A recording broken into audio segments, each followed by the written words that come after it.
Sunrise break, another day, but shadows linger, holding sway. On screens they spin their twisted tales, misinformed their rhetoric hails. Kumeniati, Queen Bee sting, Trisha talks what lies she'll bring. Granny's watching barbecue smoke, just cover for the words they spoke. They spread the poison far and wide, with calculated Christian pride.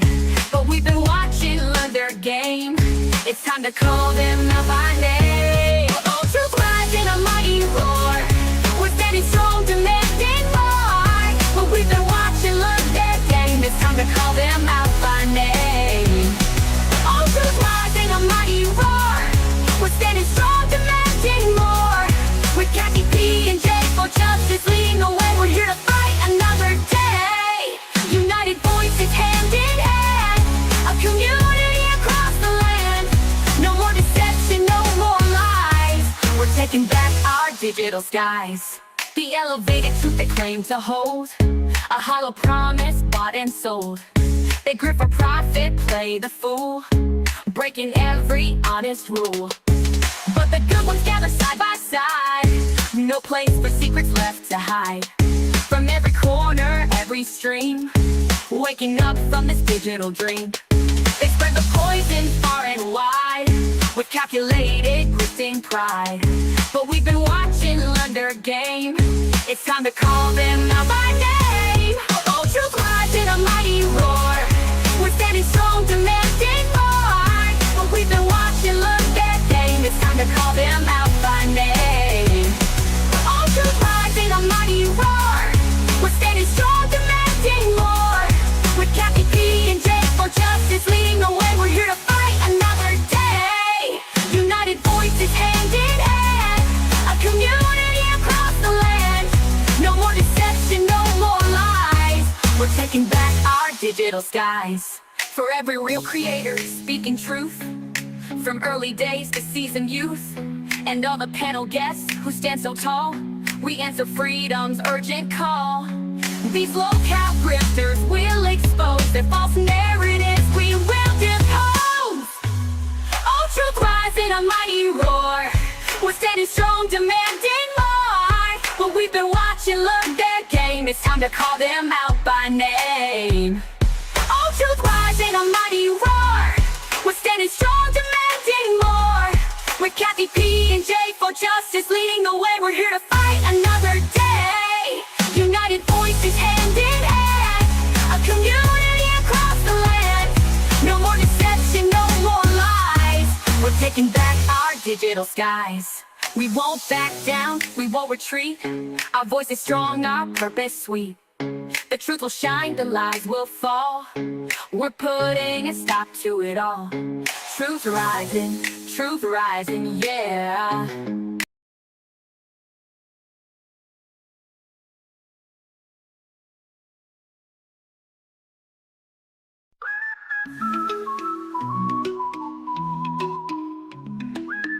Princess, this song is yours. A crown of love, you've fully grown. So fast, so bright, you've come so far. You're our shining, guiding star. We love you more than words can say. You love you more than words can say. You light our hearts in every way. Now hear the beat, it's calling loud. Dance, princess, stand up proud. Dance, dance, dance, let your spirit fly. Laugh and smile, reach for the sky. You're the prettiest, smartest soul I know. So let your light shine.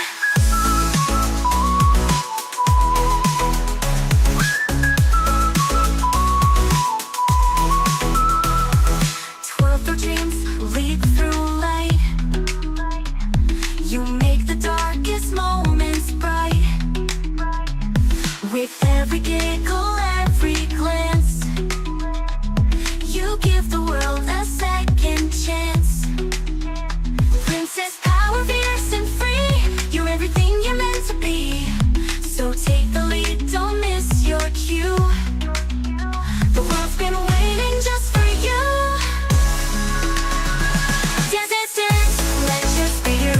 fly. Laugh and smile, reach for the sky. You're the prettiest, smartest soul I know. So let your light shine.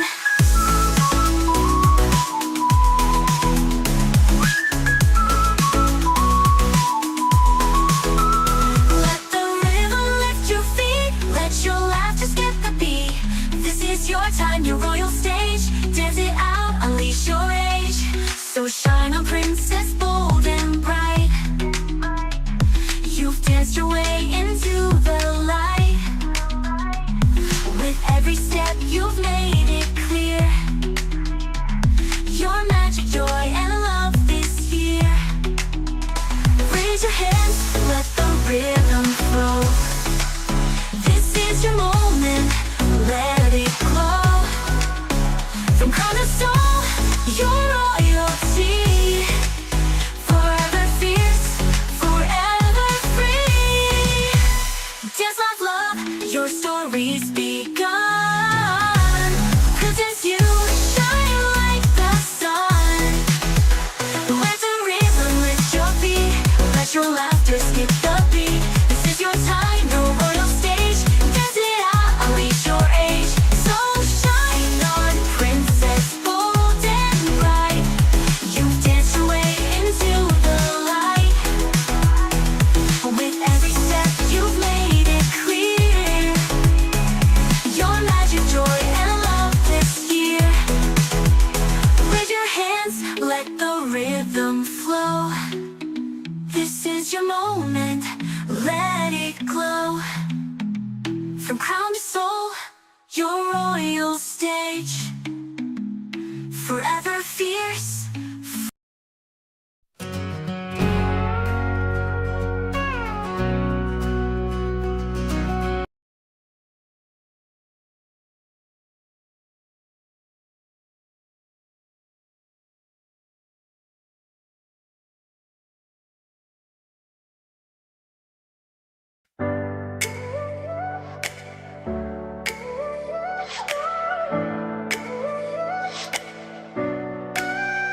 To all of you who tune in live, watch my vids and help me thrive. You're making dreams come true each day. With every view you light my way. Not for fame, not for the gold, I speak my truth, I break the mold. If I help one soul or maybe more, that's the dream I'm fighting for. Life gets rough, it falls apart, but we stay strong, we lead with heart. Men and women side by side, we lift each other when we cry. SPC crew, let's rise and shout. We're the ones they talk about. Dark side, now we shine so bright. Truth and love, we bring the light. 1K subs, we're on that track. Giving, giving, giving, we give back. Covering cases, calling names, exposing lies, we play no games. Creators, subs, we stand as one. Queen Clue, Cletus, love you tons. Clip channels, fam, you gave me wings. Believed in me, now hear me sing. I'm here to chat, to laugh, to heal. DM away, I keep it real. Art and resin, songs and lines, drawings, AI created signs. Every stream, each background play counts for something every day. SPC crew, let's rise and shout. We're the ones they talk about. Dark side, now we shine so bright. Truth and love, we bring the light. 1K subs, we're on that track. Giving, giving, giving, we give back.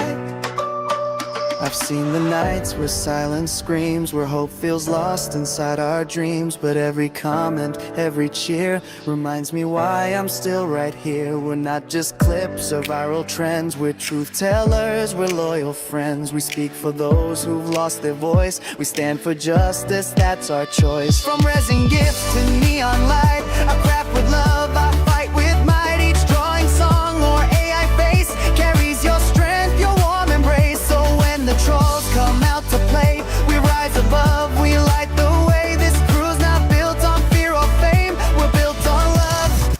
Remember the name, SPC crew, we're bold, we're loud, we lift each other, make you proud. This verse is yours, this beat is true. I'm here because of all of you.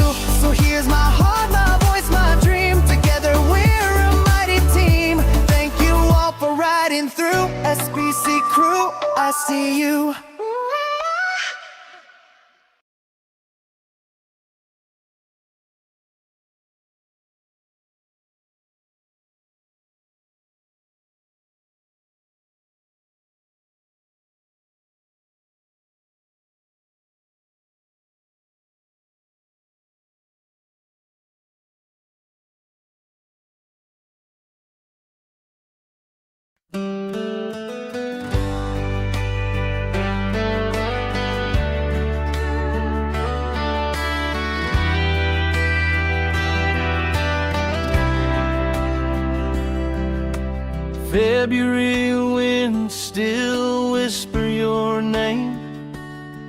Sebastian, the world hasn't been the same.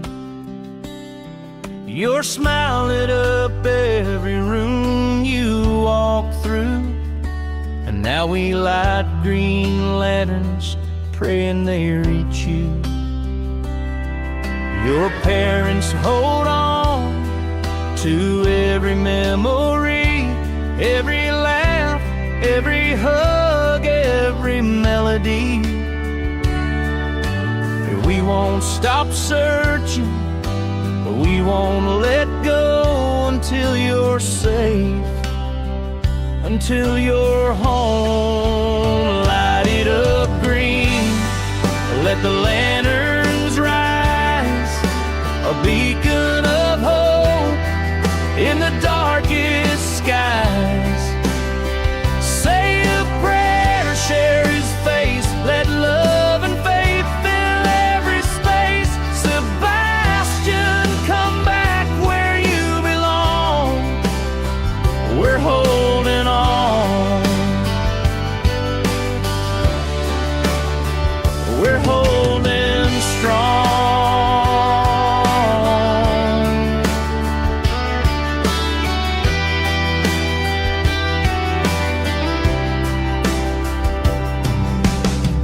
There's a sea of hearts that beat for you.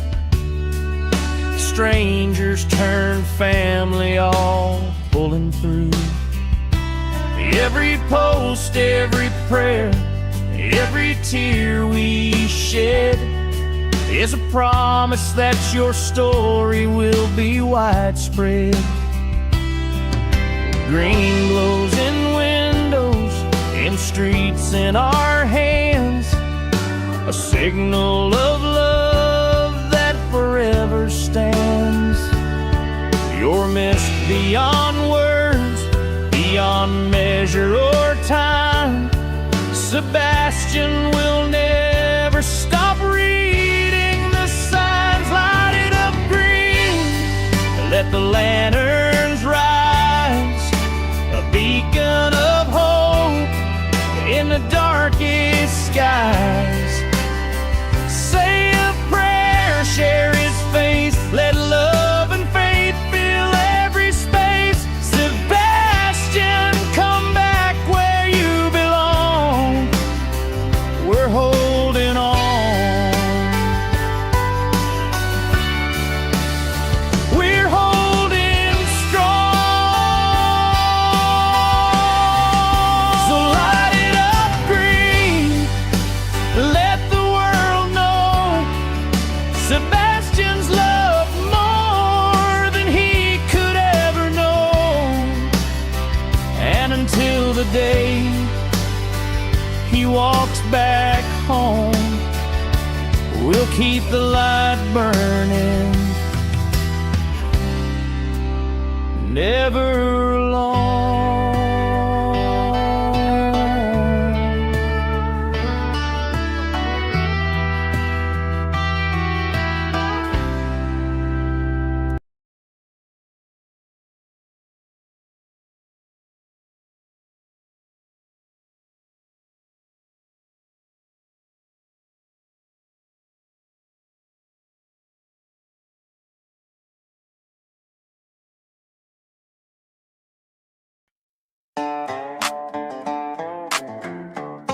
Yeah, it's that porch swing posse meets back row bass. Little sailor riding tall on a short stack frame. Mask on, true loaded, receipts in the glove box. Let's purge. They're short but mighty, boots on the airwaves. Sailor drives thunder down TikTok lanes. It's skull on the Stetson, mask on the screen. Calling out the bullshit purge queen mean. Hashtag purge crew rolling, we ride, we ride. From the holler to the hard drive, side by side. Yeah.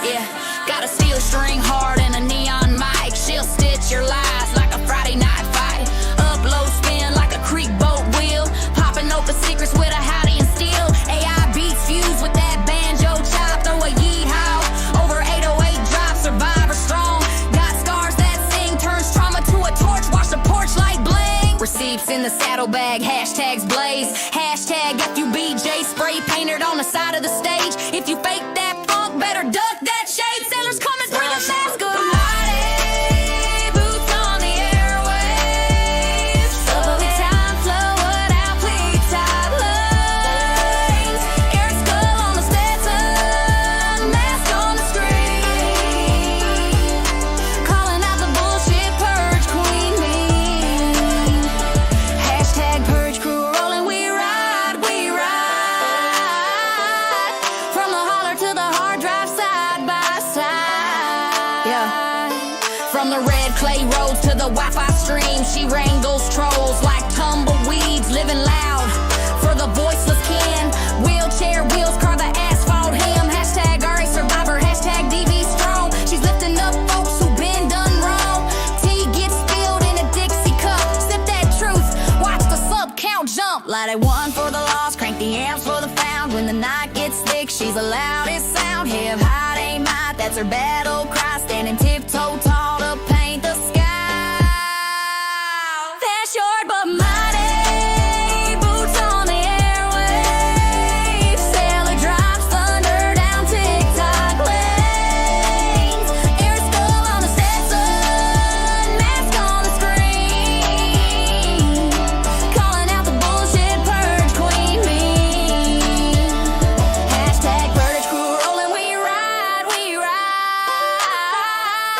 From the holler to the hard drive, side by side.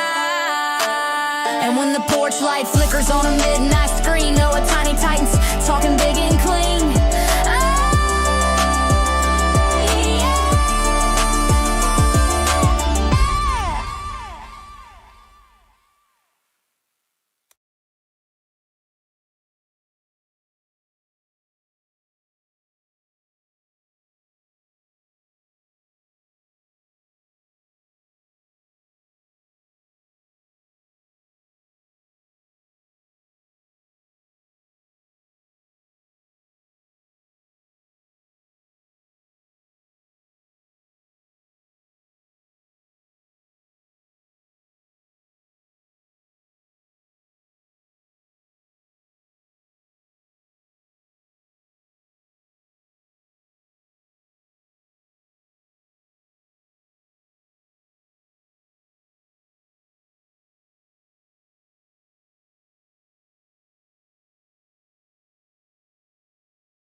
Okay.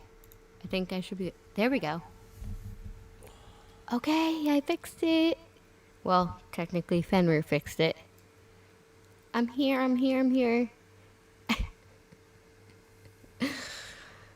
Oh, I swear it's always something.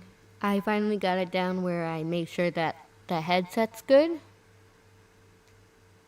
But then, of course, my mic had to be like, no, screw you tonight. I don't, you don't need to talk. How is everybody tonight? They all say thank you, Fenrir. Yeah, he's finishing on, Hi, Alma. How are you? It's good to see you. Yeah, I know it's cold out. It is cold, cold, cold. Now, I do want to see if this works because, how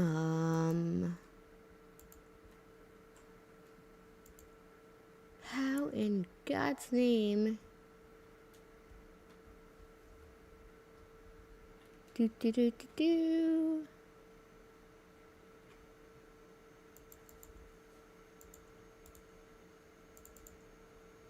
Okay, okay, this is just her. I am trying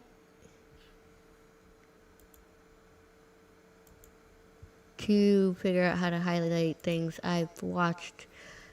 Oh my god. It's okay. Well, I'm glad you guys are here tonight.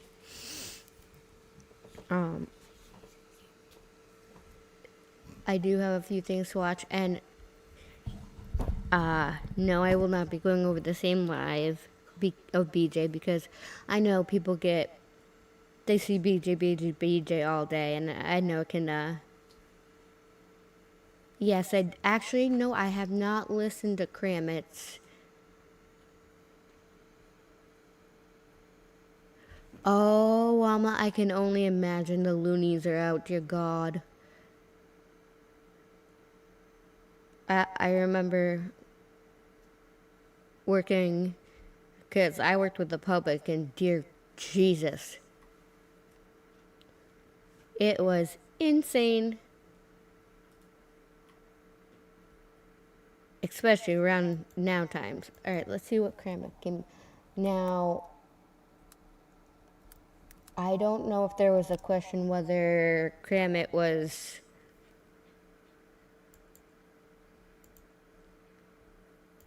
if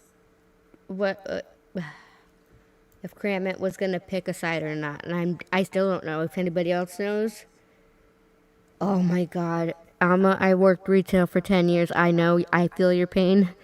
I feel your pain. Oh my god. It starts right around Thanksgiving.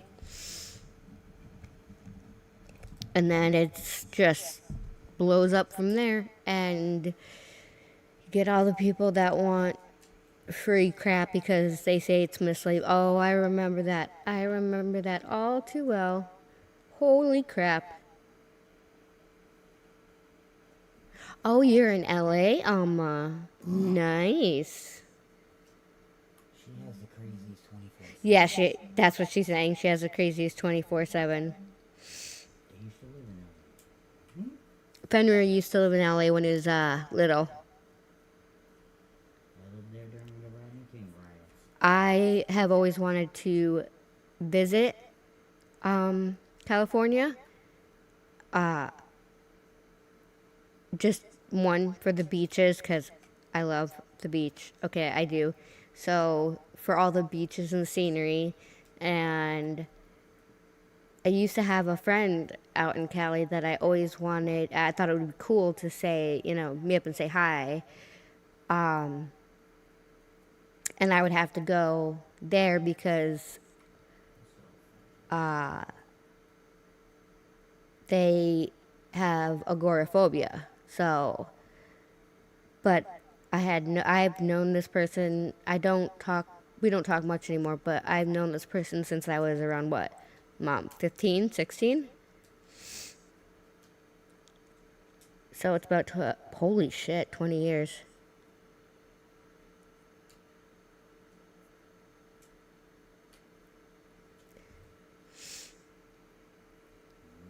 I love LA and its looniness.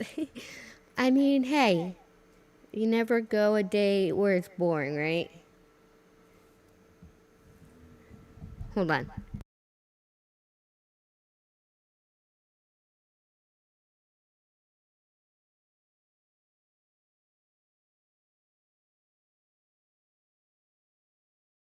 Sorry, I was just talking to Fenrir real quick. I had a quick question. But I do want to visit California. I don't know where the best place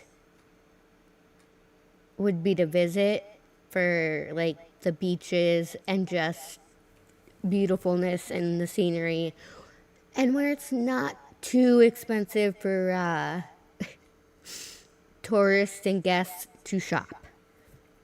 Even though I think it's probably expensive, like it is where we are.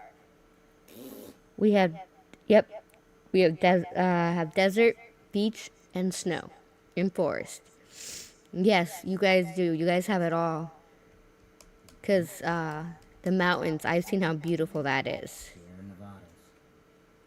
SoCal for beach, NorCal for trees and mountains. Ah, thank you, AD.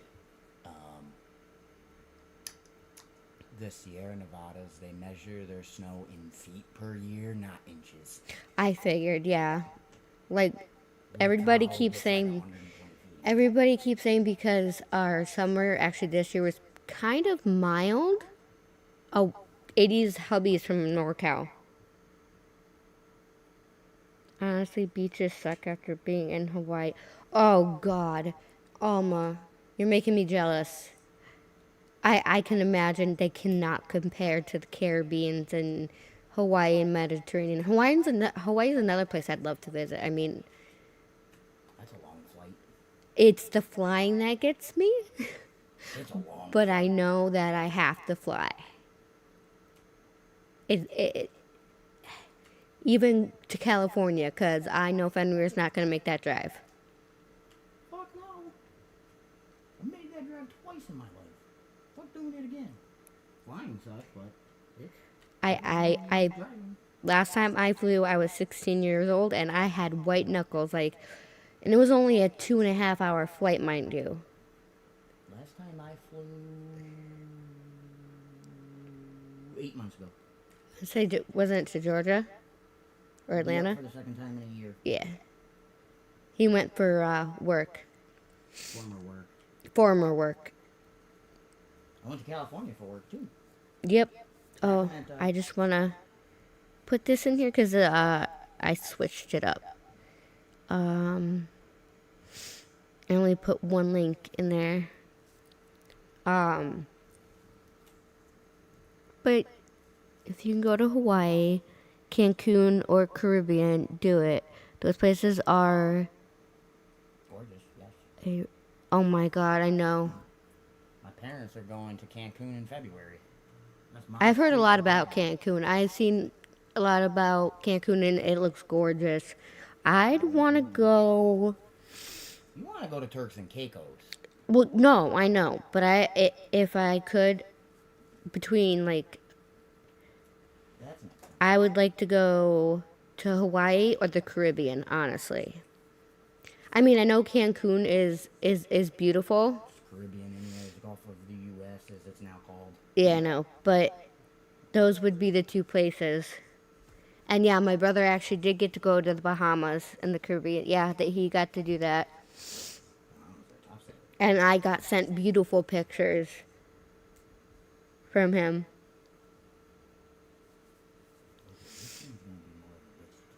Sorry if I'm sniffling, don't mind me.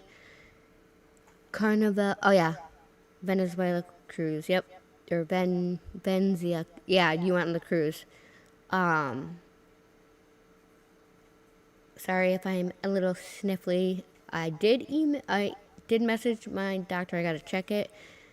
I pretty much have a sinus infection. And the kiddos are both, Not feeling well. not feeling well. They've got the cold where it's a nose and cough. So I'm so excited to catch, when it's my turn to get double whammy with a nose and a cough. But hey, public schools are great. Peanut has a fever. Well, more so Peanut just had a fever. We gave him Tylenol and he's been fine. Princess just has a little bit more of the cough. And the sniffles. In the sniffle. She's just got, it's that type of year. Italian themed cruise. I want to go on a Viking River cruise. You don't like the ocean. Viking River cruise is not an ocean. Oh my That's- God, that's it's the fucking river. River in Europe. Yeah, see, Fenrir doesn't like to think about going on a cruise in the middle of the ocean on a floating city, even though you don't really realize that you're, because you've got so much to do. Just don't look off the edges or at the front or the back. He's kind of he's kind of terrified of doing that. Just open water. That's what scares him the most. But I'm convinced that one day I will hopefully maybe convince him to go on some sort of cruise, because I love the ocean. If you like touristic places, go to Maui. Yes! If you like more places for locals, the Big Island is a place to be. Let's see. See, that's hard to pick between.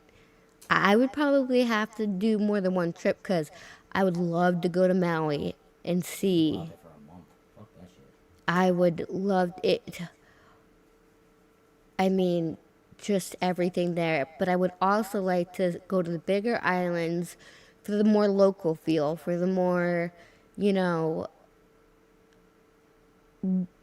thing where you can like learn so much about how they are there and everything. I think it's beautiful. Hi, darling. How are you?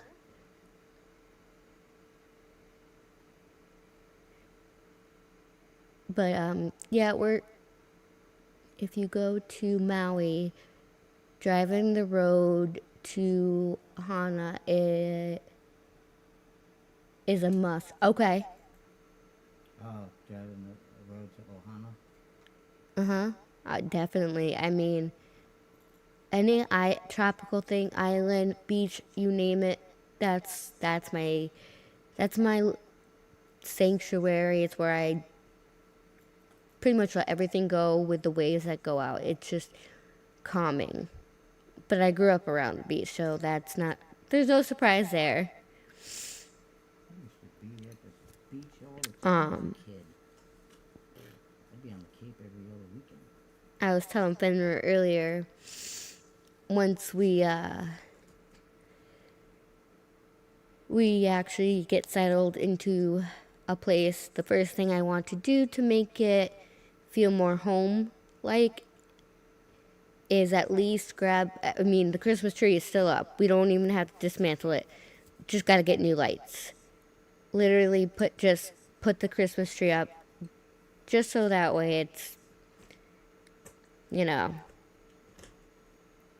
just don't do what I did. I drove the back roads, and that is a big no. Oh no, scary as hell. The back roads? Probably get lost. Oh, wait a minute. Okay, well, I know there's roads that like curve and wind, and like they're off the cliffs. I've seen people drive that, and that looks scary. Oh Lord. I did it. Yeah, I know you'd do it, but yeah, warm places beat how it's what now?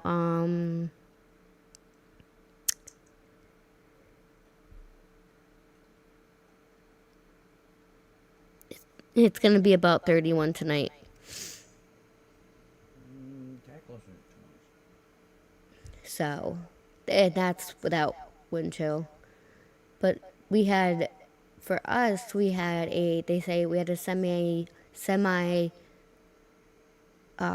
We had a complete mild summer. mild summer, so that usually means we're gonna get a harsher winter. So, dirt road and very very narrow. Oh God, no.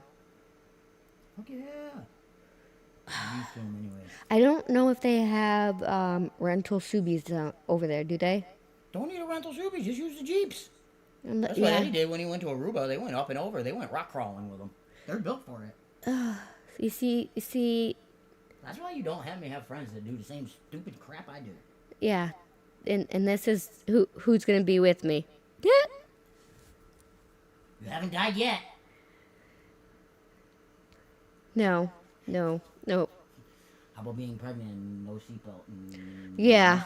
Mustang? 8 months pregnant, no seatbelt, with your Mustang. Oh dear, gee. Oh, that was fun. Let me put my. So there are a few things that I definitely want to do, but especially cram it. Alma, the daredevil is him. Yes. But I do trust him with my life, even if he's being a daredevil while he's driving. I know for a fact he would never ever let anything happen to either me nor the kids. He would make it fun, but he would do it in a way where, I know how to be safe at the same time doing reckless. yeah, he puts that as priority, safety first. If he's alone, I can't promise that. Or if he's with his best friend Matt, I could never promise that. I'd be worried until I knew they were back. Like,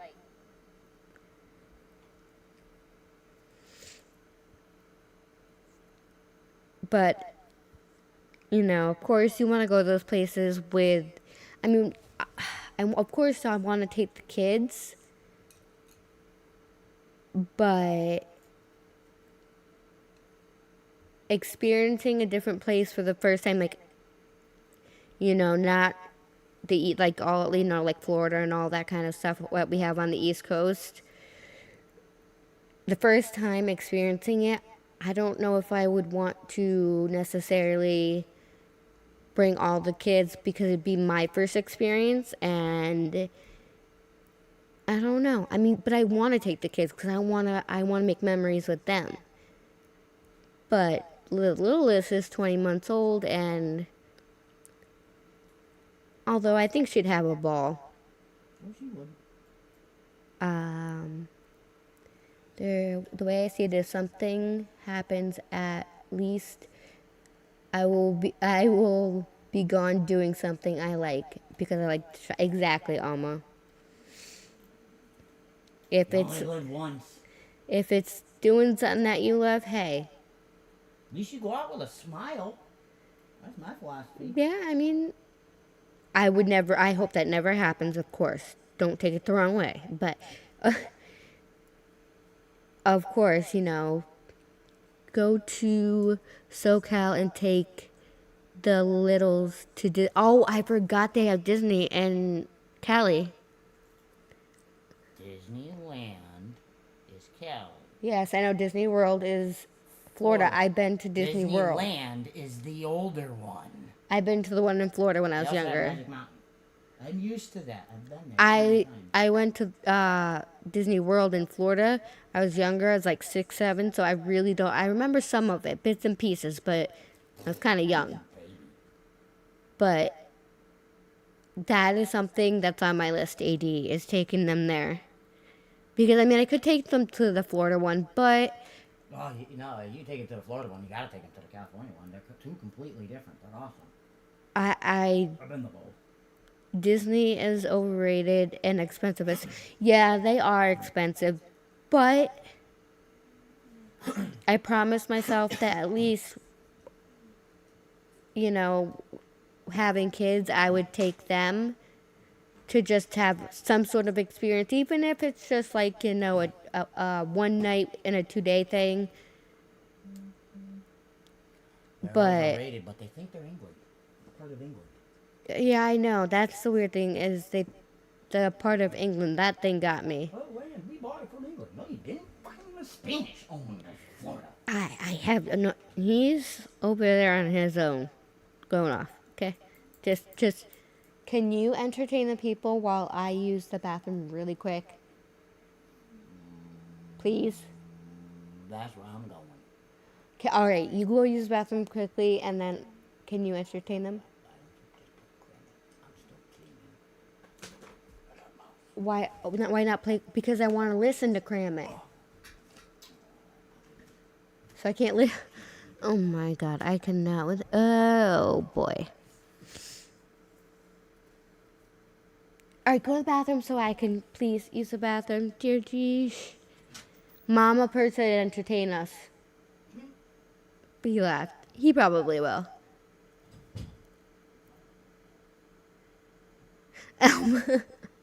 Well, in order to take you guys, I would. Well, I could take my phone because that is true. I could take my phone and turn my volume up on my phone and see what you guys. Cause I watch my live on my phone, so I can like drop links or whatever. So I could take that way, but I can't take you guys as in a whole setup because I have a laptop. That would take.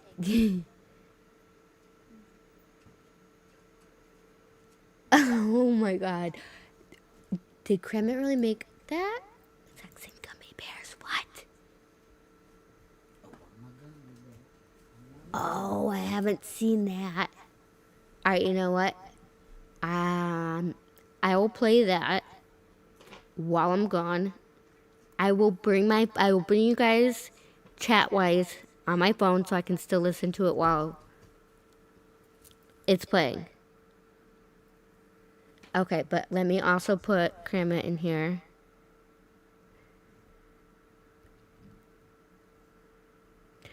I'm assuming Cram It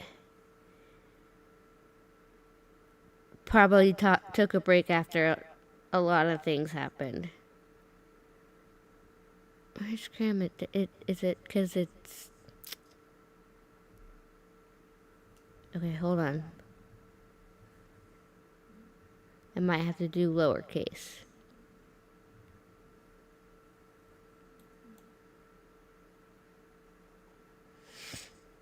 Snorlax. I know for a fact I have Cram It in here. Where the hell are you, Cram It?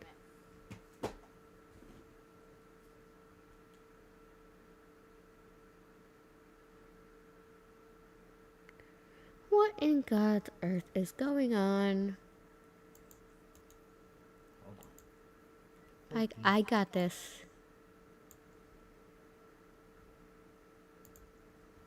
Taking y'all to Cloudbot with me. I know for a fact I had it, but I'm gonna do it anyways.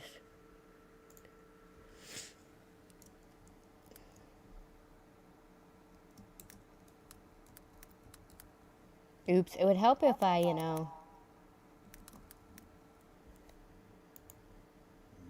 Did I copy? Let me make sure I copy that, because it's not going to work if I don't.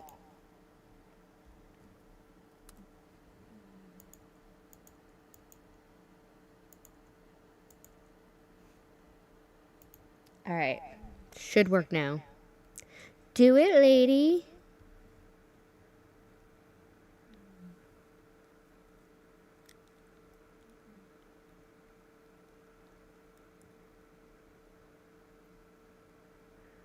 There we go. I got it. We got it. We're good. We're good. Okay, Alma. Well, thank you for being here and listening. I hope we entertain you. Alright, I'm going to throw this on. And run to the little girl's room because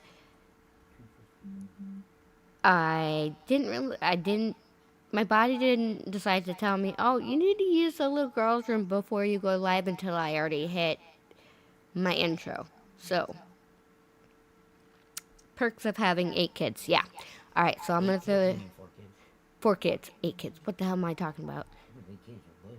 Where's the other 4 that none of us know? It's because I was looking at how many are in chat, and it's 8, so that, yeah. Alright, I'm going to put it on, and I'll be right back.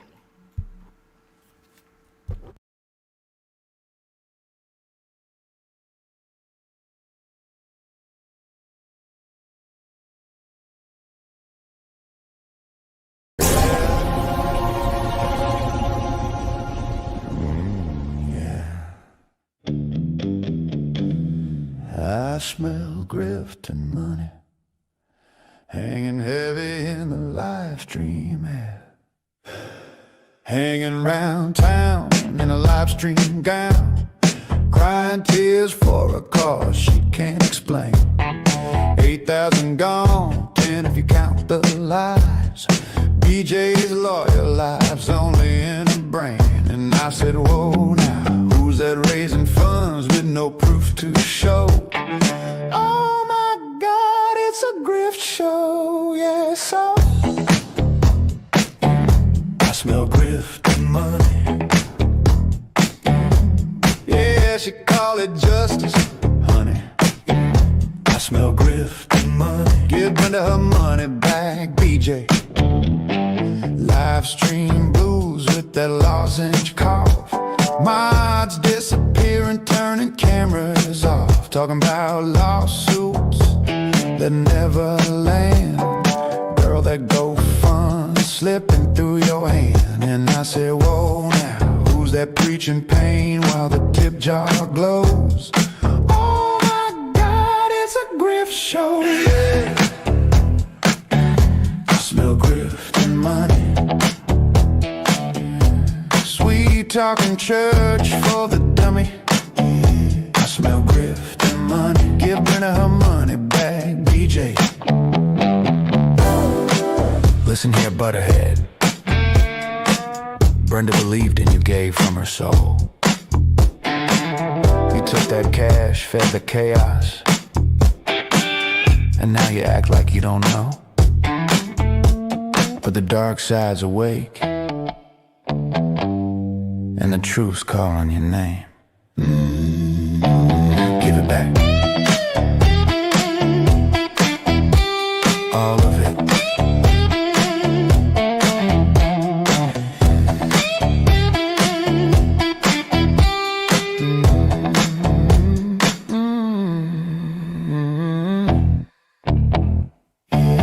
Smell grift and money.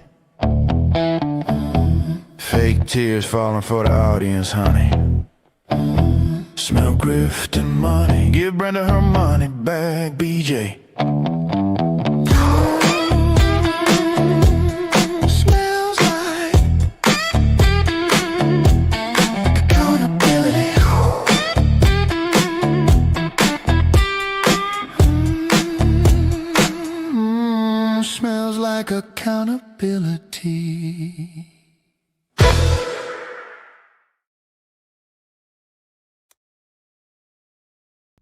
That was good. Okay, now I know there was Return of Kramit, so let's see what Return of Kramit is. I did see this. After everything kind of blew up, I heard so many different things, people on so many different places. It was confusing. I personally, Kramit is one who inspired me to start doing using my writings, like, and putting it into the, doing lyrics, but having AI sing it for me, because I can't sing. And yes, I agree, darling. Beej, give freaking Brenda Stapleton her goddamn money back. For the love of God. Okay, we'll watch Kramit's back. We'll see what it's about. I have not seen this yet.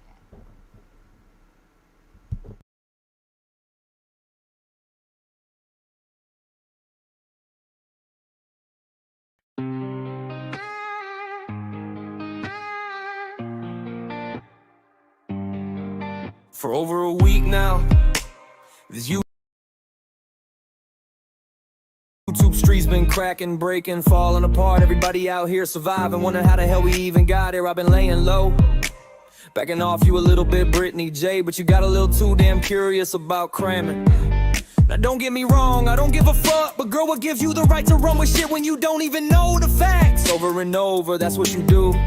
Dark side crumbled overnight. maybe that's for the best. And hey, almost forgot.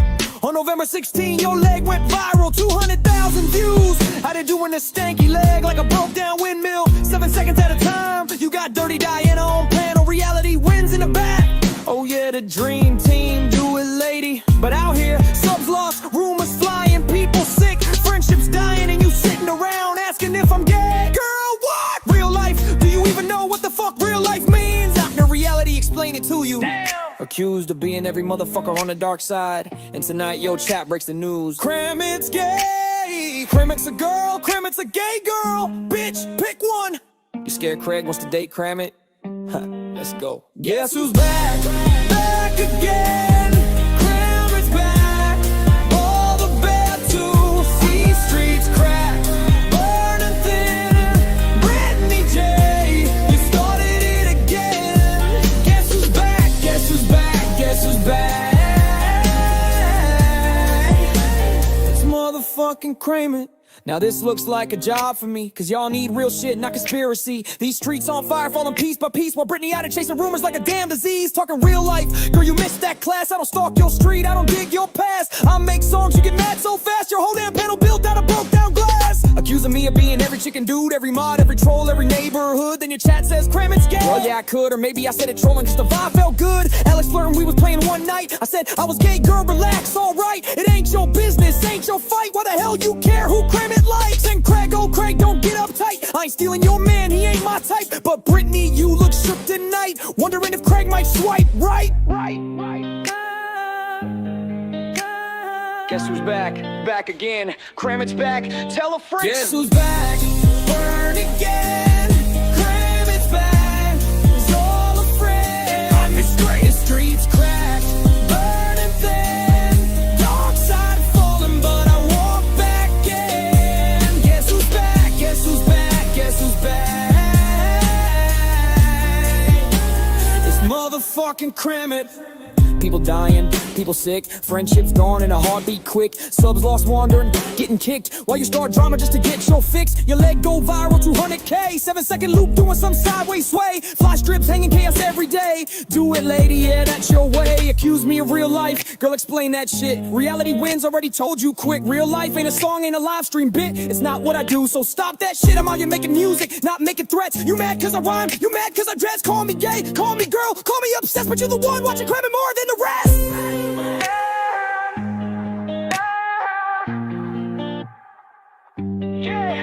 Guess who's back? Back again. Kramit's back. Ain't no end. See the streets burn, walls cave in, but I rise up through the mess you're in. Guess who's back? Guess who's back? Guess who's back? It's motherfucking Kramit.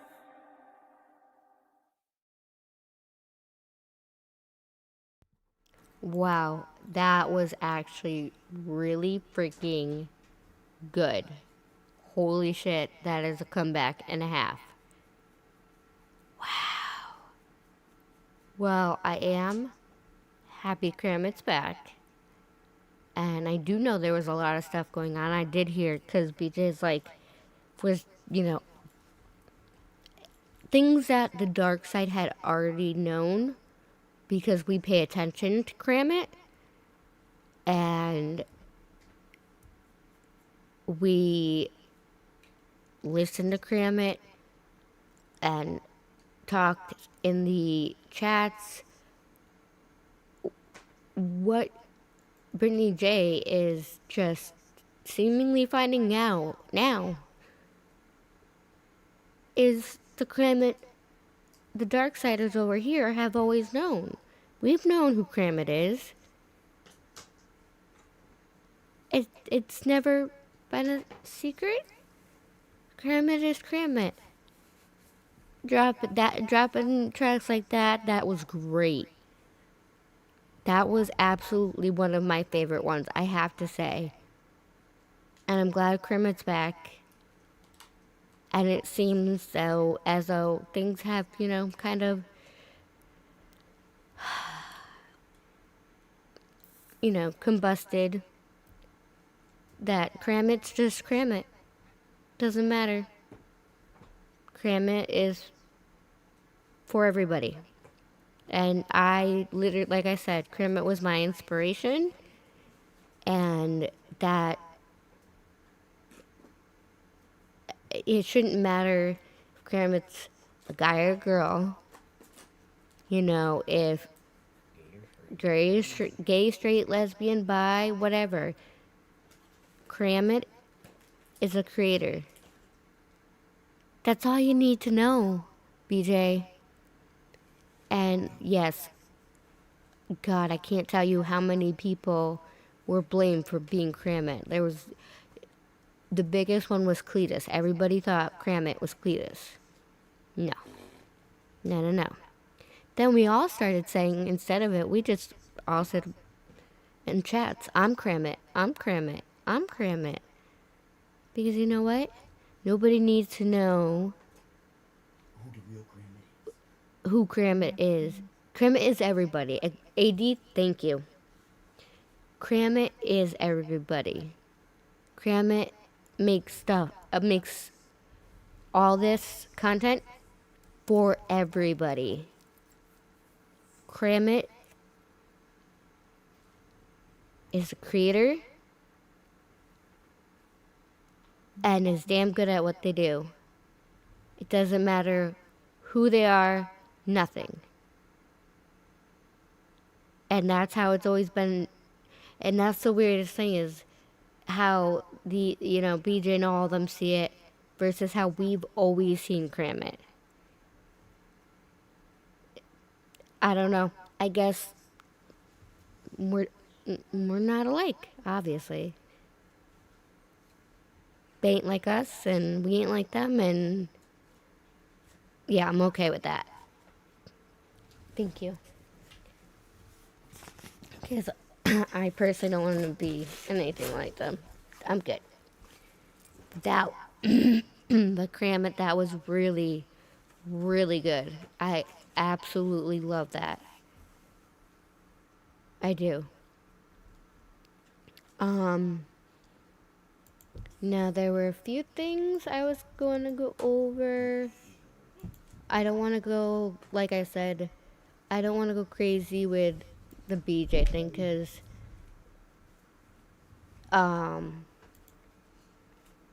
that everybody gets bored of it. But the Krama Reels did do a 8-minute video explaining things, where instead of watching like this huge live, okay.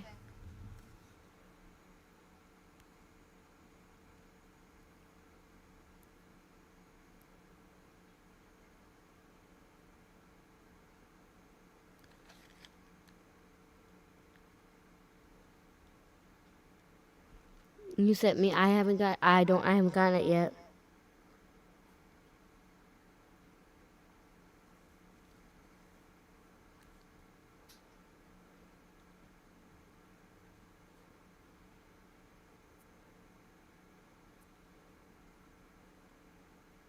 But no, the Krama Reels did a great job of like summing. Yeah, like condensing it. Krama Reels is a pure saint for it. And the little things that Krama Reels has been doing, like putting these together, honestly, perfection and pure talent. So I'm going to put this on, and then we're going to stray away from BJ, and we're going to watch some Elevated Truth, because I, for one, have had just enough about going over all that, and I don't cover anything. Oh. Yes, Mom, I was already on top of it. I planned on doing that. So we'll watch this real quick, and then we're going to review our favorite rooster, Mr. Elevated Truth, because I have not reviewed him in a while, and you always know it's a good time. So Let's go. Comment about homework. It's a pattern. In this stream, a simple turkey graph assignment turns into a full roast of a teacher's intelligence, accusations that the paperwork is wrong, and multiple jokes about wanting to slap a teacher in the face. This all happens on camera, with a kid sitting at the table, while the channel brands itself as family-friendly and advocating for children. I'm not here to defend Common Core math. But when grown adults are calling a teacher dumb, threatening violence even as a joke, and then spinning it into a story about how the system is out to get their kids, that's worth a closer look. So here's the teacher and homework section in full, start to finish. You can decide for yourself if this is normal parental frustration, or something else. Hello, hello darlings. Hello. She's teaching you, making it harder. You gotta draw the tree. That stupid, whatchamacallit is, they do everything the hard way now. Common Core shit. You made some mistakes. All right. Yes. It's okay. It's all right. That's the whole point. You're supposed to. Opal Sisk. He is tired. He's had a long day. One thing I can actually agree with, I cannot believe saying that I'm agreeing with BJ, is the Common Core. I remember when Common Core math really started coming into play. Like, my brother's homework, I couldn't even do it. So Common Core math, I can't even do. I can say I don't understand it at all, but that is, hey, that's just me. Hey Opal, hey everybody, hey TJ, hey Fly on your wall, how are you? April, Alexis, Jamie May, Tequila Robinson, hello. Hey Julie Westner, hey Samantha, Miss Samantha Joy is in the house tonight. Sharon Parker, Julie, TJ, hi TJ. Brittany checked mail. Okay, where's my phone at? Yosis? You want me to just put all the dots? I'll say that. And you can connect them? Not in random spots. Not in random spots. No, Dad's, yeah, I'll do it. Just. I can put the dots on there that I just, you know what I mean? Where's that, that little binder you had the other day? Who, TJ? I hadn't done this in a long time. I know, I get nostalgic. Yeah, I remember, yeah, it's kind of, there's a lot of dots. Your memory's better than mine. You have to do that all tonight. Yeah, that's a lot to ask for him. It is a lot. I don't know. I'd like to talk to Miss Butler. I bet you he don't have to do all of that tonight. I didn't want him to have to do more. He's a perfectionist, so I doubt he has to do all that tonight. He probably thinks he does. Probably got a couple days. Huh? Yeah, she wouldn't. I don't think she. Doing all of it. I know. Okay, honey, that's not what I'm. Okay. It's okay. It's getting done. 13. Okay, sorry guys. Brandy Wine, Brittany, you sound so much better, love. I feel better today. I can, my breathing is still bad, but it's nowhere near what it was. It's getting better. It was, oh man. Oh, now it's drawing his tail feathers. Koofy. I have no idea. The Koofy is no joke, guys. 16. But the paperwork's wrong. That's weird, right? I will fix it. Here, give it back. How? So every kid that's going to do that, how many kids are going to catch that? Yeah, I don't know. It's weird. That is weird. Sorry, false bravado. So, you think the teacher fucked up? I don't know. Seth didn't have house code to get into their house. Only KP, CP's mom and sister had it. Are you people crazy? Seth didn't do anything. Well, that's what I'm saying. It's crazy. It's crazy that people are still questioning Seth after all this. Let me tell you something. A suspect, a person who is responsible, is not going to be begging more investigators. They're not going to beg law enforcement to come in on a case. Seriously. I just had to fix it. Okay. Give me 1 minute. Just don't break it. Here. You can tell me a lot. Let me see. Hang tight, y'all.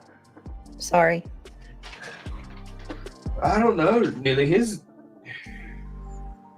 Is it not the same? The numbers aren't right on this bitch's paper. On his slapper ass. Ooh. This fucking teacher's a dumb bitch. Craig. Hold on, y'all. He's not serious, by the way. He's talking shit. Can't help that. They're gonna take that serious. He's not serious. All right, hold on a minute. So what was the next number? On yours it says There's something blotched. There is something botched about it. Shouldn't have that straight line. no, before that. All right, hold on, guys. Yeah, her number was wrong. Her number's wrong on her fucking paper. Are you sure? Absolutely, because he's That's weird. She fucked it up. It's 212. It's twice. Hold on. I'm wondering if they're not purposely trying to see if They might be, because my teacher used to do that to me. because if you did what they said, it would be fucked up, and they could see if you were smart enough You make sure you're not cheating. or cheat. Yeah, Yep. like you're either smart enough to realize it's fucked up and you make it fucked up, or you realize that it's wrong and you make it right, and then you're the intelligent kid. Well, Or they know you cheated and your mom and dad fixed it. Right. right. Hold on. There's no way any kid in this class, if they do what it says, is going to come out right. Because he's going to stress about that. We just fucked the fucking dots up here. It's fine. It's fine. He needs to go to sleep. He said It's negative good, and it was Neil. positive and it went the wrong way. Neil, it's okay. So I just got fucking lines going the wrong It's way. good. He worked on it. The point is, he I did think it. We did pretty good, don't you? Yeah. And Neely, you need to go to bed. It's 11 He's o'clock. up there- You're going to be he's up there sleepy. just drawing dicks on this motherfucker. Okay. Cheating his ass off. She'll help him work on that part tomorrow when they get.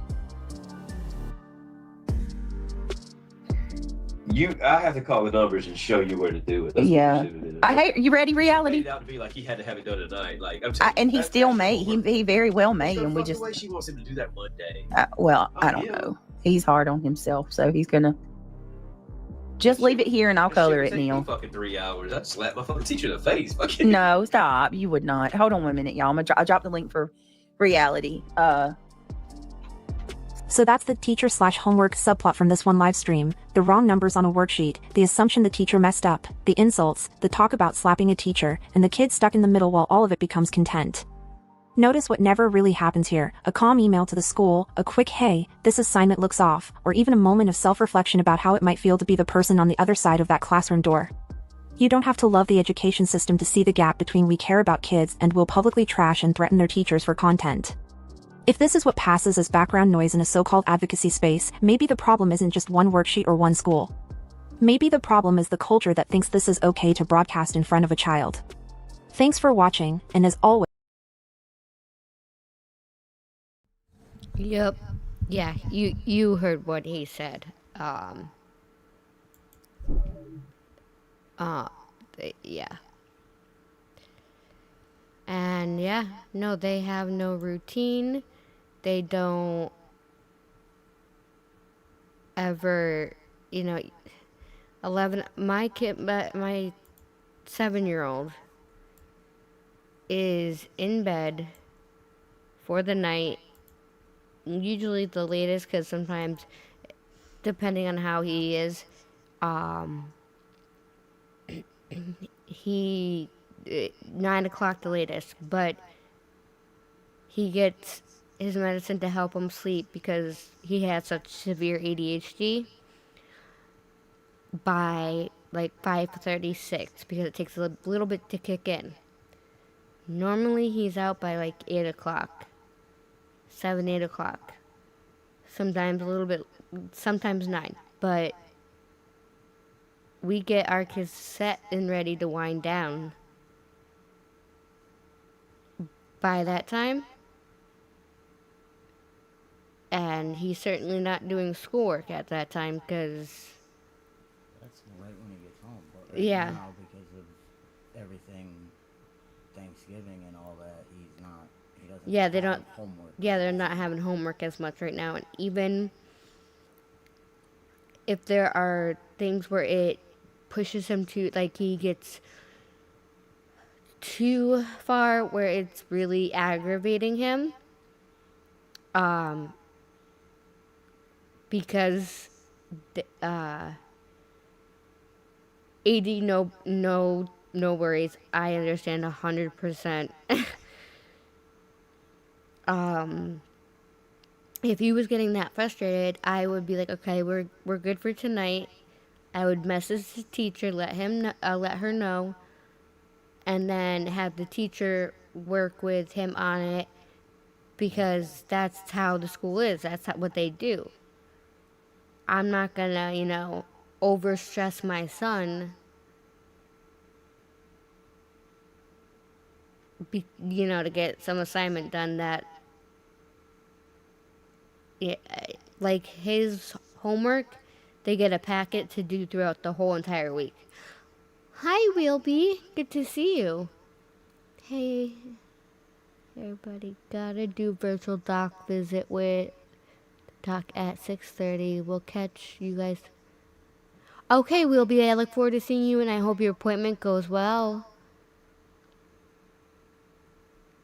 But yeah, no kid should be overloaded thinking that they have to finish something. Right, for our 7-year-old, he can do math like bam, bam, bam, boom, done, all day, every day. When it comes to writing, he's not as enthusiastic about it, and we'll try, but if it comes to the point where we have to keep pushing, or it's just making him more aggravated, we don't bother. We just let the teacher know, and she'll go over it with him, because there's no reason to stress a kid out about homework. I mean, I know homework is important, but being a second grader, on top of the fact that, you know, his dual diagnosis, it's a lot to kind of comprehend. Like I said, math, no problem. It's more so writing. He just doesn't like it, and hey, it is how it is.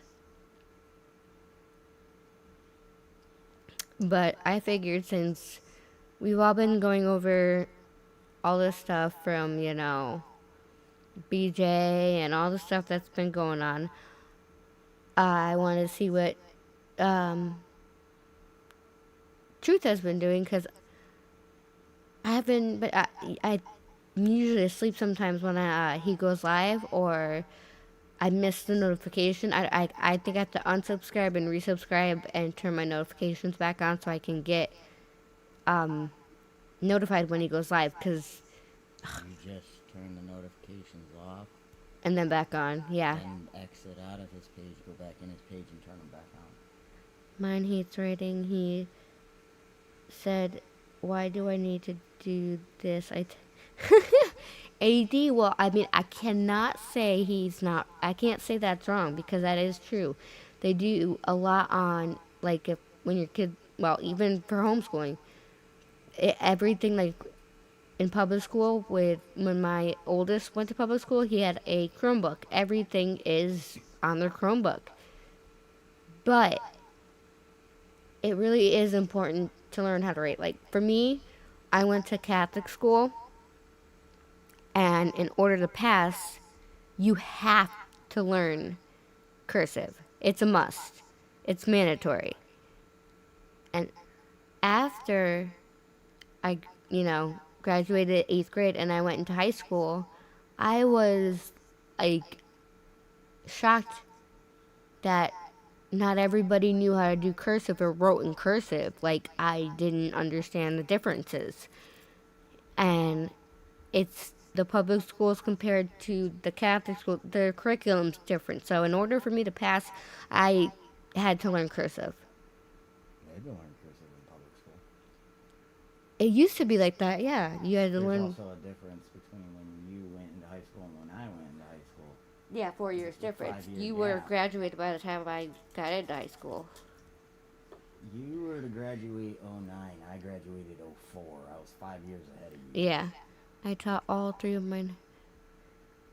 Yes, my oldest son wants to learn cursive. He's actually wanting to, and I was like, I'll teach you. Because, obviously I already know it. I've known it, and I use it all the time. So, with my 7-year-old, writing, he just doesn't like writing, because it's not that he doesn't like it, it's more of a chore for him. He does better one-on-one with his teacher, so that's why we leave it up to it. we just, and we're also, he's in second grade, so they learn how to write. This was when we met with a parent-teacher conference.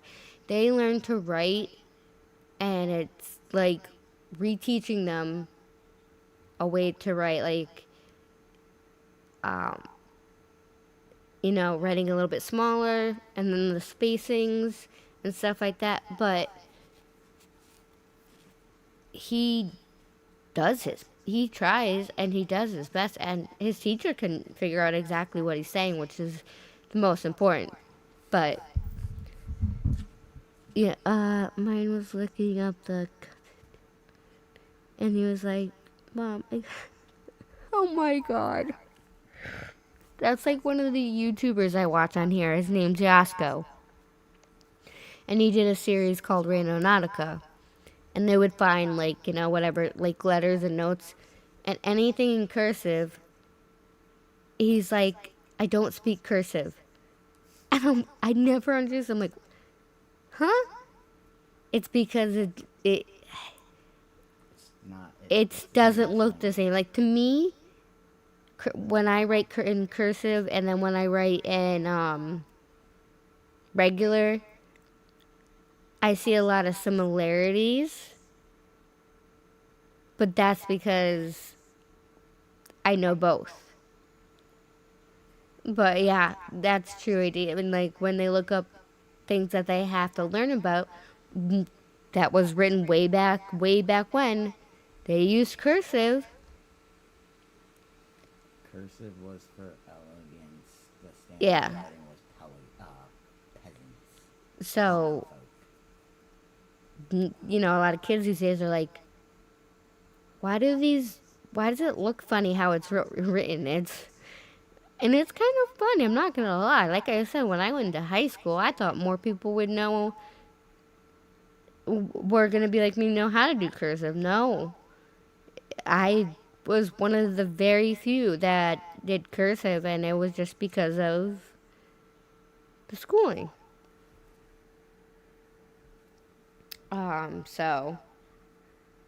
So then they went to school, and every day after he would have writing class.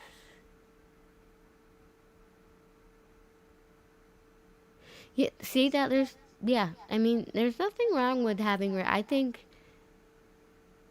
I don't see anything wrong with having writing class and whatnot, because learning, I think learning both ways to write would benefit our kids more, only because cursive. Yep, I think learning both would benefit our kids more, because a lot of documents from like you said, the Constitution is in cursive. Now, mind you, like my uncle writes in cursive, and sometimes I cannot make out what he writes. But you have neat cursive and sloppy cursive. It's just the way he writes it. But I think it should be learned. Both of them should be learned that way.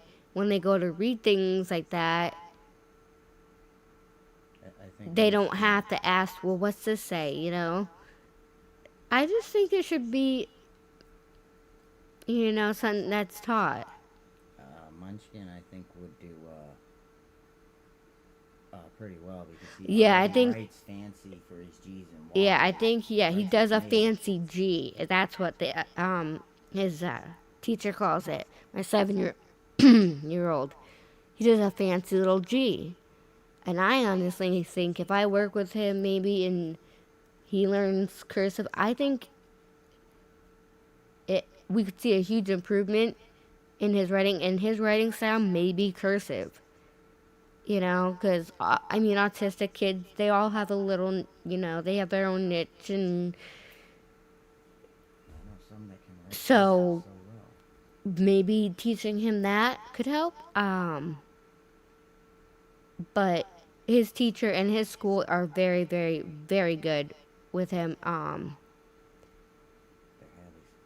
you know, especially being dual diagnosed with what he is, they, he's in a bigger classroom of 20, but his teacher still finds a way to do small groups, like 3 at a time, He still gets his one-on-one. and gets one-on-one.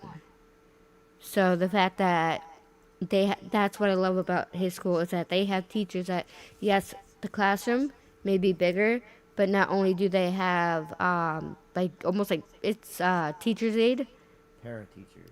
Yeah, para teachers. Your grandmother was one. Yeah, my grandmother was one, exactly. She did special needs, more so. That's who she worked with.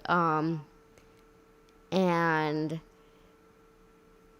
so having that backup to work with the other kids, and having the teacher or the para teacher, you know, that could do one-on-one, that's where he excels in, is when it's one-on-one, on top of the fact that since they know his diagnosis, and especially with the severe ADHD, even if he's walking around while they're learning or doing work, they'll let him wander and walk, and, you know, because he's still getting his work done. He's still paying attention. It's just how he's learning is. They understand he learns differently than. Yeah, he learns differently. He just, sometimes he can't sit still, but he's still paying attention. He's still focusing. He's still getting his work done. So I love that they let him do that, because they know he's going to get the work done, and he's not just fooling around or whatever. He's very smart. Very, very smart kid. He's just like his father. Doesn't have to be looking at you to be knowing what you're saying. Yep. He knows exactly what you're saying. You know, I mean now he's a wonderful angel at school most days, and first teachers and stuff. As soon as he gets home, oh hell. He lets loose. But working on that. But actually, I'd rather have the. Yeah, we would rather. At home than be doing Yeah, this. we'd rather him behave in school, because that's the most important to us as parents, is education. Education first.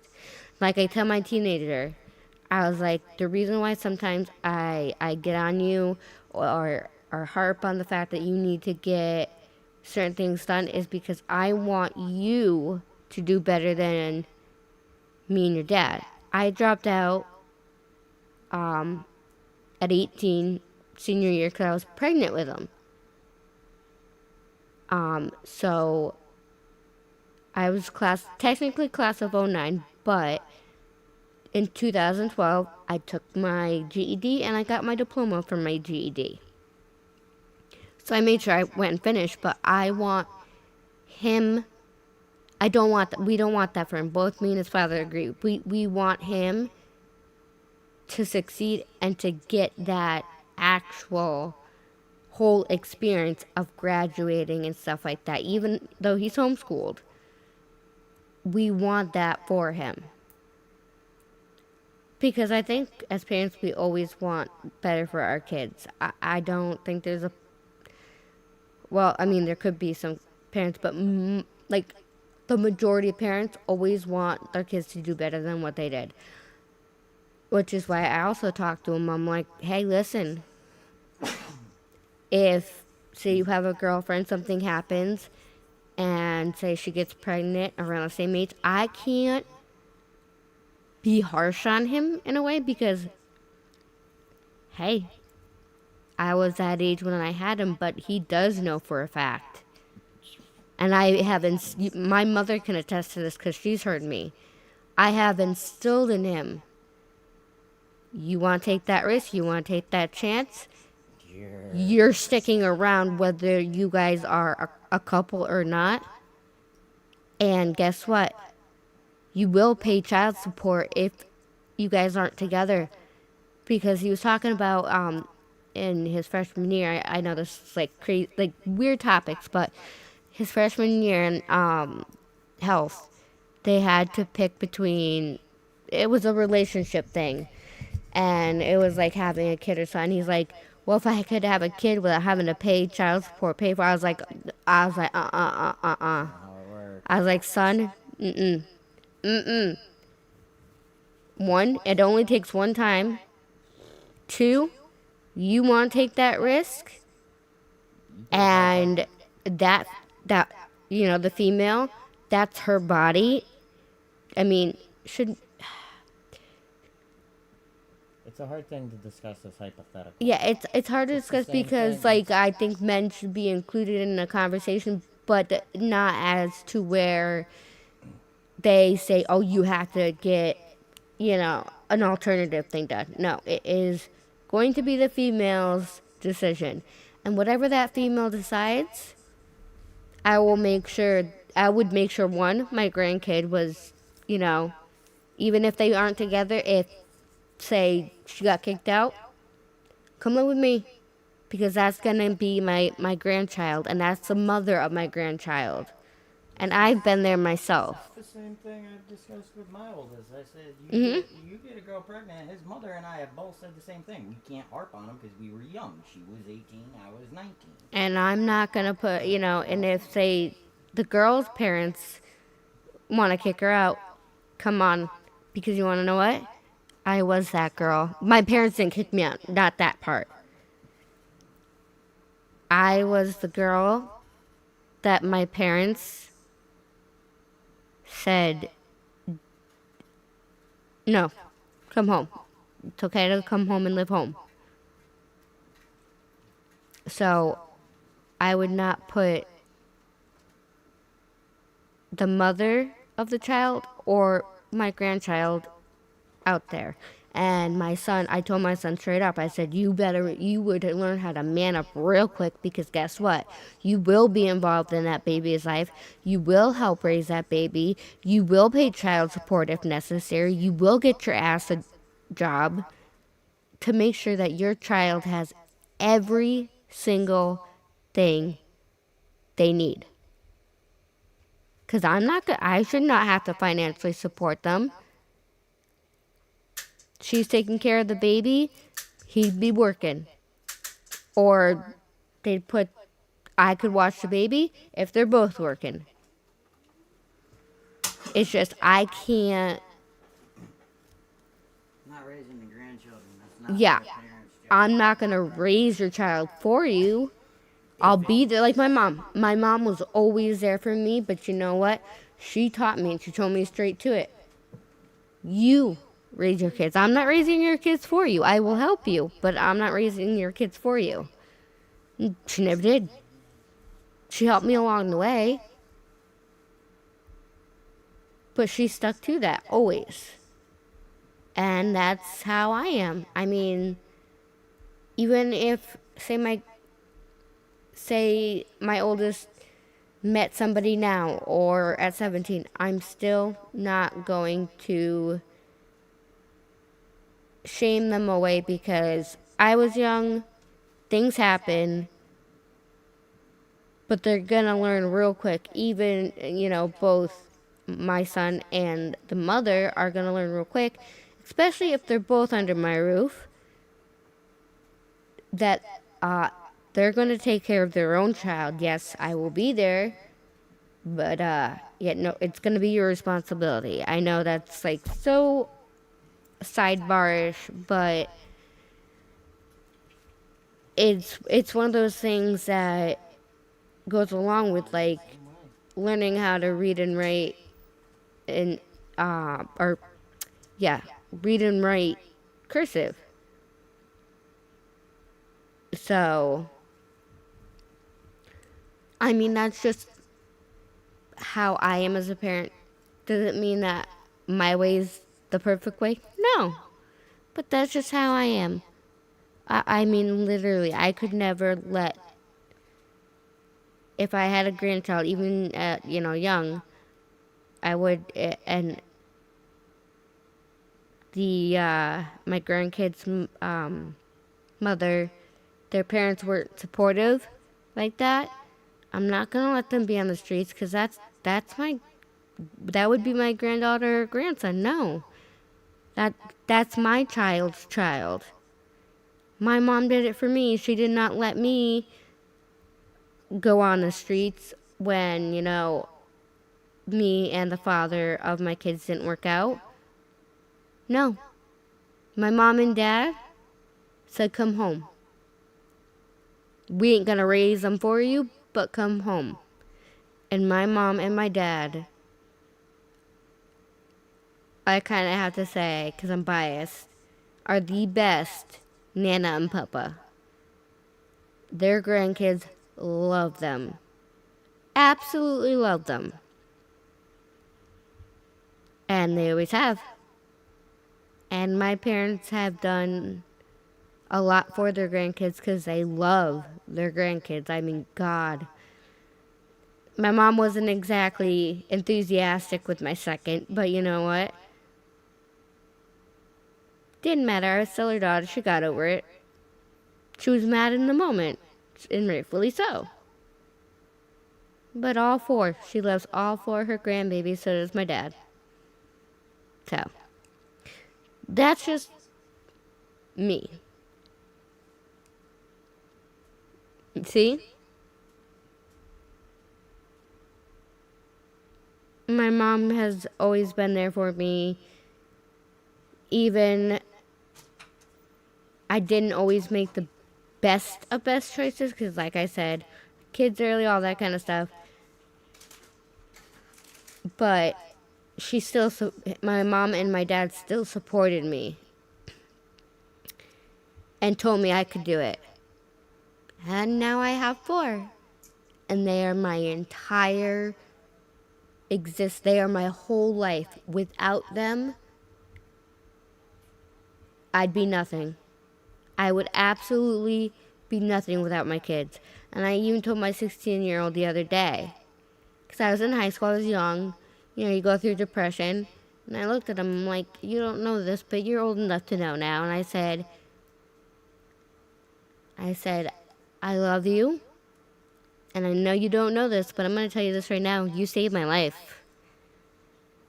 I said, I got pregnant with you, and you gave me a reason to keep going.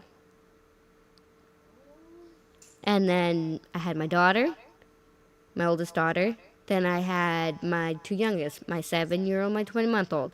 I live for them every single day. I'm not a perfect mom. I've been in a funk, but I am actually going to therapy. I had a great first therapy session, which I think in the long run is going to help me very, very much. And I think one of the major things that's going to help is, honestly, when we're finally in a new place to call home. Because it's just the stress from Fenrir's mother, it's weighed heavily on both of us. And being under her thumb because her and his stepfather owned the condo. Majority. He put his inheritance in it. But because they were the only ones on like the lease and stuff, the deed, I think it has stressed us both so much every single time that they would come down. No matter how perfect it was, it didn't matter. We still stressed. I know I did. But I think having, when we get into our new home. Interim home. Huh? Interim home. Like, where it's just, everything is ours. I think my motivation will turn around because fresh start, I don't need to take a lot with me. We're not planning on taking every single little thing because we can start over with certain things. that, you know,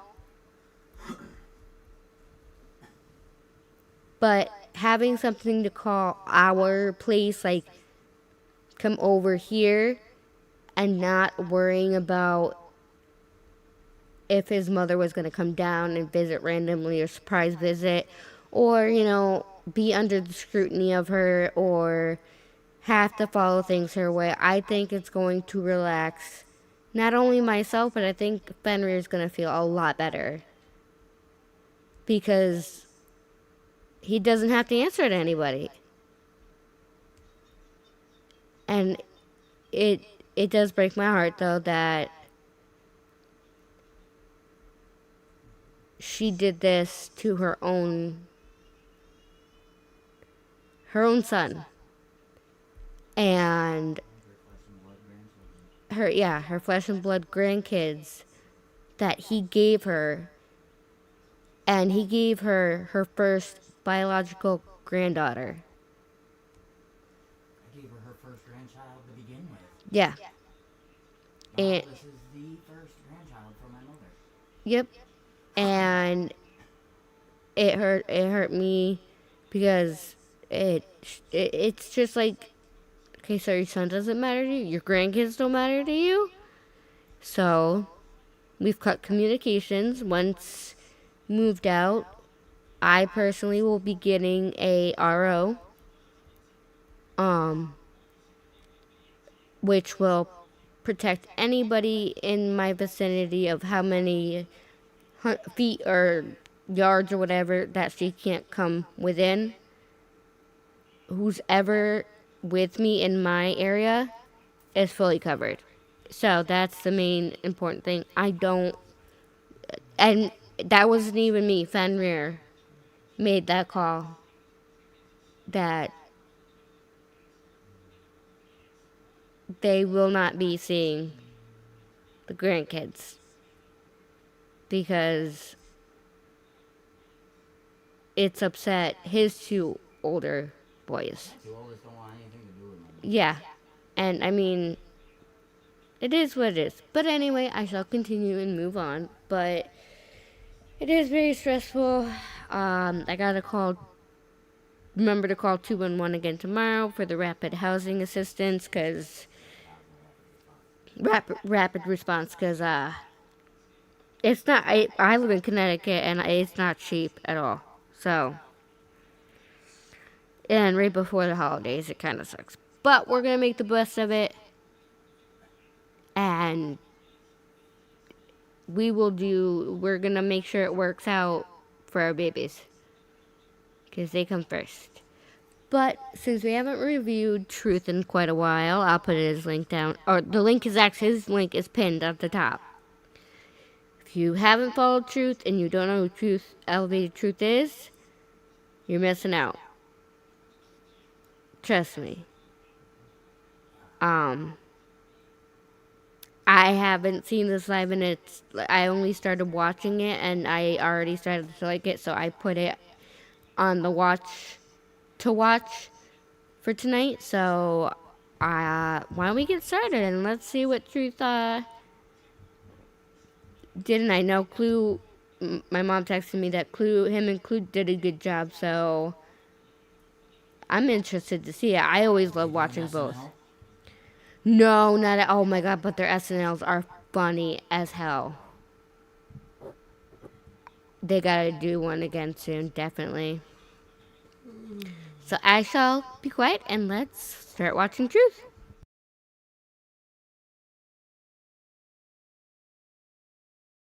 And I thought I was sitting here tonight, had a little bit of time, which is rare. Thought to myself, man, I've been hearing a lot on these streets, and I've been pretty quiet over the last 2 weeks, just listening. You know what I mean? Just watching, just listening. Trying to figure out who's doing what's doing who. That's not what I'm going to share with you today. What I want to talk about is the fact that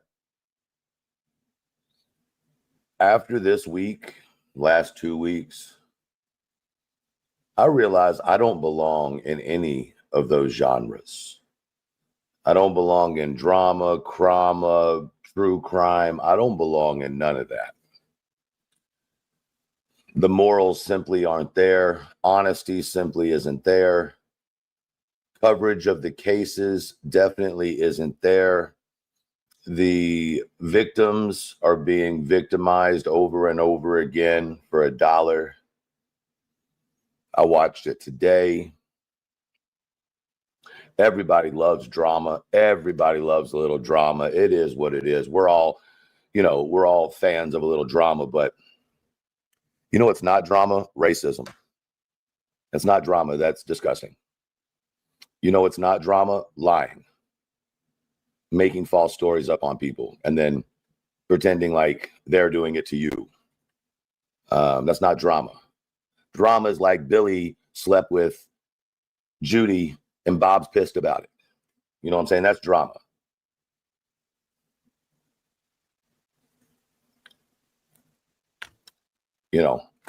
I call out what I choose to call out. And when I chose to call it out, I told y'all, this is what's going to happen when I call this shit out. Yes, no, did that happen?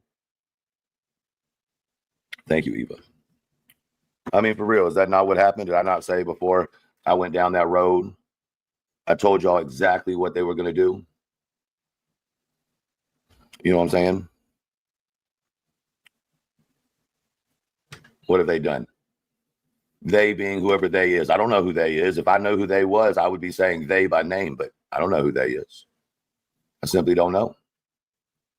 Give me 1 second, guys.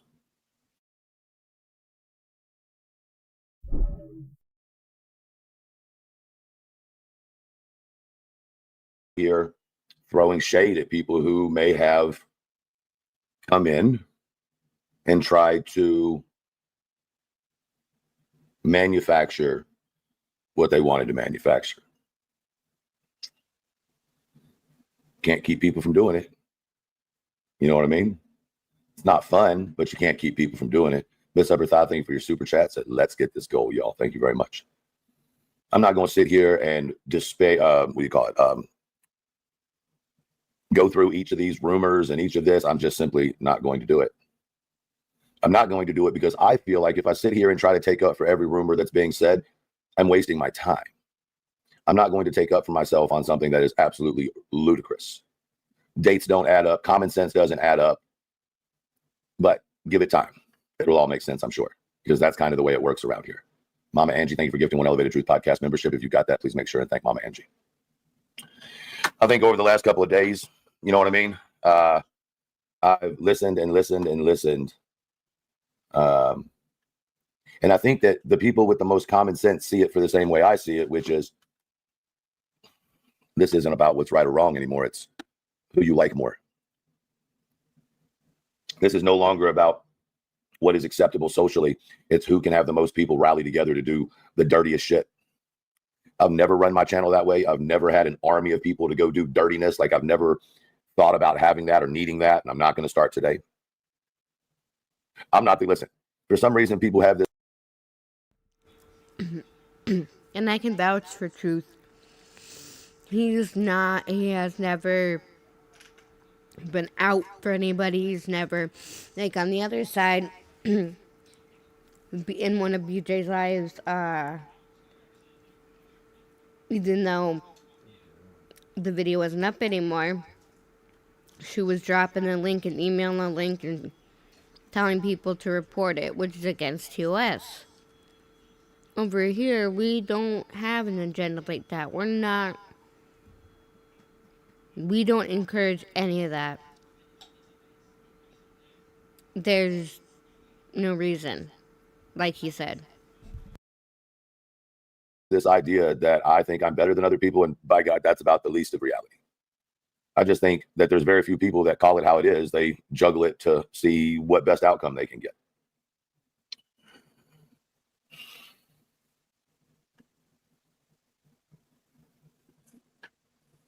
It feels to me, just a little bit, that there's been this massive dump of information, both true and not true, mixed together, all at one time, so that people don't know what to be mad at. They don't know who to be mad at. They don't know where to spend their emotions. And ultimately, certain people will get away with certain things because They're good at what they do. They're good at what they do. It is what it is.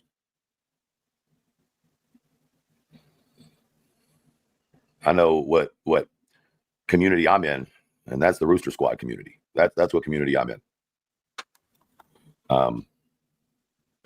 This shit's wild, y'all. Let me also say racism on all levels, for whatever reason, is wrong. And although I think it's perfectly okay to ask the if you all know, you know why he brought that up, and he's correct. It's wrong on every single level.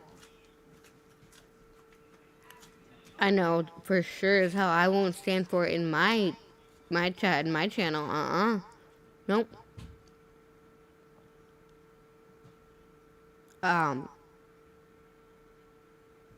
But a certain creator did say certain things in a certain word, and honestly, I don't care how long ago it was. I don't think it's acceptable. It's just not. It is just not.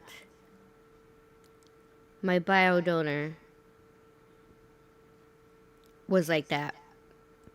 And I hated it. I hated it. And I am the complete opposite of everything that, he believed in or whatever it was. I'm the complete opposite. So, again, I agree with Tooth 100%. question, why wait so long to bring revelations out? I think that is a damn good conversation to have. It doesn't take away from what was said. The lack of bringing it to attention is not more damaging or more damning than the act itself, no matter who does it. No matter who does it.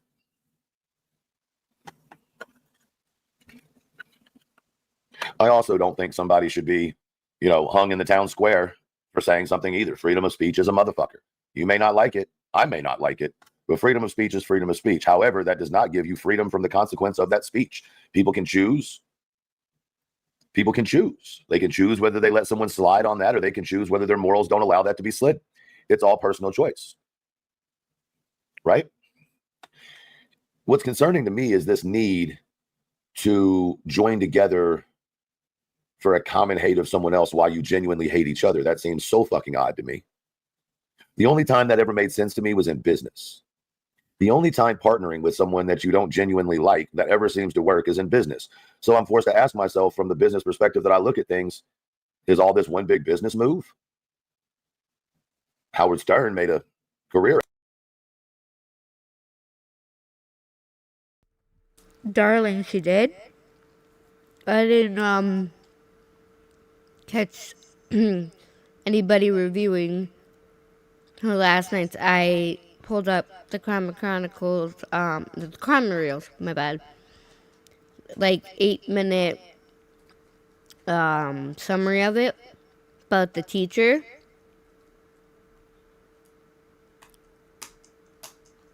But I don't know what the panel has said. I'll have to go and listen to that, because I can't say I can't say that I'd be surprised that something happened on her panel, because a lot of stuff has happened.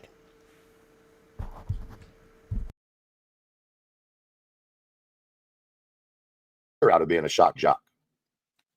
Doesn't mean anybody else is going to be able to do it. Not saying that's why things are done. I'm just saying that everybody has the right to say what they want to say, but everyone also has a right to respond to what someone does or says the way they feel appropriate, right? So at the end of the day, you have to make a decision of what's okay in your world. And I think that a lot of people are feeling conflicted about what they should do.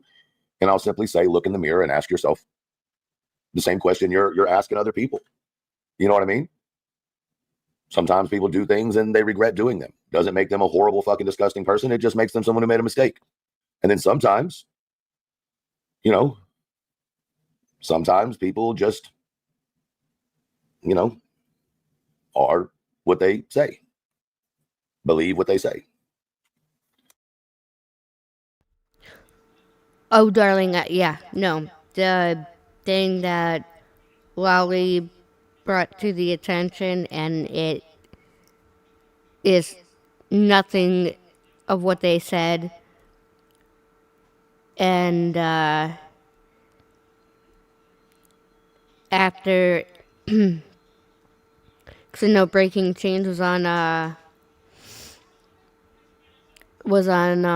Queen Bee's panel, and it completely explained. Plus, her post completely explained that it wasn't the White House, what it was, who it was from, and what it was about. And BJ, I guess, took a little credibility. She, I guess, says she didn't know or whatever. But, I mean, it's just kind of common sense. If the White House was coming to help search for one missing child, they would have to do it for all missing children. So that right there, you question yourself. And this isn't the only time that the White House or the president has been brought up that they're coming to Tennessee to find Sebastian. This is not the first time. This is not the first rodeo that they've done. So, because I believe it wasn't too far into his disappearance, but I want to say between 8 and 12 months or whatever. Supposedly, President Trump was coming down there and was going to do something. So there was that too. Oh, I absolutely love Truth. He just says what's on his mind. He'll make you laugh. He'll tell you how it is. Even if he's raising his voice, he's not yelling, he's just animated, and he knows pretty much every single one of his subs. Because he's on here because he likes to engage with the subscribers, engage and talk with everybody. Not the money or anything. He's stated it 1,000,000 times. He's a creator, and he comes on here because he wants to, conversate, and it's something fun for him to do with the community he started. A little bit said she proved before putting something out. In the chat said they. Oh dear God, did she really? She said that she didn't believe it without any evidence, and then her chat was, pushing the fact, and then she believed, and I guess now she believes it's from the White House. I don't know. It's BJ always believing anything and everything that comes into her chat, and then she's like, I need to see proof, but still runs with it for some reason. Why? I have no idea. How about you get receipts and you get proof of whatever is being said before you hop on the train, and then once you talk about it and say you don't have anything and evidence to support it, leave it at that. Unless you have something in front of your face, you can't say yes or no. I don't understand. But then again, I have no desire to understand BJ and them over there, because if I tried to, I'd lose even more brain cells than I already have.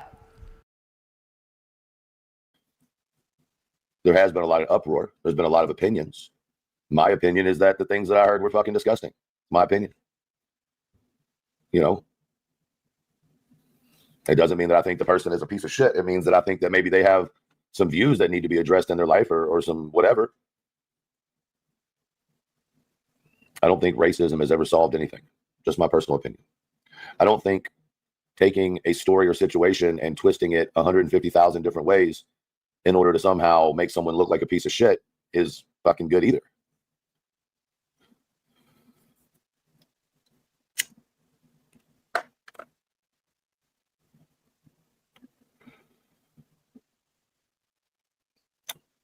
I know people keep expecting me to come on here and go off or lose my cool or something like that. But what I've realized is that a lot of people on here don't live the same morals on social media that they live in real life. And I can't help but to think that some of y'all's social media morals are your real morals, and that the morals you live day to day are very gray, you know, really in the gray area. I think it's interesting that people have concentrated on a TikTok that I had 4 years ago or 3 years ago, maybe 4 years ago. I find it interesting. I also find some of the duets to be hilarious. Not that I can see them on TikTok because I'm not on there anymore. Yes, I know there's a page there. I don't have access to it. Haven't in years. Nonetheless, I can appreciate the humor. I like a good laugh. So I can appreciate that. And then I listened to a panel today. I think the panel was from yesterday. Maybe it was the day before. And I listened to a group of white women. Imagine that. I listened to a group of white women say every "I'm not a racist because" comment you can imagine. I listened to a white woman tell a white man that the 2% of black he had, he lost when he took a shit.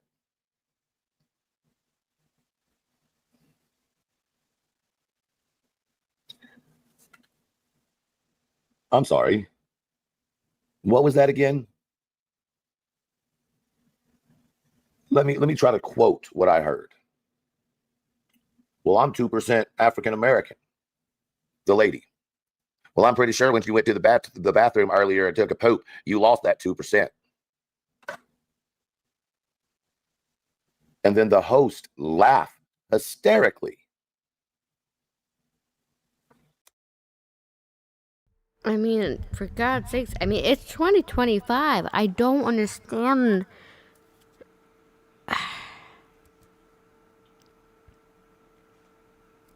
Just going straight to racism, because I don't believe in that. Everybody's equal. Everybody bleeds red. Everybody is a person. Everybody's a human being. Every person, no matter, you know, who or what they are, their background, it does, people just seem to think that we think less of them, and I am not one who thinks less of anybody. I don't judge on, you know, somebody's color. I don't care if they are African American, purple, green, blue, Asian. I don't care. They're people just like us. They're humans. They have feelings. They bleed red, and they're just as equal to us, in my opinion. I have never seen it the way some of these people see it. And it's not just, of course, one race being racist.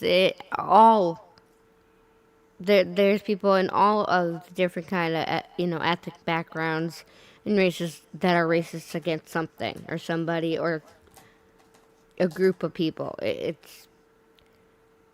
It's not just, you know, one side, and it sucks because it's 2025. I mean, for God's sakes. But it hasn't stopped yet. I don't ever see it really going away, as sad as that sounds. I would love for it to. I would love to even try and help get rid of that. But there's always going to be people that are racist, and it's wrong, and it's disgusting about what they say. It's not right. Then one question, why? Yeah, see, Jay has dreads. It's a hairstyle. That doesn't mean she can't be racist. We've all heard what she said, even vocally. So just because people say have a hairstyle of a different ethnic background or stuff like that doesn't mean they're not racist. Does not mean they don't say things like that. Does not mean anything, in my opinion. Anybody could have dreads and be racist. It is what it is, and it's sad. But you won't see that any of that over here on my channel. If somebody wants to bring something like that up, they will instantly get the boot because I won't stand for it. I'm not racist, and I'm not racist. I hate everybody equally. I'm not I don't see the world in black and white. I see it in color. Like, a human being is a human being, in my opinion, and that's how I see it. That's how I was raised by my mom. So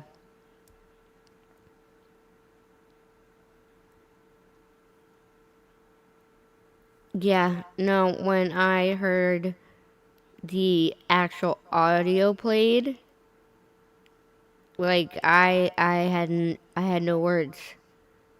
I literally was speechless. I'm like, this is supposed to be a quote-unquote professional-ish true crime person with this big platform for true crime.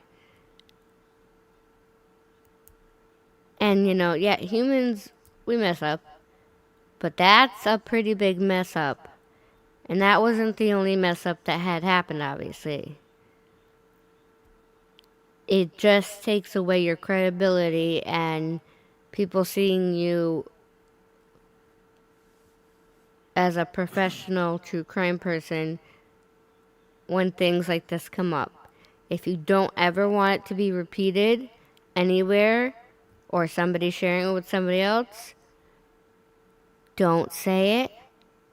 Don't comment anything. Don't say any of the words. Because, as we know, it will always come to light.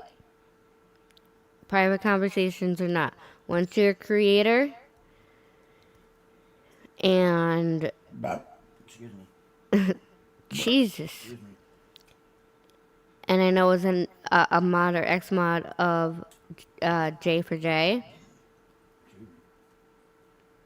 When you have that conversation between those people, and then you feel, you know, people really should know who people truly are. Once you say something, that's it. It takes once to say it or to text it, and it will be shown. There will be people that will be sharing it. When you're a creator, not much is private. We try to keep things private, such as families and kids, but nothing it's private. You're, as a creator, you're subject to so much. So much. Just like, as a female, when you have kids, especially after the first one, What's privacy? there's no privacy. You have absolutely no privacy at all. You gotta have no shame because you share everything. So I honestly, for one, was speechless when I heard the actual audio. I was just like, okay, this person did this, brought it to YouTube, and it was disgusting. And for that to come out after, I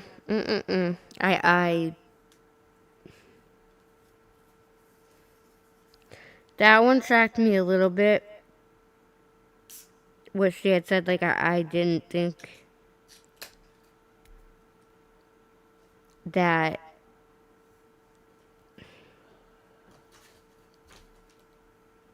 we'd ever hear something like that after what she did on the internet under the alt account. I thought that was the lowest of the low.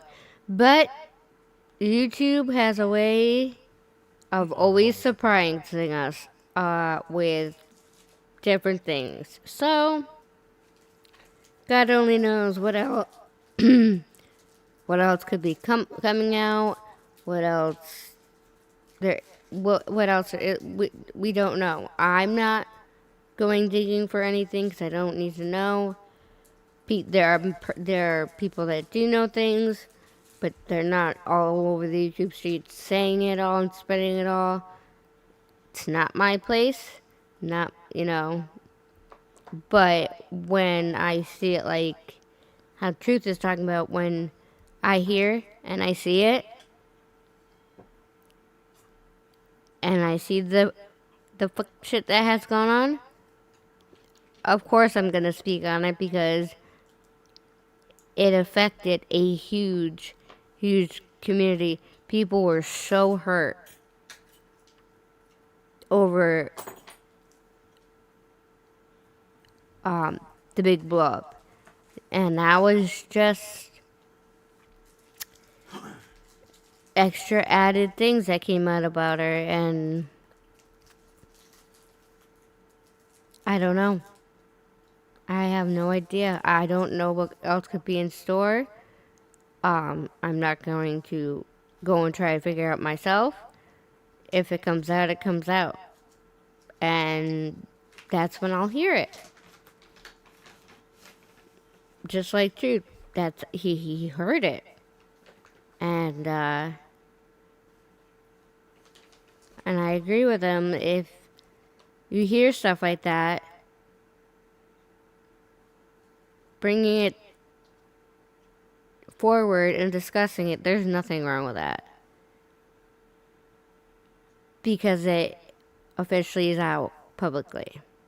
That's just my opinion, though. Yeah, it does.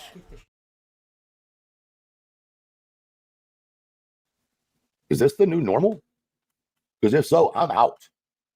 We got people telling and posting that head wraps are grape minus the G rags.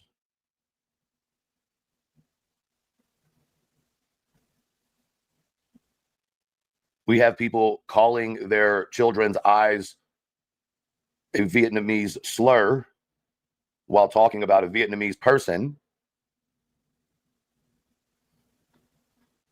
But if we say any of this, we're attacking them. If we bring any attention to this, we're bullying them. What? I literally heard I have a black friend line today. You have a black friend? What the fuck does that even mean? What the fuck does that mean? Crazy Redneck, thank you for the super chat. Just because, I appreciate you. Krama Reels, thank you for your super chat. Miss P Savage, thank you for your super chat. Rooster Squad, let's smack that goal in the face just for fun. I like it. I like it. Lake Girl, thank you. Rooster Squad. Gone Girl, give to 5 Elevated Truth Podcast memberships. If you got one of those, please make sure. And thank Gone Girl. And if you think back not too long ago, wasn't there a song about the 1930s?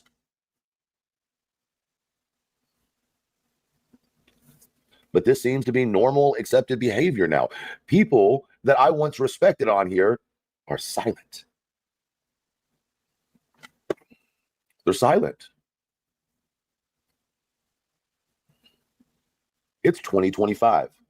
We don't use the N-word anymore. And I mean anymore because it's never fucking been appropriate. Back when we were growing up, you might have thrown an A on there and it was acceptable in the 90s, and it's not anymore. And it shouldn't be.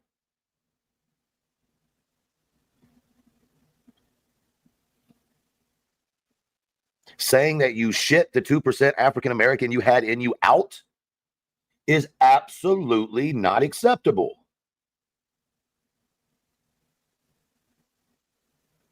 It's unacceptable.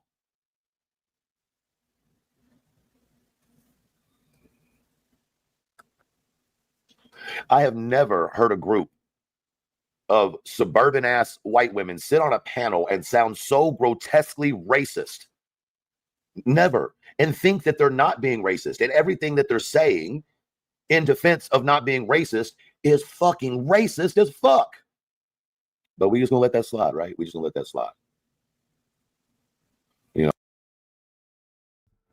I'm with Truth, but the thing is he does a damn good job of bringing things up. And I stand with Truth. I'm a part of the Rooster Squad. Proudly. Because he talks about the things that we all think. So, I have to agree with him. I do. You know, 5K, thank you for your super sticker or your super chat. The supreme art of war is to subdue the enemy without fighting. I stand with Truth. Thank you, 5Ks. You know,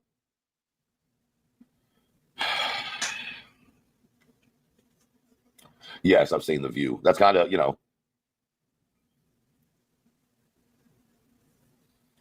listen, you can think I'm whatever the fuck you want to think I am. I don't give a fuck. But what you can't say that I am is fucking racist. You ain't. Another thing me and Truth have in common, I'm not one bit. My mama raised me right. And I thank God every day that she did, because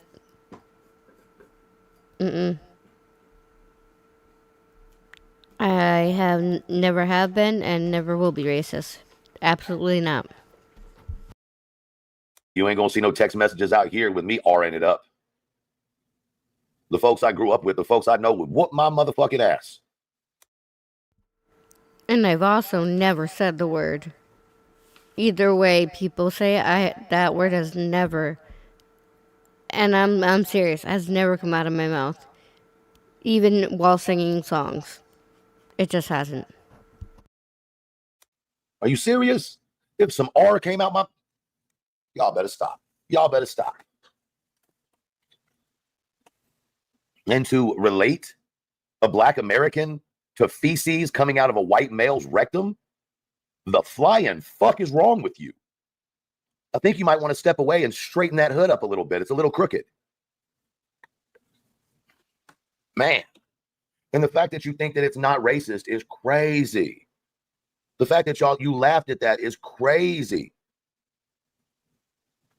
Angela Davis said, in a racist society, it is not enough to be non-racist. We must be anti-racist. The quote emphasizes that a passive stance of simply not being racist is insufficient to dismantle systematic racism. Instead, one must actively work against it. Do I need to read that again? Now, there's not a whole lot of things that start up my First Amendment speech. Okay? This is one of them. Word salad, Sage? No, how's that word salad? Let me read it again. In a racist society, it is not enough to be non-racist. We must be anti-racist.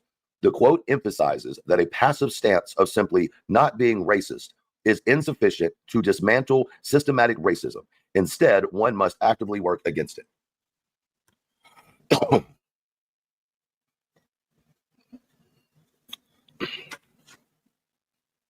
I mean, stand with who you stand with. Be happy with who you stand with. You know what I mean? Like, if that's your tribe, that's your vibe,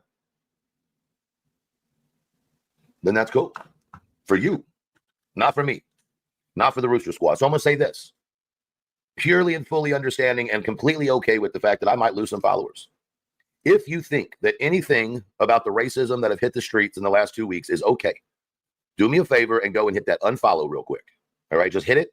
And then underneath it, it's going to say, do not recommend this channel. Hit that do not recommend this channel. I don't think we're going to see common ground if we can't agree that racism is wrong. I don't think we will ever. And I'll say the same thing that he did. 100%. What he said, I will say for my channel. If you're going to be that kind of person and do that kind of stuff, unsubscribe. I'm not here, you know, for all the numbers in the world, especially with people that your channel doesn't support racism. Thank you. I will never. I would not even give a warning if somebody came in here. Like, people know Rapper, the troll that has always went into people's lives and would spell a word out each letter by each letter. But if I ever saw a racist comment in my comments, instant ban. You don't get a warning. You don't get anything. You're gone. Because that's not going to be on my channel. Because I am completely against racism. I am. So, as Darling just said, you can't sit with us. Freaking men. Don't come over here if you're going to be that way, because I don't want you over here. I don't want your follow. If you want to unfollow me, go ahead. I'm still going to work hard to get the 1K goal, but with the right people. And I don't need those kind of people that are racist around me or my channel. And that's where I stand. Ever be on any type of similar ground. And I'm okay with that. 100% okay with that. And in the spirit of that, and the fact that it's Token Tuesday night, let's go ahead and smoke one of these, what I like to call Queen Bee joints. As y'all know, it's got the Keefity Keef on it. It is tobacco, of course. Y'all know it's that wacky stacky, that Mackie tobacco.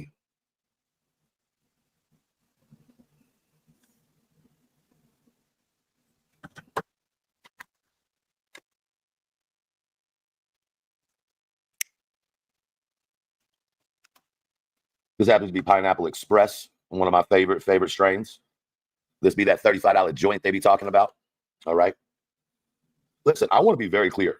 Even though I've gotten, thank you, Eva, even though I've gotten a lot of, hate and bullshit and lies over the last 2 weeks, I still don't think that I have the right to tell you who the fuck you hang out with, who the fuck you listen to, who the fuck you support.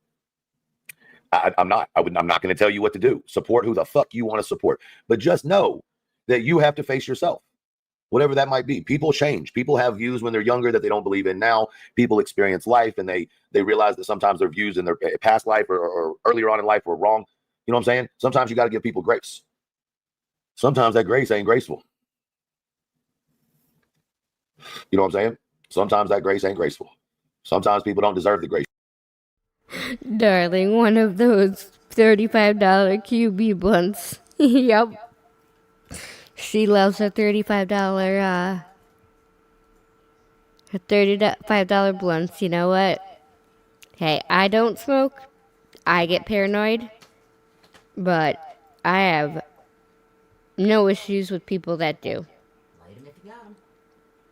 Yep, let them if you got them. I mean, honestly, I talked about it as I got older with my mother. It is a plant that grows from the ground, from a seed. And if you're religious like me, God created everything. So if God created a seed to grow that, what's the issue? I just don't see it.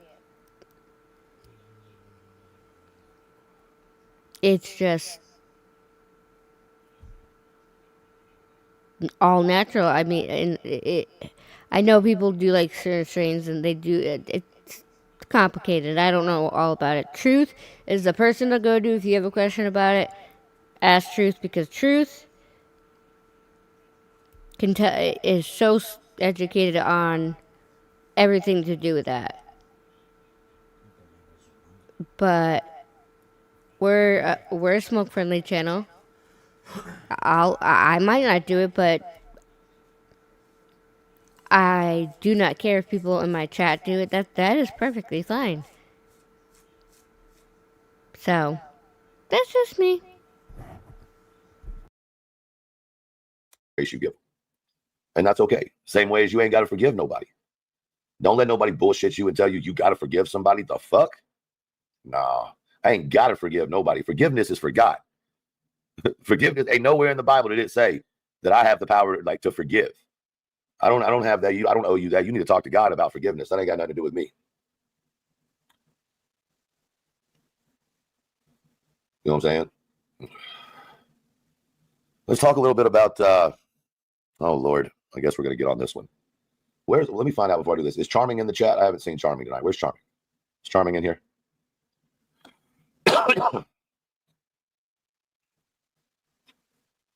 Charming, are you in? Hey, Sensen, how are you and Al doing? I hope y'all are well. I hope y'all are well. I guess she's not in here. All right, well, I was going to bring her up. Where the fuck's Clue? Clue can't come out. You know what? That's the bullshit I'm talking about. Someone gets all popular on YouTube, and all of a sudden they're too fucking cool to come hang out. You know what I mean? Used to be, back before she got all cool, you know, she would come and hang out. Not anymore. Rude. Really, it's rude. It's fucking real rude, actually. By the way, guys, while we're just bullshitting for a second before we go into the next topic, are y'all about ready to do some pre-orders on some Make Insane Asylum shirts legal again? Oh, I think it's Make Insane Asylums great again. Are y'all ready to start those pre-orders? I think we're going to start it in the next couple of days. I'm just curious. We're also going to do pre-orders on the coffee cups, and we have metal man cards coming out. So all of those are going to be able to pre-order, guaranteed to get to you obviously before Christmas. But yeah, all of this will be done by Miss P Savage and her business. So it'll be supporting a local, I say local within our community. It'll be supporting P Savage's business, and she's had a change in career unexpectedly. So this is going to help her out a lot as well. So when it comes to anything Elevated Truth Podcast or Elevated Truth Social Wise merch, everything right now will be going through Miss P Savage. All right. So there will be an email that will be released in the next day or two for you to do your pre-bids on or your pre-purchases on. And there will be a Cash App Venmo for y'all to purchase on as well. Have I lost weight? Yes, I am in the process of losing a little weight. Thank you for asking. Most people gain weight in the winter. I'm trying to cut another 40 pounds. If I get my husband a man guard, does that mean I can take it away when I want? It sure does, Michelle. It sure does. So I think we're going to do 2 different designs on the shirts, 2 on the coffee cups, maybe. Let's see. I think I've got to get with Miss P Savage on it, but I think that the shirts will be 25, 15 or so on the coffee cups. I'll get a better list for y'all on cost, but I have to make sure that Miss Savage makes some money off of them. You know what I mean? So if I was just getting it from an online distributor, I'd be able to get it way cheaper for you guys. But we're not worried about cheap with Miss Savage. I want to make sure that she makes some good money. No, Miss W, what'd you say? I'm sorry. Will you write it again? Any tips on losing weight? Stress. Stress makes you lose weight.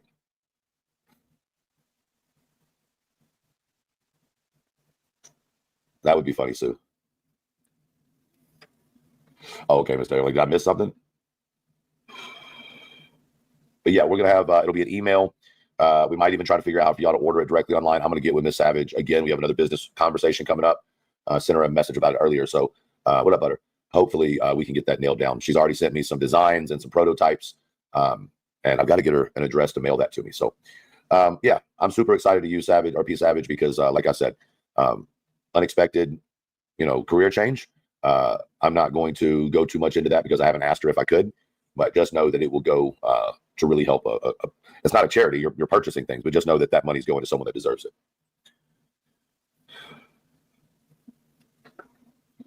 Awesome. Miss Savage says she'll have it taken care of. All right, good. I'm glad your fucking ass is in here.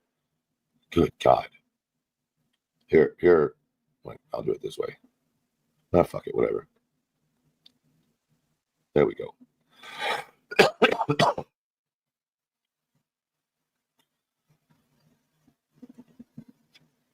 The coffee cups are dope. There's Make Asylum's Great Again cup, and then there's a Man Card cup that she fucking rocked out in a gold. It's all gold. The Man Card cup is fucking really dope. What's up, Clue? What? Who the fuck who are you talking to? I have to say, I have the best, besides Queen Bee, I have the best laughs when it's Truth and Clue up on panel. And then you add Charming, it's even better. But like I said, I've watched Truth since before he had his own channel. When he would go on panel on Clues. And when he made his channel, I followed him from day one. Because there was something about him that drew me to him. And I liked how he does stuff. I just do. I think he's an amazing person. And the best part is, Charming will go to the ends of the earth to back up both Clue and Truth. Truth will go to any extent to back up Clue, and vice versa, and Cletus. And that's something that this side of YouTube, that's something that we've got that the other side of YouTube will never have. I don't think they'll ever have people going up to bat like they would for each other or even their subs. They do. Oh my God, I know he's poor fiance. Queen Bee will get him going or he's gone. And Clue's like, he's gone. He gone. He dead. You took him out. And I do. I love how Cletus laughs. Like it's just, I love this part of YouTube. I love my creators because I feel I belong. Like, this is where I'm supposed to be. Is this portion, this side, this sector. It's the community. It's everything. And as a person, as long as you're loyal and you're not like, two-faced and stuff like that, we welcome any and everybody because you know what? We don't judge people. Do any of us creators trust people right away? No, we don't. We won't because of the things that have happened. But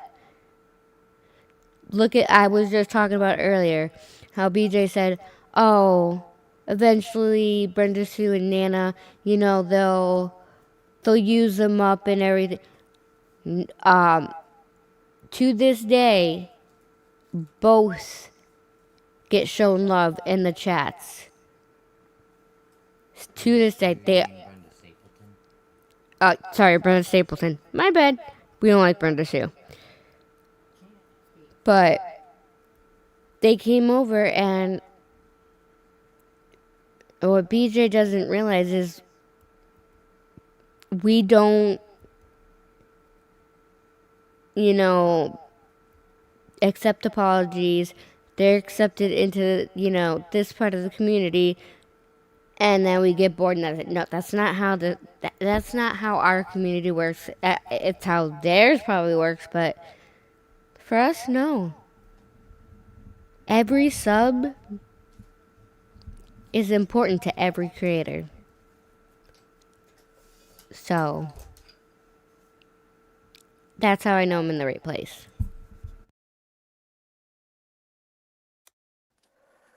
Unless there's a mouse in your pocket, There might be a fucking mouse in my pocket. I mean, I don't know. Listen, I wanted to let you know. So P Savage is going to be managing all my merch and shit, and she's looking to take on, a creator or two. And so I wanted to encourage you to have her do your Christmas merch. She's going to set up a whole ordering system and everything. She recently had a career change after 20 dedicated years unexpectedly. So we'll be doing all of our cups through her, cups, shirts, things like that. And that way, it helps everybody out. So maybe you can talk to her. I don't know if that's something you're interested in. Maybe you can talk to her. Okay. I wanted to put you on the spot so you feel like you had to do it. That doesn't work with me, but okay. But it's P Savage. Like, she makes dope ass shit. Oh, I know. I think you should get her to make you some of those pink masks. I bet she has a plug to be able to get them. You look like a fucking pink mask. Wow. Listen, that's not the worst thing today I've heard. I heard that someone lost 2% of... Did you see the short I made? No, I didn't. Oh, hold on. Hold on.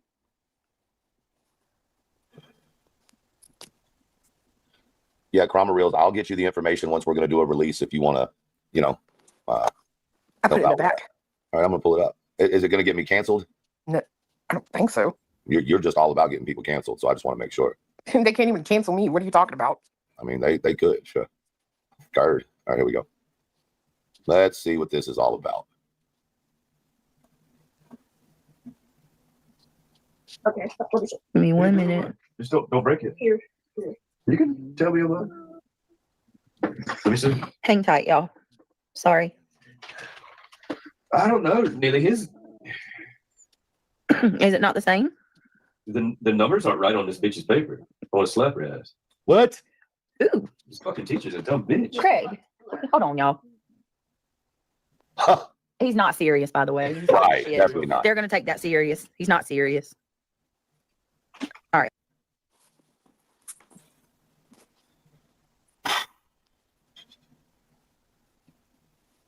Wild.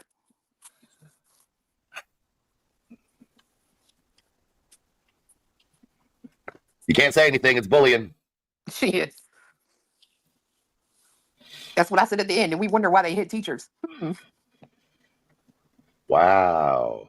And then for her to come back and go, oh, he was just joking. Like, if that... Yeah. Let you or fiance say something like that. I ain't even never said nothing like that, and I'm accused of being a violent, angry monster. Yeah, it seems like he got a problem putting his hands on people, don't it? That's his Women. first go-to. She's a woman, right? The teacher? Yeah. And so you said you wanted to slap a woman in the face? Well, let's just start with the first issue. This bitch's paper. Let's degrade women in front And of a teacher's authority. Yeah. You know what I see the problem is, Clue? The problem is you brought that to everybody's attention, and that's stalking. Oh, well. That's what the problem is. Call me a stalker. I don't know. Craig. That's my favorite. Craig. I don't even want to cover her. I don't even want to talk about her. I think that I literally believe through and through that she strives on every bit of this. Nothing that I've heard come out of her mouth, literally nothing have I heard come out of her mouth that's honest. Nothing. Literally nothing. So. Oh, that's not true. Oh, yeah? Yeah. I did hear her call herself fat once, which is, it's not a lie. I mean, it could be a lie. There are levels to that shit. Oh. So you're trying to say, since she didn't say I'm gargantuan, that she was lying. I see what you did there. I'm not saying, I'm just saying that there may be other adjectives to describe said person's girth. Round is a shape. Yep. And so is a donut. And a blimp. And SpongeBob SquarePants. SpongeBob's not round. No, but that's the kind of thing that certain people would try to fit into round holes. Same thing. Oh, darling, I know. Some of these, I don't know what these parents are, how these parents are raising their kids, but none of my kids would ever even attempt to do that, because they know better, because we teach them. And I teach my girls, you don't put your hands on a man just because you're a female doesn't give you the right to put your hands on a man. I see it both sides. But it'll be a cold day in hell that my kid freaking smacks it. No. One of my children smack a teacher. They better, Oh, dear God, not the donut argument. They better go get themselves jail cell. Because, I ain't bailing you. Oh, no. Clue in the donut hole. Okay. No, Clue has a whole argument about it. She says a donut is a shape. But it's the middle part that... But you know what? We're going to let Clue have it because... You know what? We love Clue. We don't judge. We listen and we don't judge. But goddamn, I swear, the donut argument will never go away, and She's gonna take that to her grave. it'll be. They can argue about it for literally hours. It's. When their time comes, we should bury them next to each other with the donut thing on their gravestones. No. Clue would like. She likes it 'cause I made her a little floating. With the II, she takes the cosmic brownies and rolls them into a ball because she says it tastes better. So I made her into one of those floating on her floaty in her pool, and it floats around. And she absolutely freaking was ecstatic when I made that. But you know what, Truth? I'm blaming you for the donut. If you're bringing up the donuts, you brought up the donuts, it's your fault. I'm sorry. I love you, Truth. I'm Rooster Squad through and through, but you know better. You've been through it enough, haven't you not? Just please don't bring up the donuts anymore. Please, for the love of God. Oh, dear God. Okay, well, see, if Truth brought it up, I'm sorry, Truth. This one's on you. Hashtag we blame Truth. Don't be mad at me, Truth. But you know how to get her fired up about the donuts. You do. You do.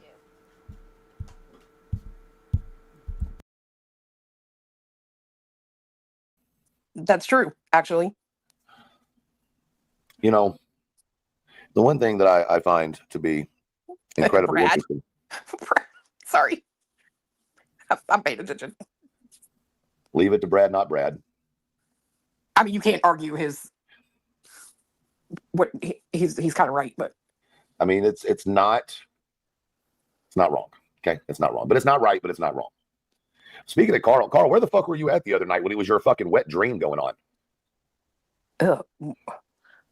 The night y'all were going over the other live, which we're about to walk into. I just wanted to give some preparation and smoke a joint before we walked into that shit. Oh, fat bastard. Well, I'm not going to say that, but you're free to say what you'd like. Did you set this for 18 and up because they've restricted it if you did? Just No, everything I do is 18 and up. well, I mean to the point where you have to. Make sure you want to watch. I do. Oh, they're putting. Oh, that brings more people in most of the time because they're like, shit, this shit is so good. They're giving me the warning. I need to know what the fuck's going on in there. That's probably true, actually. I'm just saying it don't hurt me. So, all right. Now let me just start off by saying there's been some weird shit going on, right? We've discussed that.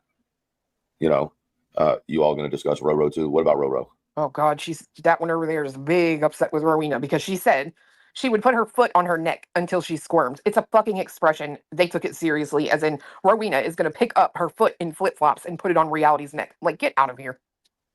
Well, I mean, let's have some reality to this Rowena situation then, okay? There's a very interesting thing in the law, right? See, for something to be a threat, there has to be the mitigating circumstance. There has to be a directive to inflict that threat, right? Like you have to have enough probable evidence that they meant what they said, right? Right. And that's although not the nicest thing to say at all, that's not a threat. No. That would be like if I said, Clue, if you trip her when she walks by, I'm gonna kick you in your kneecap, right? And the girl walks by and you don't trip her. Like, I'm not really gonna kick you in the kneecap. It's like it's a saying, it's a example, you know what I mean? Or maybe she meant she wants to put her fucking foot on your fucking head. Either way, she has the right to say she wants to do it. The difference is if she says, I'm coming to your house, I'll be there tomorrow at 2:30 to do XYZ PDQ. She did sing it. I will say that. She did sing it. I mean, singing it doesn't make it, if I'm like, I'm going to, that doesn't make it any less of a threat if a threat is intended to be made.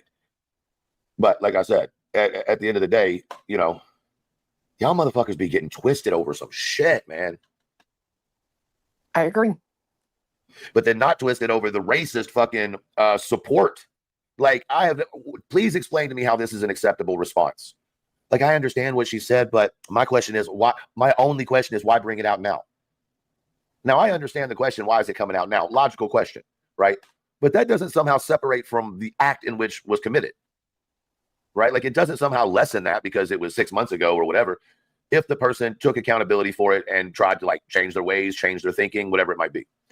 I mean, there's word around the street. I know everybody else has heard it, that there's one creator or another creator or whatever, that there's evidence of them doing it. Okay, well, if it comes out, hold whoever it is to the same accord.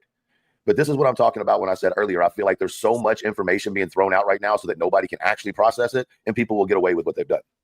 Yeah, this is all deflection against somebody scamming the community out of $8,000. 10. 10, sorry, 10. At least. My bad. It just is like I said before, the attacks that have come at me have been over a TikTok account 4 years ago, minimum, right? Not what I'm doing currently in my life, not what I've made myself into as a human in today's society. It is what it is. If you're not even doing anything in the fucking TikToks, you're just acting stupid. I don't even have the access to that fucking channel anymore.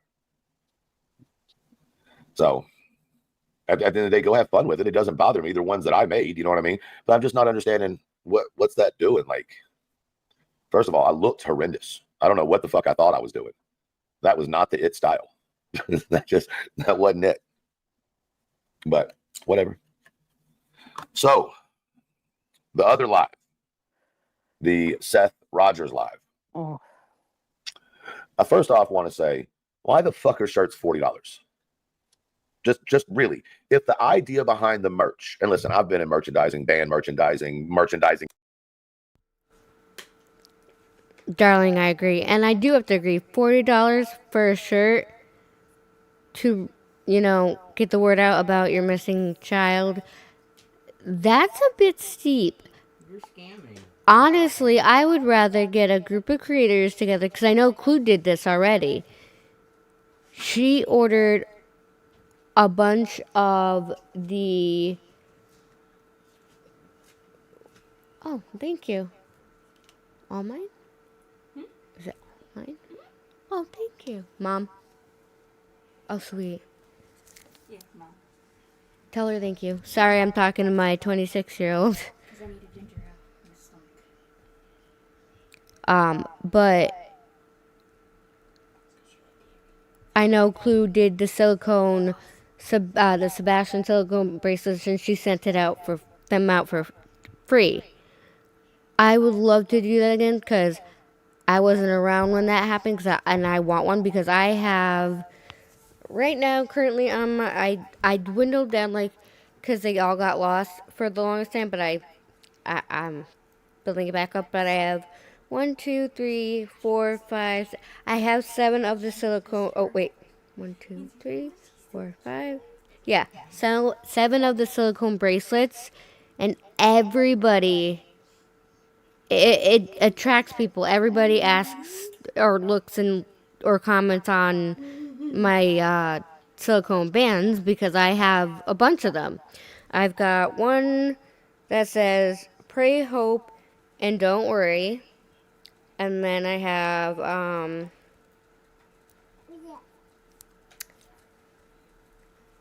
oh, I turned it. It was on the wrong side. It says. It was from a local event out here. It says, "Your mental health matters. Take care of your mind and body." I have another one that's for pancreatic cancer. I have, what is this? I think the Cornwall one I got. The foregoing ahead, or whatever it is. Yeah, the Cornwall tools. I have one that is for my local police department. I won't say the actual first name, even though creators being doctor here doesn't really matter, but no, I'm not going to say it because of my kids. I have one that says, "Don't text and drive," and then I have 2 from another creator, Yasko. One says, "Be a visionary," Yasko fam, and the other one is Yasko Ghosts at Home one. So, I get asked about my bracelets all the time, like what I say or whatever, and I would love to be able to do something, or if a creator ever wanted to do that, I mean, getting a bundle of them, you go through the right place, isn't too bad, especially if it's split. The cost is split between people. It's something I would literally wear every single day. I sleep with my bracelets on. I shout, everything. That I don't take them off unless, like I had to when I went in to give birth to my daughter, or I have to get an IV or hospital, something like that. I keep them on because I like everything it represents. And people always ask me about them, so I really, really, really, really, really hope maybe somebody does the silicone bracelets for Sebastian again, because I would ask for quite a few, because not only would I wear one, Fenrir I know would wear one. And probably do the same thing I've done with other ones of mine, is put them on my key rings. Yeah, he puts them on his key rings, but it's always with him. Because I wore ones before, and what I do for work, when That's he has true. his own snaps on his But he still has it on him. He always has the bands that mean the most to him on his keys. I know my 26-year-old would. I know my 16-year-old would. I know my mom would. I know my dad would. I know my 26-year-old's biological mother would. I know plenty of people that would I could actually, in my family and or outside of my family, my in real life best friend, I would wear it. I mean, and I may be on the East Coast, but who knows where he could be anywhere. So spreading the word is spreading the word. Yeah, darling, I missed out when Clue did them too. I hadn't found her channel and I hadn't started watching her yet. So I missed out on it too. But I know she did it, and she sent them all out, and it didn't cost anybody else a penny because she did it out of the kindness of her heart and to bring awareness for Sebastian. But $40 for a shirt when people are struggling. $40 for a shirt. Where's that $40 going per shirt? You know where it's going. If it's going in your pocket, you're just digging your own grave, as it's called. And two, Yeah. It's not helping with the finding of your child. If I was in his shoes and use intelligence, I would charge maybe $5 to $10 for a shirt that's going straight to the responders trying to find my child. And when you wear a shirt, everybody sees that. They'll ask you about it. So, I mean, you would probably honestly sell way, way, way more shirts. Get your son's name out there so far out there if you did it at a reasonable price, and more people would start to learn about Sebastian and be aware of it. They would stop and ask people about the shirts. It would bring awareness for him. But people can't, I mean, it's the holidays coming up. I know for sure I'm a broke bitch. I couldn't afford it as much as I wouldn't do it through Seth though, because that's my own thing. That's just me. But if there's a way that we can bring the bracelets back, even if it's amongst several creators or whatever, or say become monetized, even with my, first or something YouTube check, I would even do that to give to people. And I'm not going to ask for money for him because you not want to know what? It's getting his name out there. And that's the whole entire purpose. So I have to agree. $40 for a shirt? People can't. They just can't. I mean, the creators on here, their shirts aren't even that expensive. Like, literally, they aren't. I think the most expensive thing Truth has is was the Elevated Truth podcast Windbreaker, the white and green one. I believe and that wasn't even that much. And his hoodies weren't that much at all either. No, Clues isn't either. I've gone to concerts and the hoodie was $25. So T-shirts were like 10 to 15. Yeah, and I understand it takes money to make those shirts and to order those shirts and everything and send them out. I get that. I do. But if Seth presented himself in a better way and had never done some of the stuff that he has done, I think there would have been plenty of people lined up to help him out with it, so that way it wouldn't have to be so expensive. That's my opinion. I'm allowed to have my opinion. I forget my whole spiel. Because, no. It does matter. Trust me. Everything I say is in my opinion or allegedly. Nothing is factual unless I have factual evidence or receipts. My opinion is my own. I am allowed to have my own opinion. We talk about different things, theories, conspiracies, all that kind of stuff.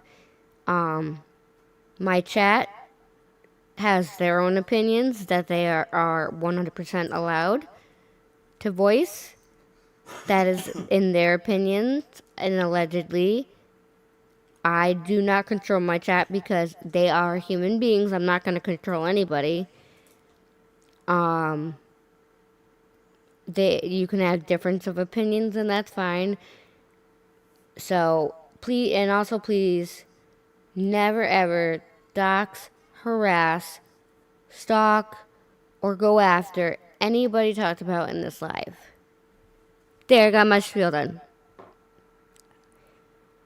2 hours, almost 3 hours late, but hey, at least I did it. Right? Right. All right, back to it. I gotta use little girl room, so I'm gonna push play.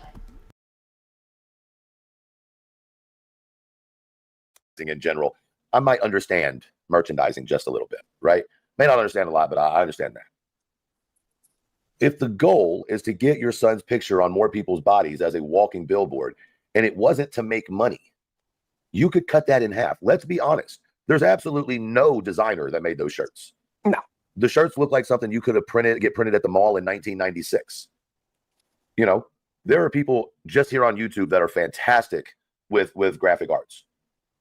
You could go to a company and say, hey, this is for my son. Can you do a deal on 300 shirts and I'll pay X amount over 300? Right? You can get shirts made for $8 a piece, sell them for 15 shipped. Well, why are they 40? He's hungry. Didn't you see him in his live? I think he's lost weight. I think he may need money for food. Well, I mean, if he does simply have nothing to do with Sebastian's disappearance, then I can understand why stress might make you lose some weight. You know? Listen, there's no secret. I'm not a fan of Seth Rogers, right? I'm also not convinced he had anything to do with Sebastian's disappearance. So I don't necessarily just need to be a fucking dick to him all the time. But that I'm with was you. weird. The live was hella weird. Like, very weird. Very. Did you listen to Trisha play it? No. Holy crap. So listen, she took out all the dead air. Yeah. Dude, I thought that he just like repeated that been too long, been too long, been too long, been too long since it's been too long. Right? No. There's literally like 8 spots where he repeats shit, almost like he's literally fucked up. I don't know about fucked up. Do you remember months and months and months ago, I told everybody about the law of threes and the reason for repeating in threes. And it is a mental game. It's a manipulation tactic to stamp something into someone's head. So the idea is when you repeat things 3 times. Yeah, but this isn't like that. It's not like that, dude. I did. That's what I'm saying. For me, I felt that way. No, it's like I don't know. You can almost see him like getting like fucked up on his own. You know what I mean? By his own anger, you're talking about almost like an out of body type experience, because I could see that. I think he might have been like, I'm not gonna lie, I think he may have been drunk or something. Like it was. He wasn't slurring. He was. I was. The hell he wasn't. I didn't hear slurring. Oh, I did. Did you? Okay. Well, I'd be interested in having that conversation, because I just didn't hear it. You know what I mean? Normally, I'm pretty good at picking up on those things. I will tell you before I address Crazy Crystal's question. I felt like his eyes became very, very, very dark just while you were watching, and when he was staring into Aries, I love you. When you're staring into the camera, specifically talking to Chris and Katie, and that was a look that either one of 2 things. Something was said to me in the last couple of days about, you know, how do I say this? So one of the theories that a lot of that people kicked around early on was that maybe that Seth and Katie came together and put Sebastian somewhere, right? Does anybody remember that being a theory that came out? I do, and I think I know where you're going with this on one thing that he said. Right. So when this theory was kicked around, it was based off of something Bobby said. Now, I know a lot of people say Bobby's full of shit. I'm not going to say I disagree with you, but I think the one thing that we can all agree on is that through this case, something that Cletus says often, something that I've started repeating often, is that even in someone's lie, there's going to be truth, right? Does anybody remember the comment, Seth's truck was there for 5 straight nights before Sebastian went missing? I don't remember that. Or 5 nights. I remember it being said it was there. She said it was there after, and he never left. Let me be very specific with the question, because I don't want to confuse people. I don't want people to say, yeah, to you and me. So you could be right. I'm not saying you're wrong.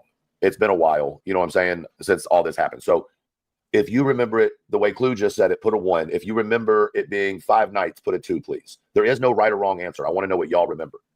I'm sure we can go back and find it. Well, let me take the before part out. I don't think the before, but I think if we do 5 nights, put a 2, please. There is no right or wrong answer. It's been a while, you know what I'm saying, since all this happened. So If you remember it the way Clue just said it, put a 1. If you remember it being 5 nights, put a 2, please. There is no right or wrong answer. I want to know what y'all remember. I'm sure we can go back and find it. Well, let me take the before part out. I don't think the before, but I think if we do the math, we realize that it would have to be at least 2 or 3 days before if we're going to believe the 5 days.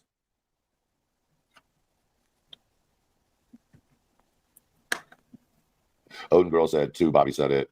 I heard 3 after Sebastian disappeared. Can't say for sure. Okay, so a lot of people are back and forth. All right. So tell me again what you remember, Clue. I remember her saying after that he stayed there like overnight. Which, Right. hey, I've never thought about this, but check this out. Remember when she said that she went driving down their street?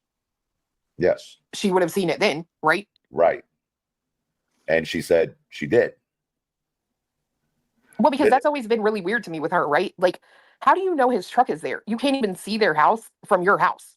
Right. But if you remember that Chris had come out and confronted them because they were driving around. Is it so abnormal for people to drive or walk in that neighborhood? And I don't want to get down a sidetrack with this. There's a reason. I think you see where I'm going with this. Hold on, I'm trying to fix my mic so it doesn't echo.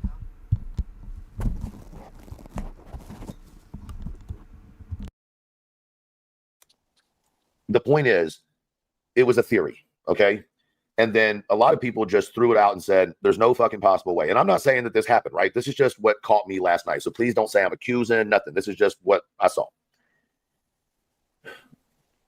If that were to be the case, then Chris would absolutely, in my opinion, know nothing about it, right? So last night, Seth said, again, I cannot talk to her by myself. Why is it so important that you talk to him or to her by yourself? Not with it's continually been, I need to talk to her. I need to talk to her. I need to talk to her. Yeah. And this has been consistent since 2 or 3 days after Sebastian went missing. It was never anything but I need to talk privately with her. Not law enforcement, me and her, not attorneys, me and her, privately, me and her. And so I'm like, okay. And then he says, and something about him dying, and he goes, and you know what happens if that happens, right? Or you know what happens if that happens, Katie? He said, you don't want me to die. Because you know what happens. Then. Right. Yeah, like that shit was weird. I went. I as well did find that weird that he stated that about Katie. I mean, could it be just something he said because he wanted it to seem a certain way? It could be. It's a possibility. You can't count anything out. But we don't know. Does that mean maybe him and Katie know something different? That could be on the table. We have no idea. But personally, I would never want to talk to the guy alone. So, Katie always wants Chris around because I don't think that she trusts being alone with him. I mean, like I mentioned, I was talking to Fenner earlier about the divorce decree. Forgot who went over it. It might have been Queen Bee. I can't remember. They didn't show. They redacted the bottom part because there was pictures. But it was about abuse situations, if I remember correctly, allegedly. So if I was her, I would not want to be in the same room alone. Absolutely not. And I was actually talking to Fenrir about this. Seth is the second person, the only other person that I have never been able to really look at their eyes when they're looking at the camera was Kohlberger. I had looked at his eyes, but I couldn't. After the first time, I couldn't. Because if you remember, I believe it was Kaylee's sister that made that really good impact statement. Looking into him, there's nothing. It's like there's no soul, there's no nothing. It's just darkness and all bad. Not saying that's all that's what Seth is, but at this current moment, during that live, I could not. And for a few lives, I could not, just because I didn't even have to look into his eyes to feel hatred, anger, jealousy, just rage. I couldn't look, when Seth was live, I couldn't look into his eyes. I couldn't look into Kohlberger's eyes. Those are, so far, those are the two people that I have not been able to look at their eyes during any time in any photo. I can't explain it. I don't know if it goes along with having my gift, if it's just something that says, no, don't do it. But I don't think it really has much to do with that. I think it's just an internal feeling. Because when you have looked into somebody's eyes and you don't see anything or any good, you just can't do it. And I mean, I have Hi, Petty. Think who did it? Seth?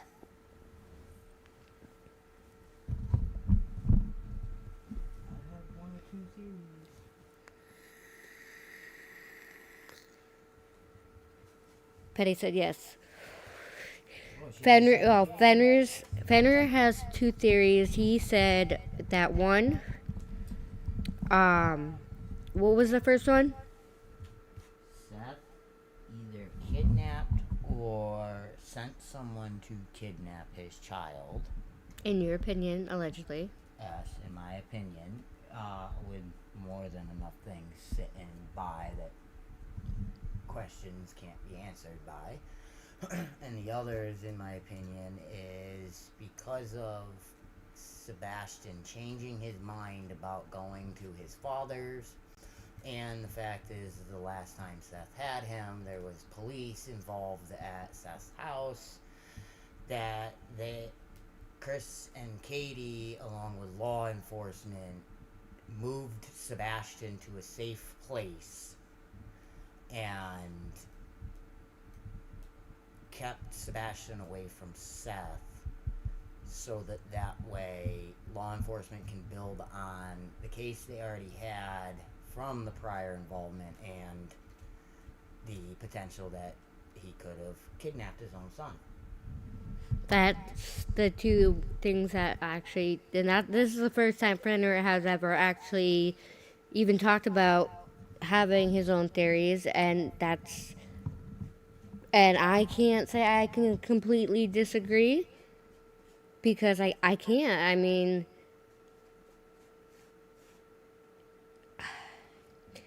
Seth said that he would never his son wouldn't get into a car with somebody he didn't know. Now, I'm assuming, even though it was stated allegedly he was off camera that night at work for about 2 to 3 hours because he was quote-unquote napping in his truck. I don't know if where he parked in the garage or wherever had surveillance cameras or not.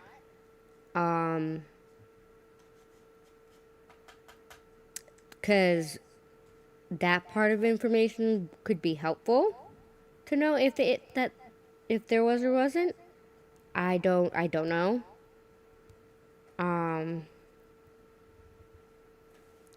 Oh, and that's no problem, Petty. You had to go mod that. I completely understand. He is sus. He when this began, I was still watching T-Rev. And that's when once this started, I can say Seth fooled a lot of people, and I was one of them. I admit it. I fell for it. But once I found Clue and everybody, a lot of things started opening my eyes to different things, seeing things differently than I was seeing them.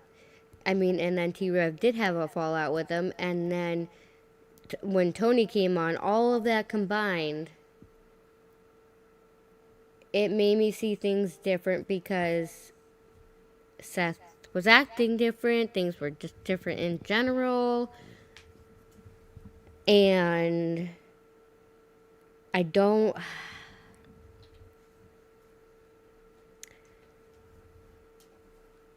My gut feeling, and in my opinion, is that I don't think that he harmed Sebastian, as in hurting him physically or anything nefarious. I don't think he did any of that. I don't think he did that at all. I don't think he hurt his child.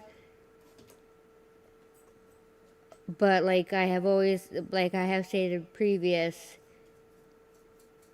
the biggest thing, and I don't know why, the biggest thing that stands out to me is after the 1-year contract with that night, at the age that he renewed it for 2 years, Sebastian is 16, which means in 2 years he's 18. And that has never left my mind. I can't not think about it. I can't brush the feeling that that it's something, and I don't know how to explain it. I don't. But since the first time I heard that, that has stuck with me, and I don't know. What also has stuck with me is,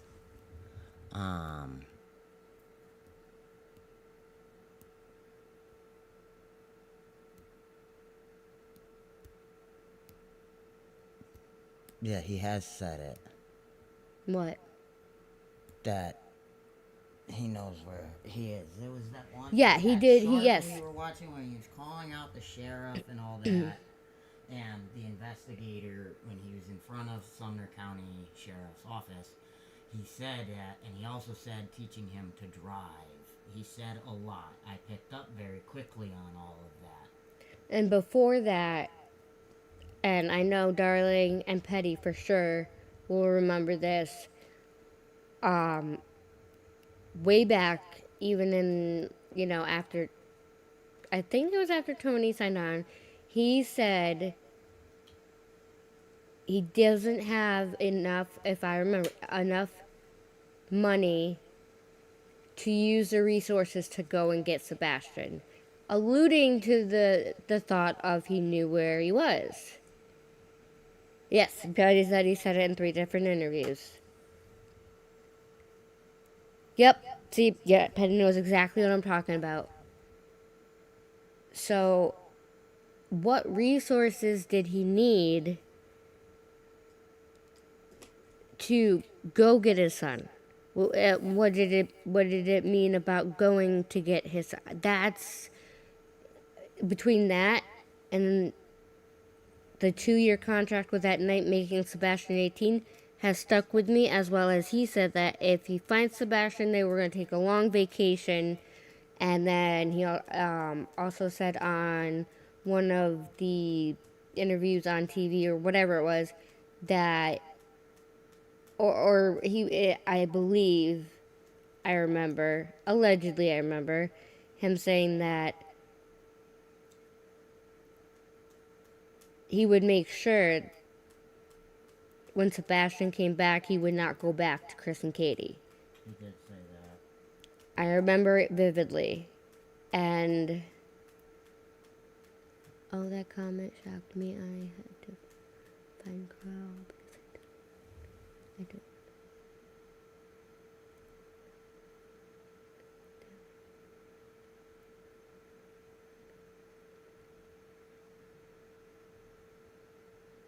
Yeah. Yep. Now, I mean, in my opinion, only, theoretically speaking, only, I think he set something up with the prisoners to get his son, and then a deal went south.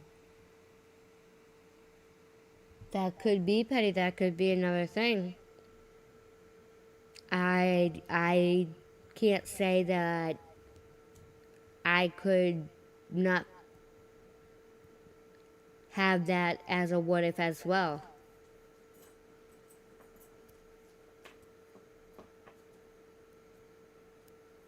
I mean, I can't sit here, and obviously we all say that, we all admit, we're not gonna, we all can, nobody can, none of us can sit here and say that we know 100% sure Katie and Chris didn't do anything. Weirder things have happened. Cases have turned completely a whole 180 and done different things. So, you know, and even Katie has stated, Clue said, Katie had said she would be more worried if we didn't look at her as a suspect. If we didn't look at her like that, because she was the last one with him. She would be more worried if people just brush it off. She knows she's being like that. And it does not bother her because she understands. I have to say, I'm annoyed with... About which part, Petty?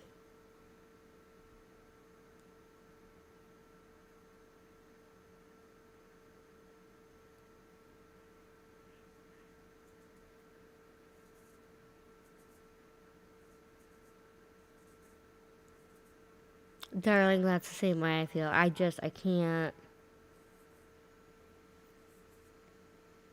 can't shake it. And hey, not everybody is going to agree, and you know, we're all going to have different opinions, different views. We're not going to always agree with everybody, and that's we're not supposed to, because this is a case. There are so many possible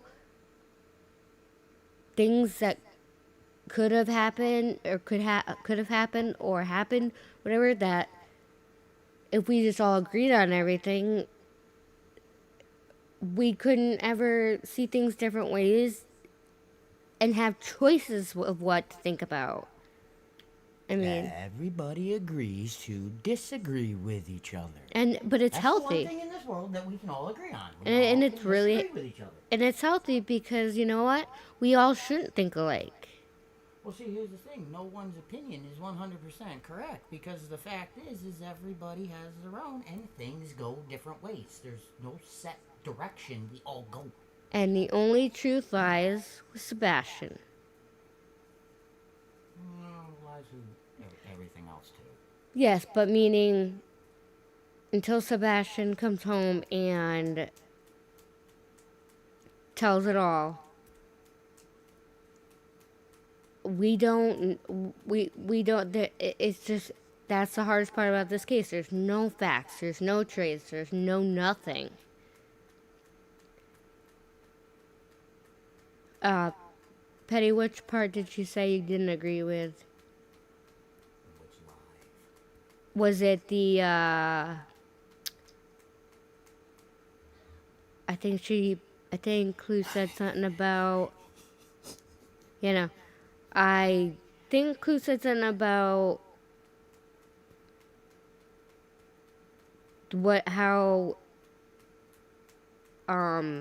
said something about Katie wouldn't want me to pass away because she knows, and said about them working together, if I'm correct. I could be wrong. I don't know if that's what Clue said. Clue, if that's not what you said, I'm not trying to quote you or anything. I'm just trying to remember how it was worded. You're not trying to put words in her mouth. Yeah, no, God, I would never do that to her. Seth wanting to talk to Katie alone. Clue thinks, and she won't, and I think she will. Yes, Petty, I can actually, I agree with, I am on, that's exactly where I am. Like I said before, I wouldn't want to be in a room alone with that man. Teachers didn't even want to be alone in that room with that man, with Seth. I wouldn't want any of my kids or anything ever in his presence alone. I don't think Katie should have to be alone, and I think there's a reason why they don't come together. I think there's a reason why Chris is there. Petty, you are correct. 32 degrees Fahrenheit is 0 degrees Celsius. Yeah, so it's pretty dang cold. And for every degree Celsius forwards, it's 1.8 degrees Fahrenheit. Yeah, like I said, I was agreeing with you, Petty. Yeah. I just. No. What? She's responding to Brittany. No. See, that's the thing is Petty is very respected. She has her own thoughts. It doesn't matter if she's a mod for a creator, sub, nothing. She has, just like all of us do. Nobody's always gonna, agree. Clue and Petty aren't always gonna agree. Truth and Clue don't always agree. Yeah, especially when it comes to donuts. Yeah, well, we're not gonna talk about that. I don't want the chance that Clue hears about the donuts and then I gotta hear about the donuts again. No. Anyway. Okay, I messaged Fiance. But no, if anybody were going after Petty, trust and believe, I'd be there and I'd support her and I'd have her back because Petty,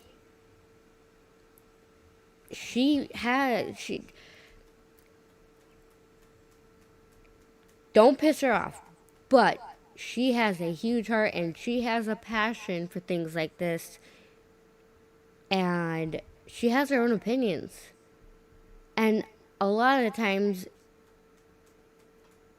her opinions make you actually think in a good way.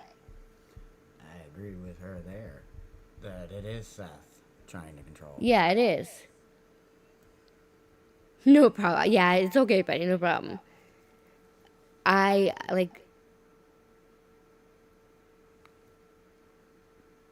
Petty knows that I would be there in a heartbeat if she knew me, even if it was just to vent. Because she's been there for me. Petty has a big heart, but if you cross her the wrong way, if you piss her off or cross certain lines, your best bet is to fucking run. I'm not gonna lie to you. I don't want to ever piss Petty off. But that's a good thing about Petty is she's a strong, just like Clue, a strong-ass woman who ain't gonna take shit from nobody. Point blank, period. Male or female. What's my Instagram saying? What's it say on my Instagram for the quote that I live by? Oh yeah, don't take my kindness for weakness. Yeah, Al Capone. Don't mistake my kindness for weakness, for Yeah. I am kind to everybody. But cross me once, and weak is not a word you'll use to describe me. Yeah, and honestly, I can apply that to Petty pretty well because she is a complete sweetheart, but there's certain lines you don't cross because their lines that people cross can either it's more so it's can hurt other people that she cares about, and she ain't gonna have any of it. It's just how she is, and I have a big mouth, opinions, and no. Exactly. And see, Petty, that's what I look up to you in a way because I look up to that. You don't care. You will say what you want to say when you want to say it, and you have no fear of anything about stating what you want to state. Doesn't mean you don't have any emotions or feelings or, anything like that. It just means that you stand by what you say. And you're not going to be scared to say what you want to say. And I'm also trying to work myself up to be the same way. Because I don't, just like, ain't nobody going to boss Petty around. Petty's going to be petty no matter what. Just like, I'm working on that as, this is who I am. I am who I am. I'm going to say what I want to say. I'm going to give my opinions. And if people don't like it, you don't have to be here. You don't got to subscribe. I mean, I have seen so much in the YouTube creator portion, and, even for the subs, they fear standing on what they want to say when they shouldn't. Say what you want to say, like, completely. It's not, darling, you trust me, I'm still learning. It's not easy. And most of the time, I'm very open to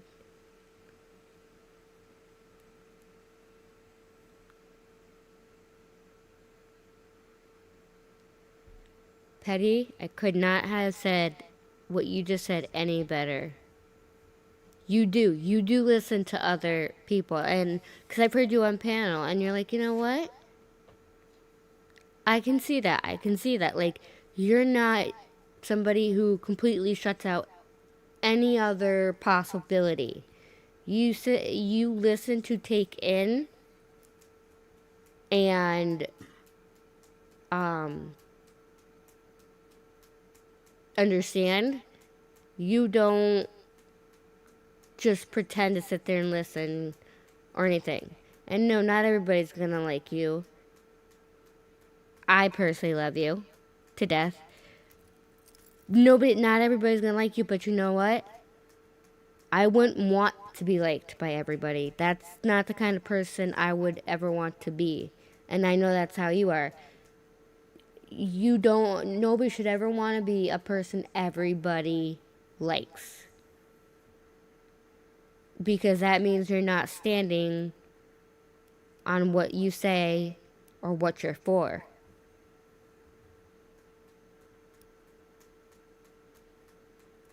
So I couldn't have said it any better myself. Any better.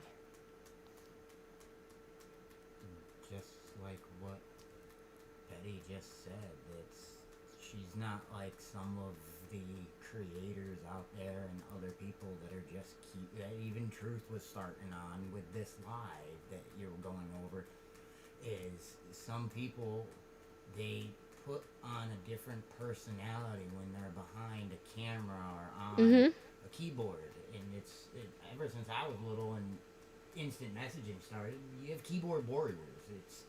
You can't be two different people, because if you try to act like Billy Badass on the internet, but in front of people they call you out on it and you're a little friggin' chicken, well, that goes to show your character isn't there. You don't have yourself. I'm the same way on anything as I am in real life.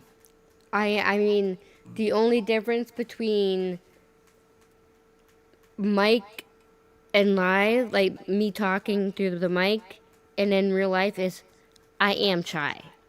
I'm quite shy. Even online sometimes I'm shy, like,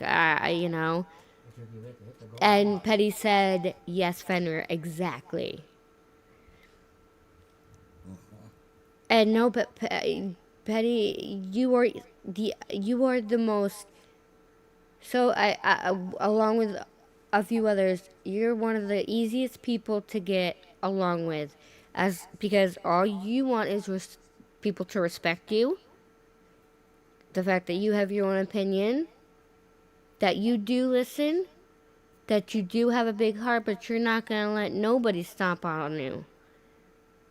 But you're and I don't know why people think otherwise. AKA Moo Moo over there. Like, literally, Petty is not hard to talk to or to get along with. She's not. Yes, she can come off rough, but it's because of whatever subject it may be. And it's just her opinion. It's her passion coming out. It's what comes out. But Petty is one of the fucking easiest people I've ever talked to. And that's not a lie. I never really felt scared to talk to Petty either. Because just because she can have a mouth and she can say what she wants to says what she wants to say, she's a person.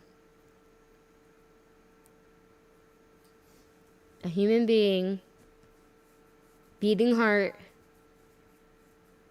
and she's a wonderful person. Oh, darling, I remember that. And Petty handled herself. Oh, wait a minute. Let me see. Where's my phone? Petty handled herself freaking epically. Those men, she knew it was going to be a little harsh. I think it was a little, I don't know, Petty, if I'm correct, but I think it was a little bit more harsh than it should have been, because Brittany should have taken over, or BJ should have taken, control. So I don't think, but I do know Petty knew what to expect, because she knew the people that were up on panel. And she's been around a lot of these people way longer than I have. So she knew, but she wasn't scared in the slightest. They don't scare her. It's just one of those things. They just... Do I think... But did I get pissed off at how they treated her? Oh, hell yes, I did. I'm not going to lie to you. Whoo. Yes, see, exactly. I knew that you knew what you were walking into, but I don't think any of us, nor you, were expecting it to be that bad. You went up there, and you even defended BJ, saying, hey, I'm up here because I'm trying to have a discussion with her. And when whoever said about, women being bitches, you said, what the hell, they're calling you this. You literally stood up for her, and she snubbed her nose at it. And that's why I cannot stand her, because Petty could have gone after her if she wanted to. She could have gone up there and started screaming, but she didn't. Petty went up there, calm, cool, and collected, to literally have a legit conversation with BJ. And she even put her foot down against those males for saying something about females, because she didn't even though she does not like BJ in the slightest, she also does not like any woman being treated that way. Does it, it's just how, I don't know if it's a female thing, but it's just how we see it. We might not like that female, but you go after or call that female a name, it doesn't matter whether you like them or hate them or not. There comes a point in time. Well, we love Hetty. I see, that's one thing. Yeah, Hetty, she's one badass. She does have a heart of gold. But don't fuck around, because you will find out. That's all I gotta say. And yes, Lemon, Mom, yes, that is Lemon. Is the guy, yes. That is, yep. It's Mr. Vienna Sausage. That is the guy, yep. That's the one who has been stalking Queen's minor daughter. Sinner. I'll have to see if not. Nonsense should have that panel, right, Petty? I believe Nonsense has that panel, or whatever. I should go over that one day. Not to trigger Petty or anything, but to show people, that watch me. If Nonsense don't have it, Krama might. No. If all the others don't have it, Nonsense is literally the vault. Well, that's what I said. If Nonsense didn't have it, Cromwell Could. Cromwell Reels probably would.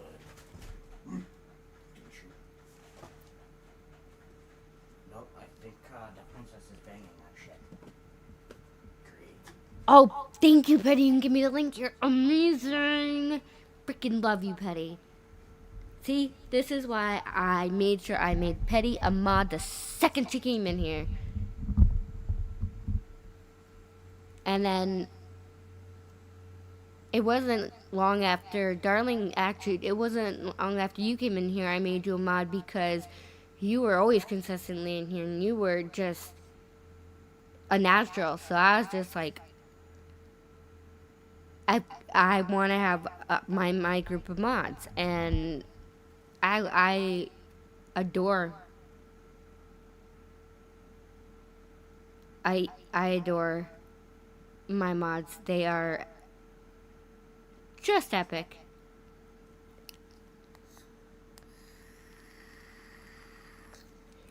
He does.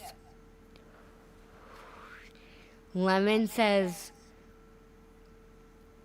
some really effed up shit. He definitely does.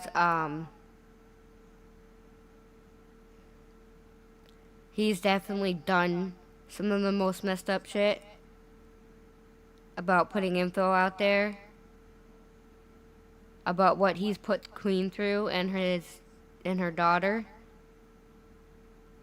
Minor daughter, mind you. And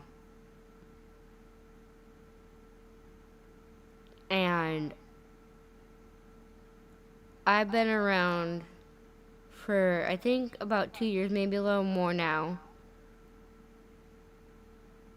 And I didn't know anything about him until Queen Bee talked about him. But it wasn't a subject. It wasn't something that took long to explain, because Queen could explain it very easily. And somebody else said it. I don't know if it was today or not. I think it was Granny. Could have been Granny. If it does not have to be my child for me to stand up for her child.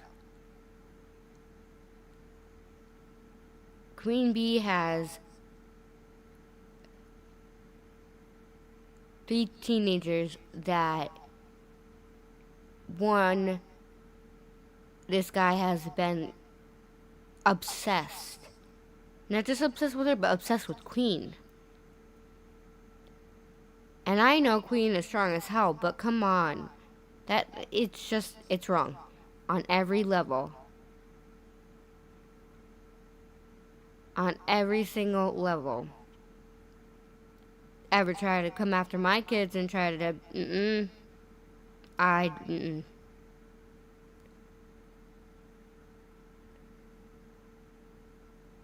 Buddy up to him. Darling, yep, I think, I forgot who it was who was in there. I think I only went into a live, or somebody was live, I can't remember what it was, or somebody was live streaming it somewhere or something that, but I don't have any inspiration to watch him. Go watch him, go see what he says, because I could care less about what he says. Honestly, he in some way reminds me of how it was, of how my donor was. He's a drunk, and can get nasty. Even if he isn't drunk. He's vile. He's very, very, very vile.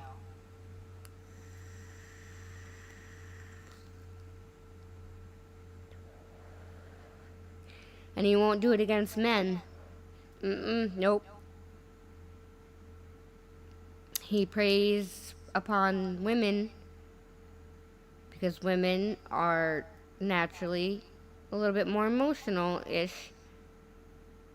So he thrives off that. Oh my God, right?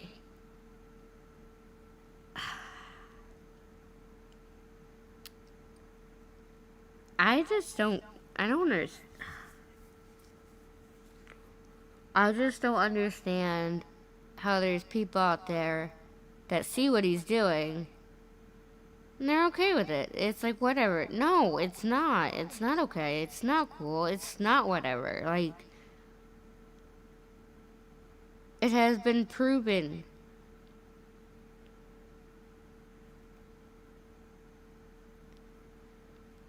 Oh my. Honestly, I can say one thing. As vile as he is, as creepy and disgusting, he doesn't, I can say, he does not scare me. Because I'm not gonna be fearful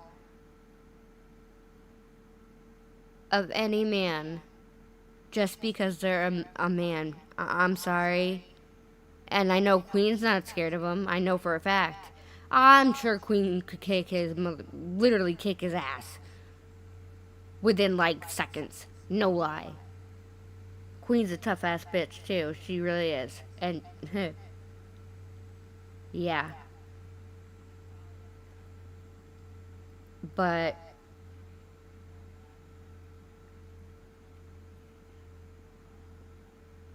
do I know the things that he does that I wouldn't egg anything on? Because even though when you're a creator, there's always a possibility, of being doxxed and everything like that. And when you become a creator, that's something you accept, because even as, honestly, even being a sub nowadays, you can be. And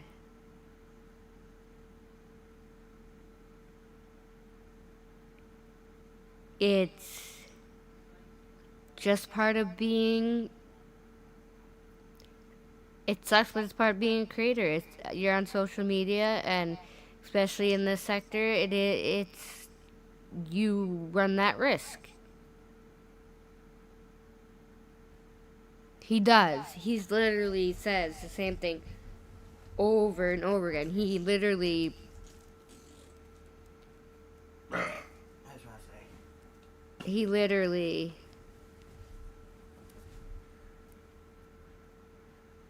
It's all the same thing.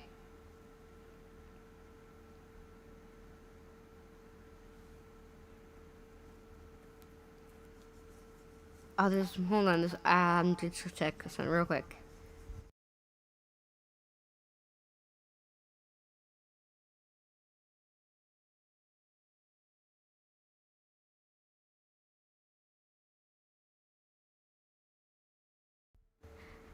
What? Sorry, I was. Daddy,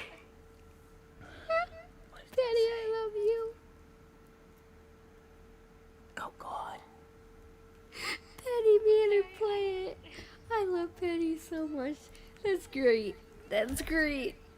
Sorry, Penny had sent me something and that just.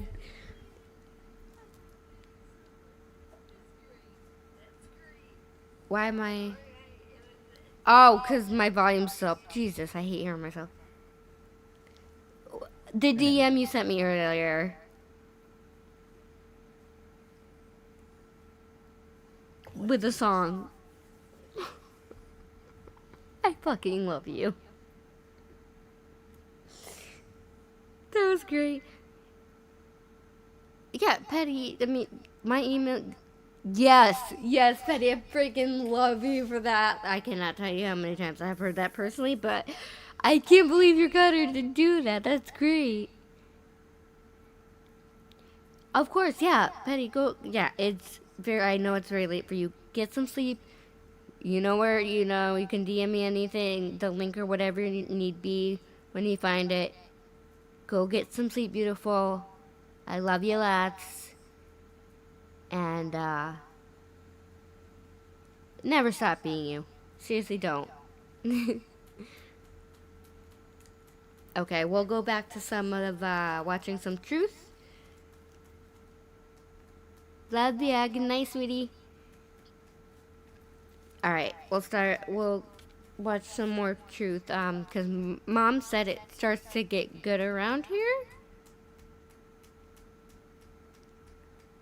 And if you guys, it was great this morning. Mom was, what was it, in Granny's chat, and I had a milestone. So I told Granny that me and my mom, aka Mama Purge, in the chat were watching her, and she even said hello to Mama Purge.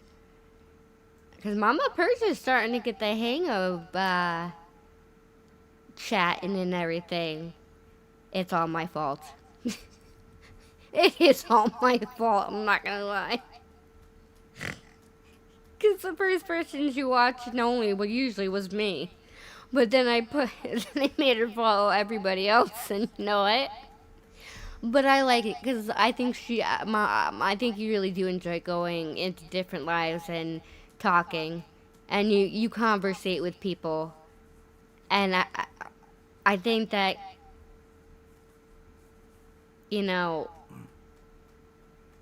Dad works overnights and whatnot. I think that and when he works overnights, it's something. To pass the time. Not just that, but socialize. Yeah. And she's always loved true crime. Has always loved true. Yes, it keeps your mind active. And like I said, she's always loved true crime. Even before I started coming over here, she used to watch shows on it before. I've watched it. Yeah, darling. Right? You've been seeing her. I'm very proud of my mama. I grew up, my mother watched too much court TV. Oh, court TV, yeah. Court TV, True TV, all that. I've watched too many crime shows. But it's so different watching. Those shows versus what's being put on YouTube are completely different. No, but also covering cases, like talking about them. It's so different when you're the one talking about them. Yeah, it does make a difference. It's because you watch it all the time, but then. Watch it all the time? How do I watch it all the time? I watch it all the time. What's TV? I don't know. We haven't had cable in how long? We only had cable very shortly after we moved in. I don't think we've had cable since 2018, 2019. Yeah, we didn't need it. No, my TV gets its own channels. On top of it, I have Samsung TV Plus. But I am very proud of my mama. She has been going into other people's and talking with other people, and she's getting the hang of tagging people's things so she knows that she's directing it at that person. And they're talking to her, and I think it's something wonderful for her. I really, really do. The other good thing, too, is that she's in. I do too, darling. I do. I do. It's something that I'm glad I kind of got my mom into. It's also So, yes, mother. God, see, I'm 35 years old and I'm still being told what to do. I tell you, everybody,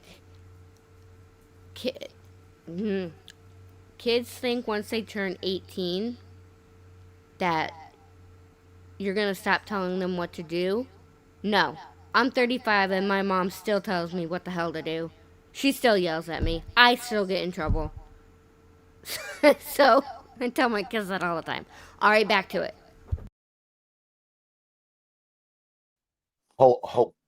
Now, once again, I'm not accusing any of this. Do not go for Katie. Do not go. No. Once again, it was just one of those things that was like, wait, what?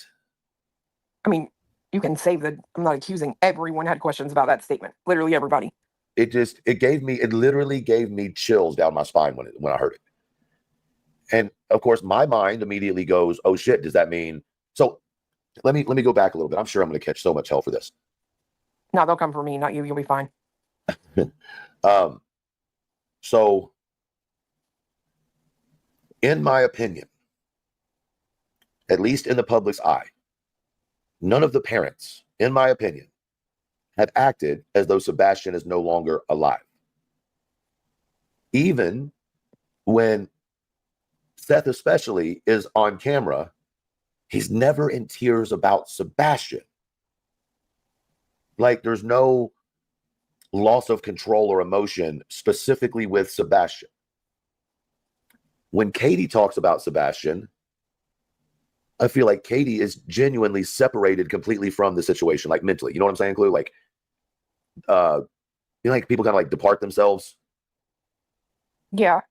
And so it's hard to get a read on Katie, but even Katie, in my opinion, hasn't cried in a way that I would think someone would cry if they thought their child was no longer here. Does that make sense? And I mean, we don't see her though. That's why I said in the public. That's why I very specifically said in the public view. What's behind closed doors, we have no idea about. And I don't want to take anything away from that. Disassociation. Thank you, Crimson. And so when he said that, it made me think back to Chris saying, if I told them the truth, they'd stop looking for him. See, I don't remember him ever saying that. I remember Seth saying he said that. Right. So it's like. Seth said, okay, I said that wrong. My apologies. No, I think Chris said that. No, Seth said that. Chris said that. Right. Seth said that Chris said that. Right. Didn't Chris say that on a live? I don't remember that. I don't remember that either. No, chat, help me out here. I remember Seth saying that.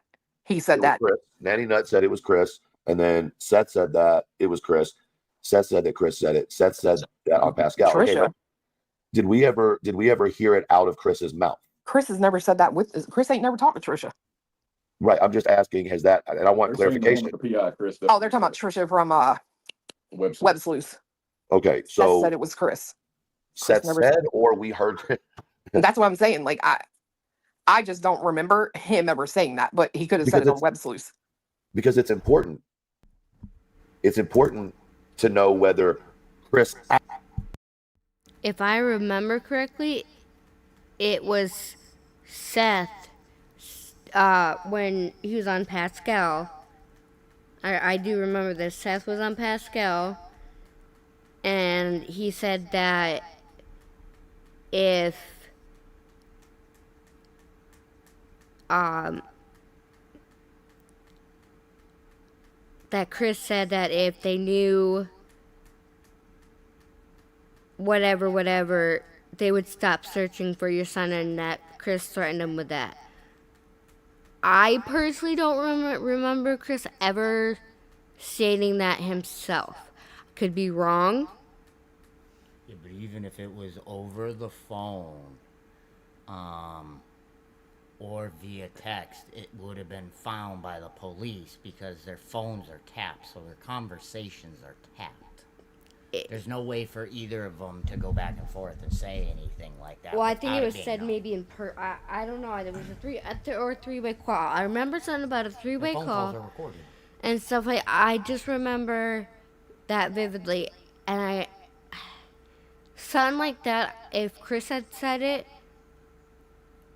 it would stand out to me a lot. Like I would be like, yeah, Chris said it, but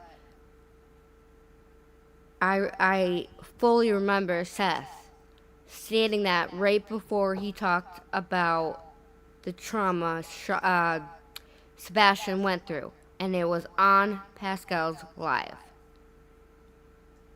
Because that's the time and point when Seth decided to put his son's trauma out there publicly.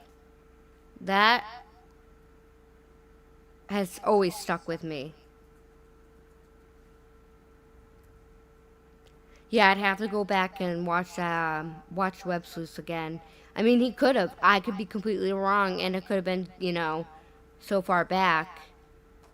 But I specifically remember at least Seth saying something about it, because that is the exact interview. He put his son's trauma out all on the internet. That I don't think I'll ever forget. Actually said it in a way someone could hear it, right?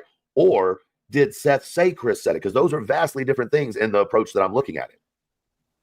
I definitely remember Seth saying that Chris said that. I 100% remember that. I just don't remember. I'm almost positive it was when they were arguing back and forth on a podcast, and Chris came over the top and said, Seth, you need to stop, because if I told him the truth, they'd stop looking for him. But I could be wrong. I think Chris said it during a live stream when him and Seth were arguing. That's what I remember. We'll have to go back and listen to that interview. Guys, we don't have a clip because this isn't a planned live. You know what I mean? We're literally just brainstorming and talking. Chris said it on Web Sleuths with the PI when they got into it and told Seth they need to talk offline. Right. I do remember that part. That's him saying we need to, and they ended the show and went and talked off the panel, right? They did talk. I don't know if they did or they didn't. Oh, maybe they didn't. It seemed like they were ending to go talk. How about that? I don't know if they did or not. So it goes back to the original thing of, once again, I'm not pointing fingers, but Seth seemed completely undirected. Every time before. Yeah, I agree. He didn't seem like he had a plan. He didn't seem like he had anybody guiding him. And I'm not sure what happened. Go ahead. No packet. No, well, yeah, well, no packet and you know what? To be honest with you, and this is going to, this is probably going to be an unpopular, thing, but I feel bad for the guy. Not because I don't think he's made his own decisions, not because of any of that, but I could not imagine losing my child, trusting a group of people, and then be sitting by myself, after everything. Like, that has to be so fucking disheartening, regardless of whether there were good decisions or bad decisions made. You know what I mean? It just sucks to see another human going through that. No, I mean, I even said that on my live, right? I'm like, I mean, look, I said this on my live too, and I mean it. I couldn't imagine a situation where my child has gone missing, right? And the last person that was with my child was the person that I had that child with, and I'm not allowed to talk to you.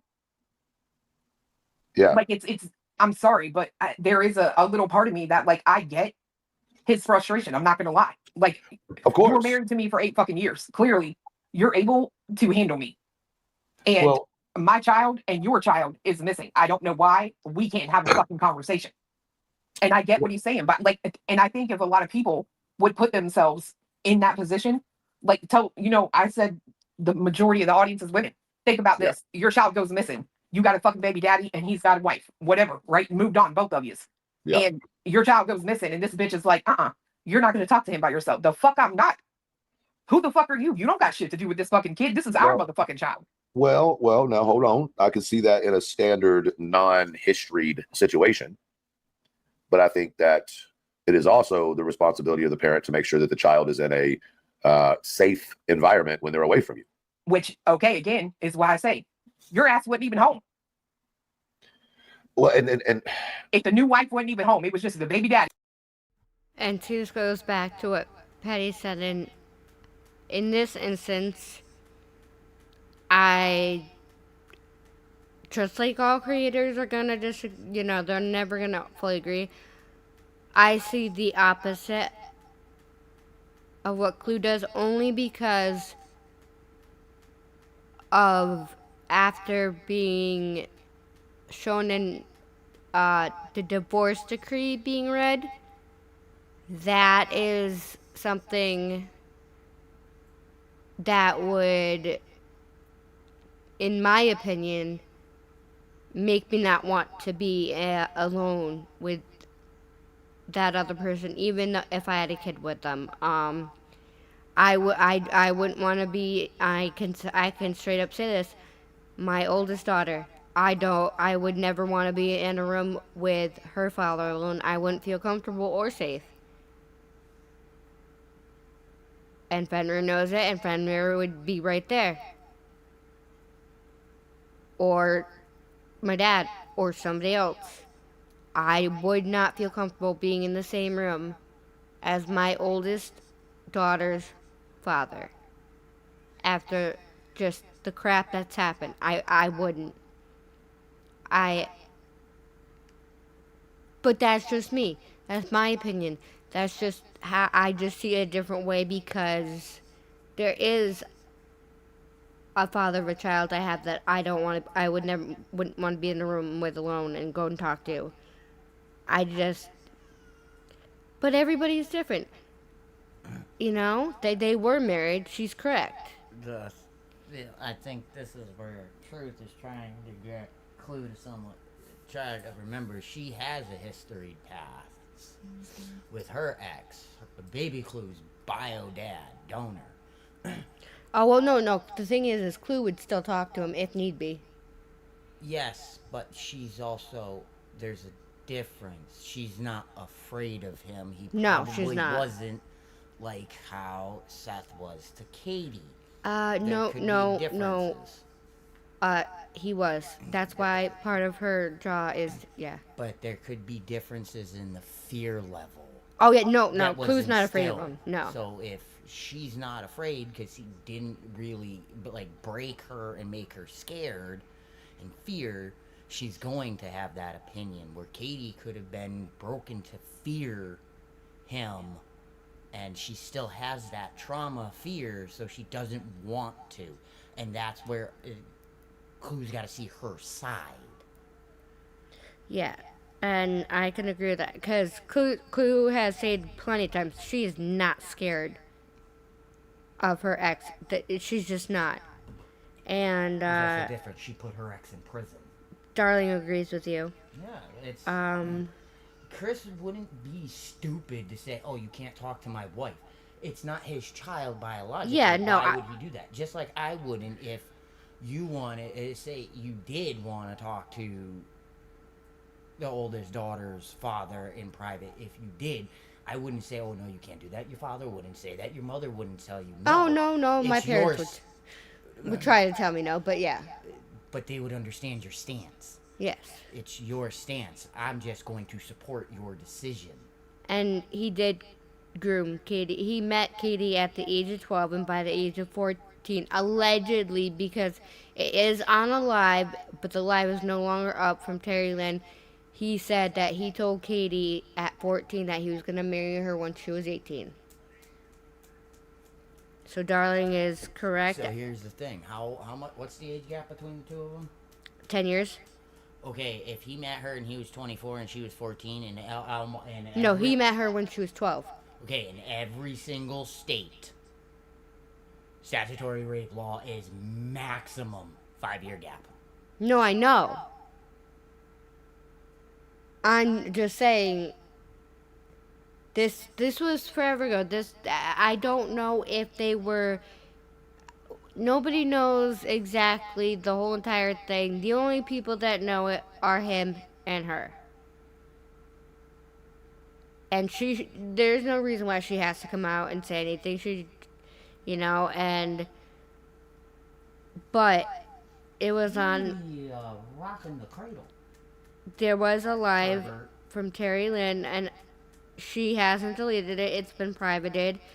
That he admitted allegedly he admitted at 14 he told her that one day he was going to make her his wife.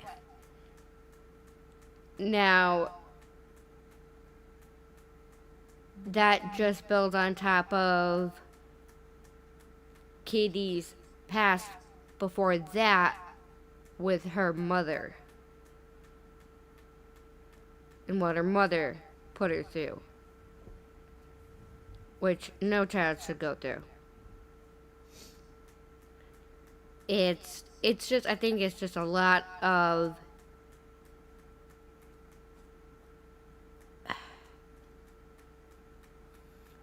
things that happened at early ages, and even more things happened, and that led to Katie just not feeling comfortable with him alone. So, you're basically telling me that Seth Rogers is a non-convicted pedophile? In a way, yes. He escaped the because arms of justice really well. Well, there was no. It's never been stated, never been factually found.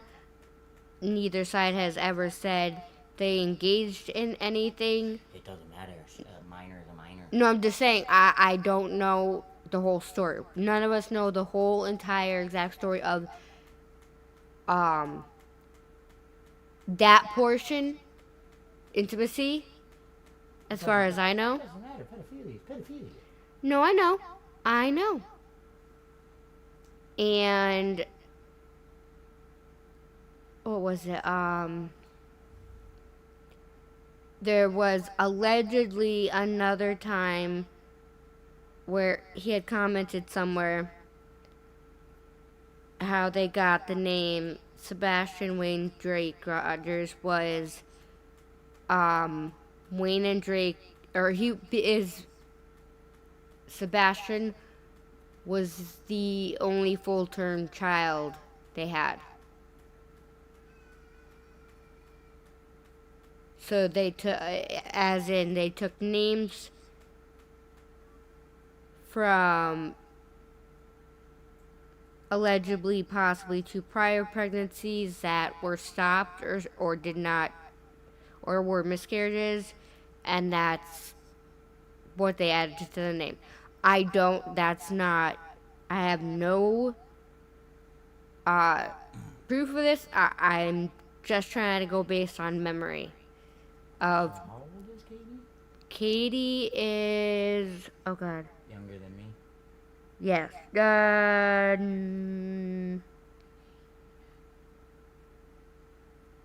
She might be by a year. How old was she when she had Sebastian?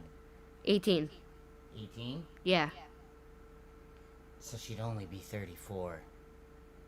That sounds right. Yeah, 34, 35, yeah. So she's your age. She's my age. She's younger than me. Yeah, she got married, pregnant, and gave birth to Sebastian at 18 turning on to 19. So that means he fucked her numerous times when she was a minor. Allegedly. We have to be very careful because I am not going through a defamation suit for saying anything that I do not know facts about.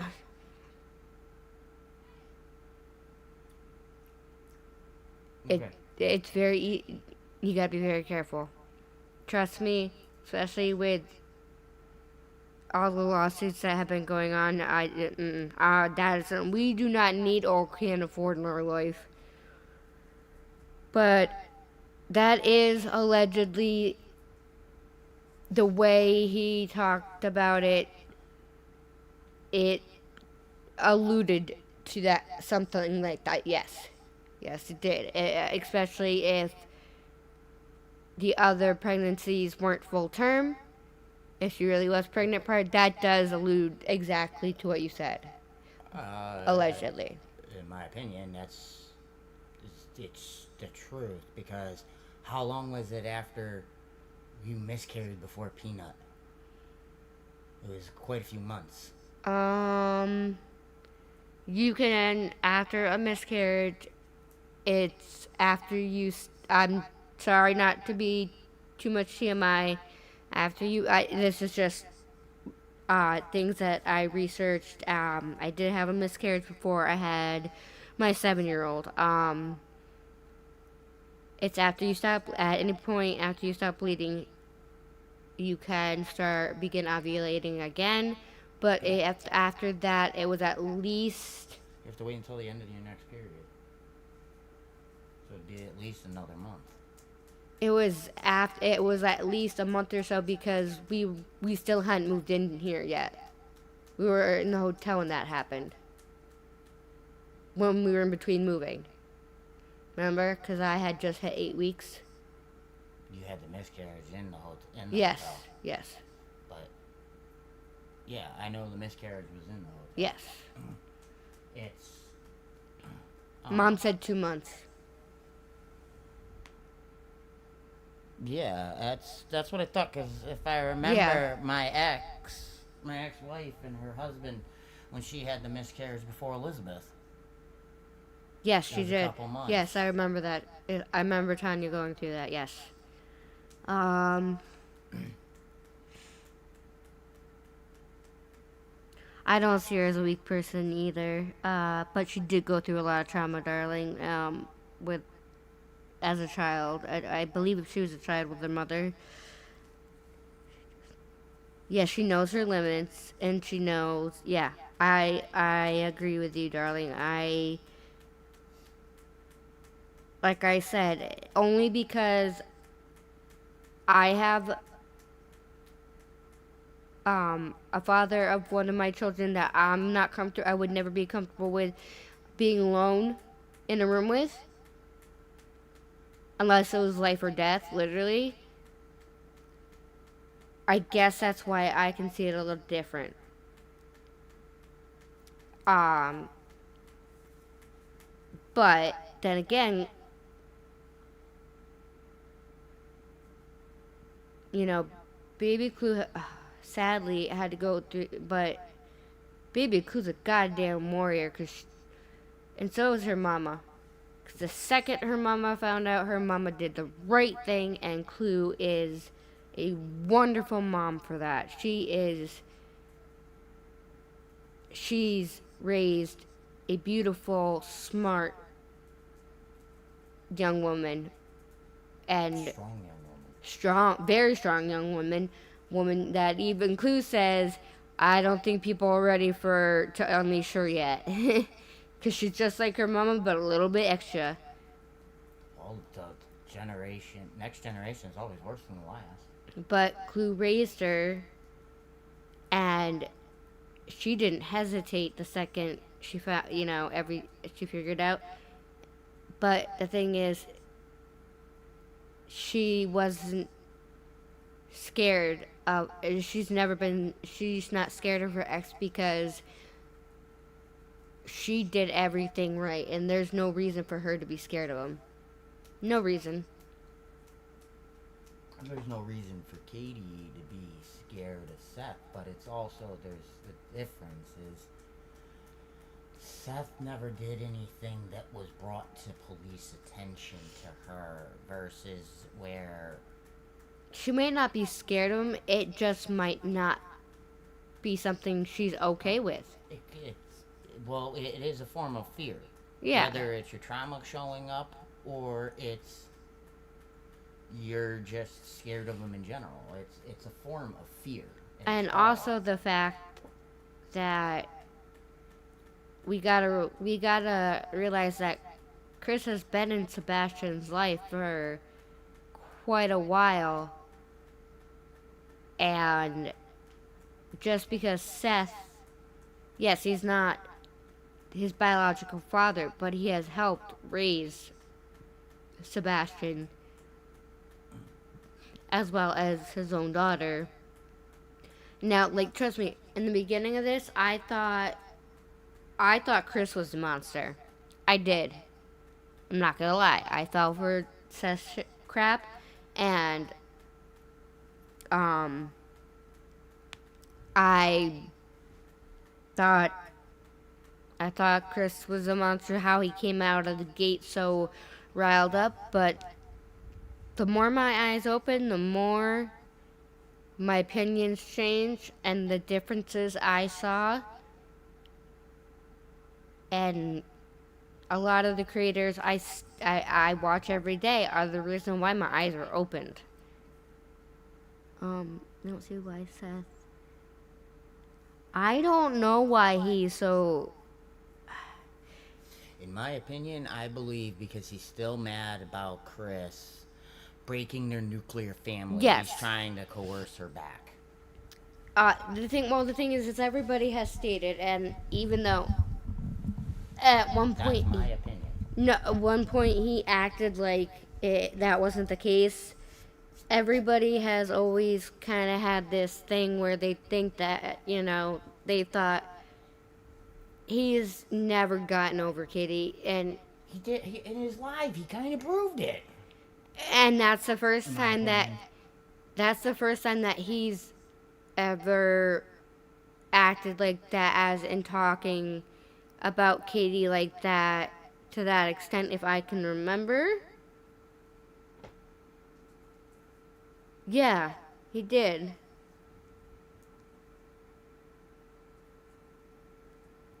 I mean, that's like, I don't know.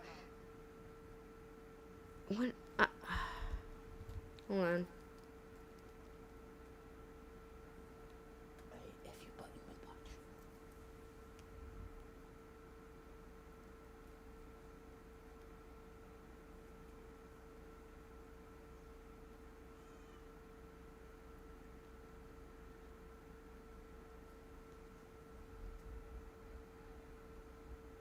Hold on. I know. She's got a pain. Hold on one sec.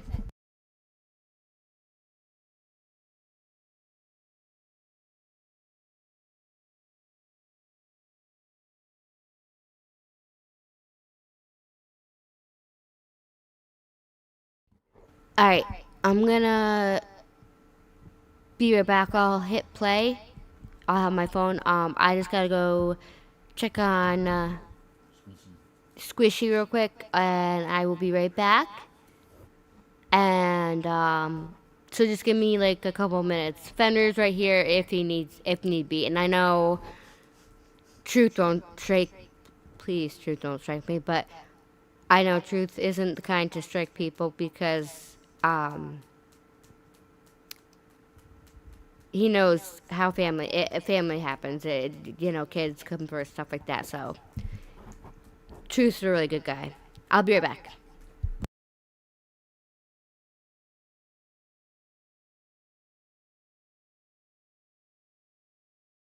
And their son or daughter at home with the baby daddy. You mean to tell me you're gonna be okay? Being like, nah, we can't talk.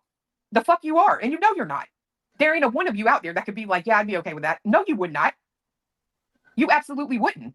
Well, I wouldn't. I'm sorry, but I wouldn't. Well, I will tell you, if it was a situation like I've observed, just from my perspective, I wouldn't let my wife have a conversation with someone who was openly accusing her of, atrocious acts.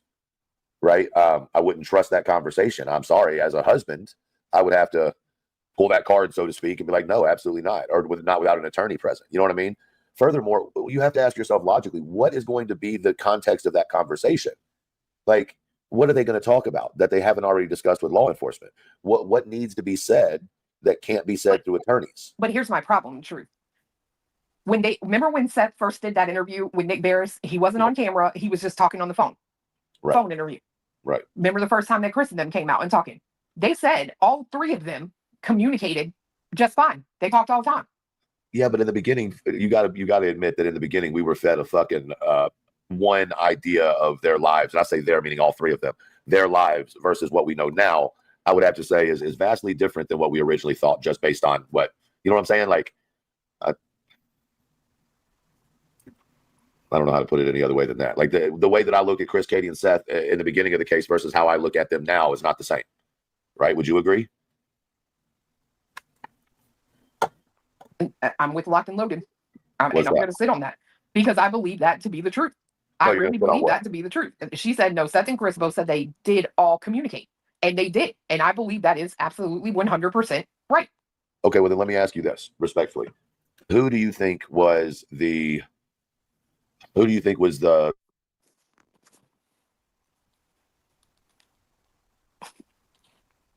Huh? Did I go off? I think so. I'm over I here can't talking. hear a to fucking myself. thing you were saying. Yeah, I was muted. I was about No. to say, did I like? I thought I was going fucking crazy. No, bro. it's my fault. My bad. My wife came down to give me a kiss goodnight, so I had to give her a second. So, who do you think was the blockade in the discussion the most when it came to sending Sebastian to a residential facility?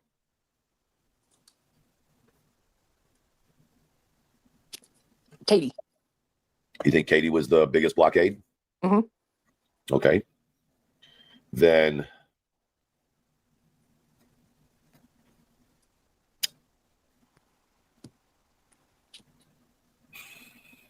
what do you think, Cletus? What? Who do you think was the biggest blockade in that decision? In which decision? Excuse me. The sending Sebastian to a facility for better skills. Katie. Katie. Mhm. Huh. Now take this with a grain. If not Katie, it's Seth.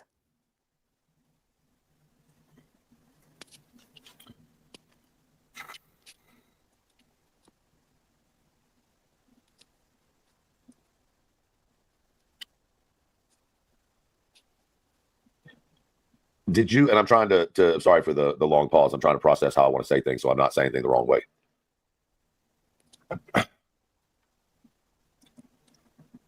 Whenever I have a few questions that maybe Clue you can answer, but you're gonna have to dig back in your middle vault for this. The first time we saw the pictures of the lights and we were told that it was a trash truck up on whatchamacallit, what's that road again? Honeysuckle. On Honeysuckle. Do you remember that picture? The picture or video? Maybe it was a Yes, Brittany. That's one thing I do agree, in my opinion, is I think it was Seth, especially was the biggest for the blockade, because that means he wouldn't be able to have his son versus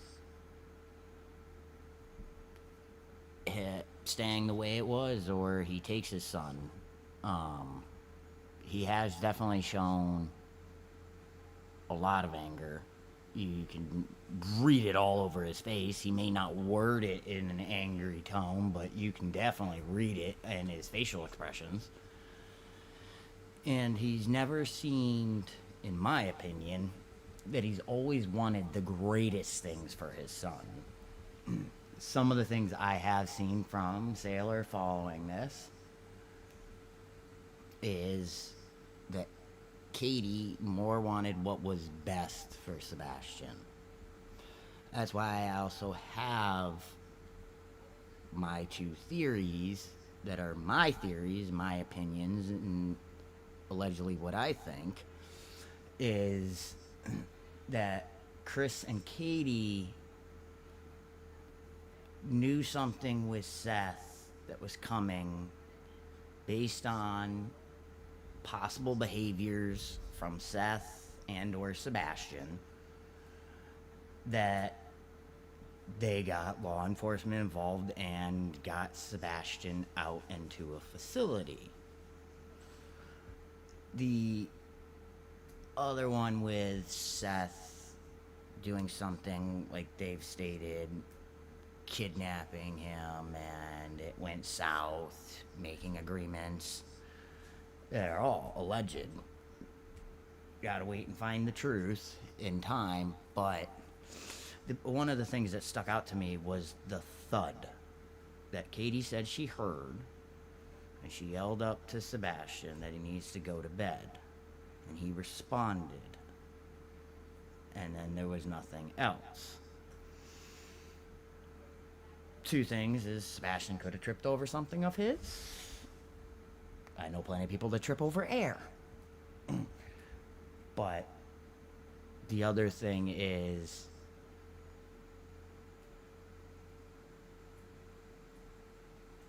this disappearance and the way most people I've discussed with and some of the other true crime stuff is that I've seen is that kidnappers will make you speak if they kidnap you and someone yells up. The way I am, I hear a thud, I'm going and looking at what that sound was. I do it in my house all the time. You can ask Sailor. I don't really sleep. I'm a very light sleeper and have hypersensitive hearing. I can hear a pin drop and a mouse fart in my house. That's how good my hearing is. So, anytime my oldest, before everything that's going on with him, when he would come, I would hear every time he got up and out of bed. And try to act like he didn't do it. It's like, yeah, you can't fool me. I may be up on the top floor. I can still hear you. I know how to get around creaking floors and steps. I grew up with an old house that creaked. But I'm leaning more towards that. My theory of Seth did something. He was off camera for over 3 hours. They never stated anything about having him on camera coming or going, and I know pretty much almost every single parking garage here in CT and pretty much the Northeast, they all have cameras everywhere, and every toll booth has to have a camera. It's not just to count traffic, but it's to protect the operators. So, in part, I don't believe that he was off camera in the garage sleeping. And if he's working for a prison, you definitely aren't going to be off camera no matter where you go. Everything is on camera. I have family members and friends of theirs that are former corrections officers. One was the director of, as they called it, director of punishment for what used to be Northern Institution of Corrections here in CT. It was a level 5 Supermax prison. They closed it down years ago because they didn't have as many prisoners to keep on that. That was where death row was and life without parole. So they started moving them around, but there's not a part of any of their garages that is not going to have a camera. They have to. It's not just to protect the officers. It's if something happens and someone gets out or someone tries to break in to try to break out an inmate, they got to be able to track the movements. So them saying he's not on camera for 3 hours, he's sleeping in the garage. He's not sleeping in the garage. They would see his car. It'd be on camera. So he could have left, and where he works to where Sebastian lives is about 45 minutes or so.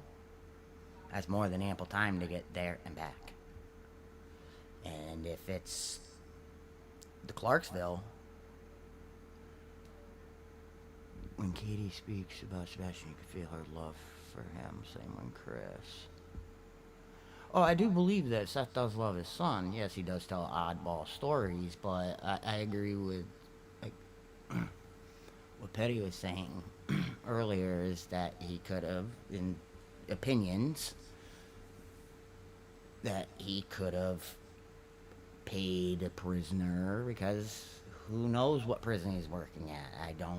I don't know what prison he's working at, and I've heard things. They trace back a cell phone call out of Sebastian's phone to a burner phone in Clarksville. And I know Clarksville to Nashville, and Hendersonville is right there in Nashville. It's part of all of Nashville area. Is 45 minutes. One of my best friends lives in Clarksville. So they trace that. The story doesn't line up where he's off camera. No, their cars would be on camera. And even if he was off camera, well, why don't you show the footage of him walking to his car and have it play time by time? You can speed it up, but it shows from the time he walked by, 3 hours later walking by again. If it doesn't,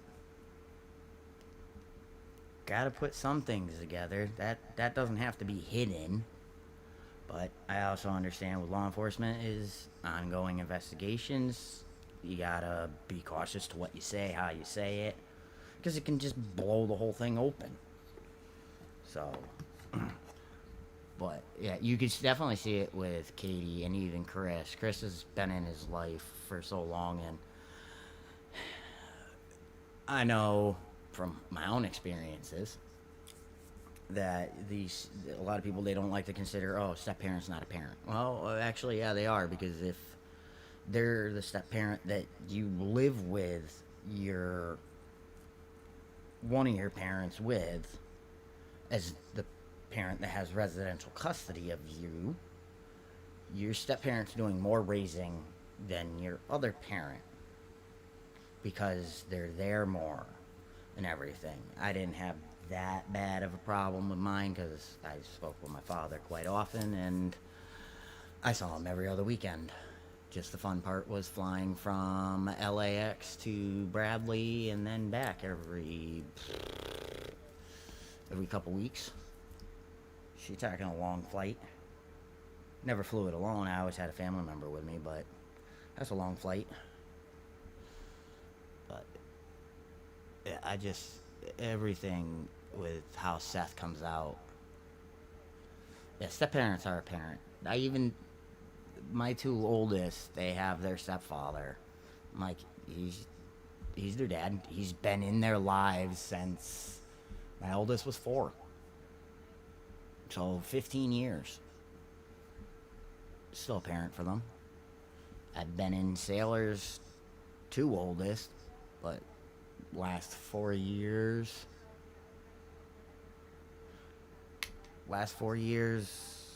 we haven't seen her oldest daughter, and it's been quite grueling. There was a lot. Her daughter's father even screwed over his daughter's own siblings. But that's here nor there, working on that one day at a time. But I don't see where people have the issue with a step parent. I've been in Sailor's oldest son's life for 8 years. Sorry. It was her hip. I had to stretch out. She's okay. Good. She just needs to stretch every day. Oh, that's what happens. It seems to be the same hip. She thought it was appendicitis, but I was Sciatica hip? I think it is, because it's from here to here. I was like... Right hip, that's usually your sciatic. Yeah, it's right, yeah. And she's like, she talked about, because I talked about appendicitis. I was like... You won't be able to move. I was like, I drove my ex and saved his life with appendicitis. I watched my ex-wife, who was pregnant, drop to the floor and couldn't get up. Yeah, no. But she first thought it was other pains until her father's like, no, you're going. And wound up. That's what I had to do with my ex. I had to literally have him slip over me and push him into the seat and buckle him. Oh, luckily, my ex-wife's parents, we lived in Florida at the time, were there, and that's when we fully found out. And she's better. I stretched her out and rubbed, and I told her she just has to stretch daily just to keep it loose. Oh, to see her oldest daughter, yeah, we're working on that. I've spoken with a lot of legal aids and people of the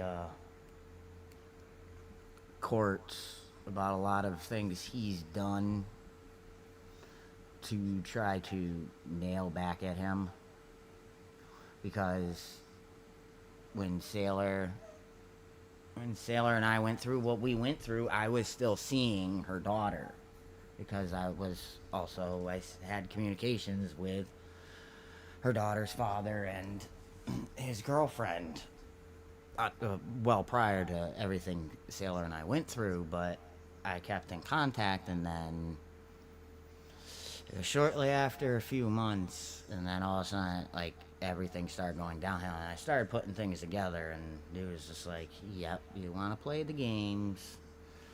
I'm not wanting to play games with them. I'm not a nice person. That's why I always tell Sailor. She's like, oh, but you're supposed to be so nice. I'm like, whoever told you I was nice was lying to you. But, yeah, we're working on that. That's one thing, actually, a phone call I got to get her to make tomorrow. So that way we can start the full process of seeing the other little Missy. She was asking if you were almost on second. I said, or done. I was like, almost. I said, plus you would, what, Oh, we were just talking about. No, just tell me so I'm filled in. No, you're the oldest one. Oh, yeah. It's not a tough subject, but it's hard because it feels like it happened so fast. Oh, it kind of did.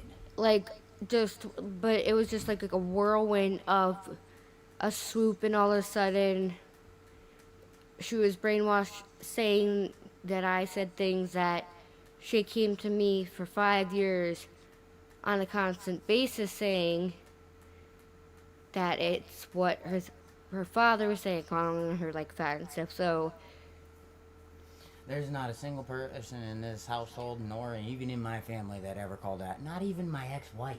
No, nobody's. I told her. My ex-wife adored her. She was in cheerleading, and she did cheerleading and stuff and everything. She was very active. She just had a bigger stature. Okay, Mom. I'm not gonna be here on too much longer, only because sorry, I'm trying to breathe. Between the sinus infection and then the kiddos having a cold, so I know I'm about to get it. But 26-year-old is okay. We stretched her hip, rubbed it, told her she's gonna have to stretch it every day. It's more of a sciatica. It kind of just my youngest Zoe kind of just hit the wrong. I already said it. Hit was bouncing on her hip, and it kind of just, one of the bounces just kind of struck that sciatica. But she's good. She's stretched. Because I know exactly what to do. She's been dealing with it for quite some time. So, did I put my phone back up? Okay, I'm just making sure I'm not crazy. Well, I am crazy, but...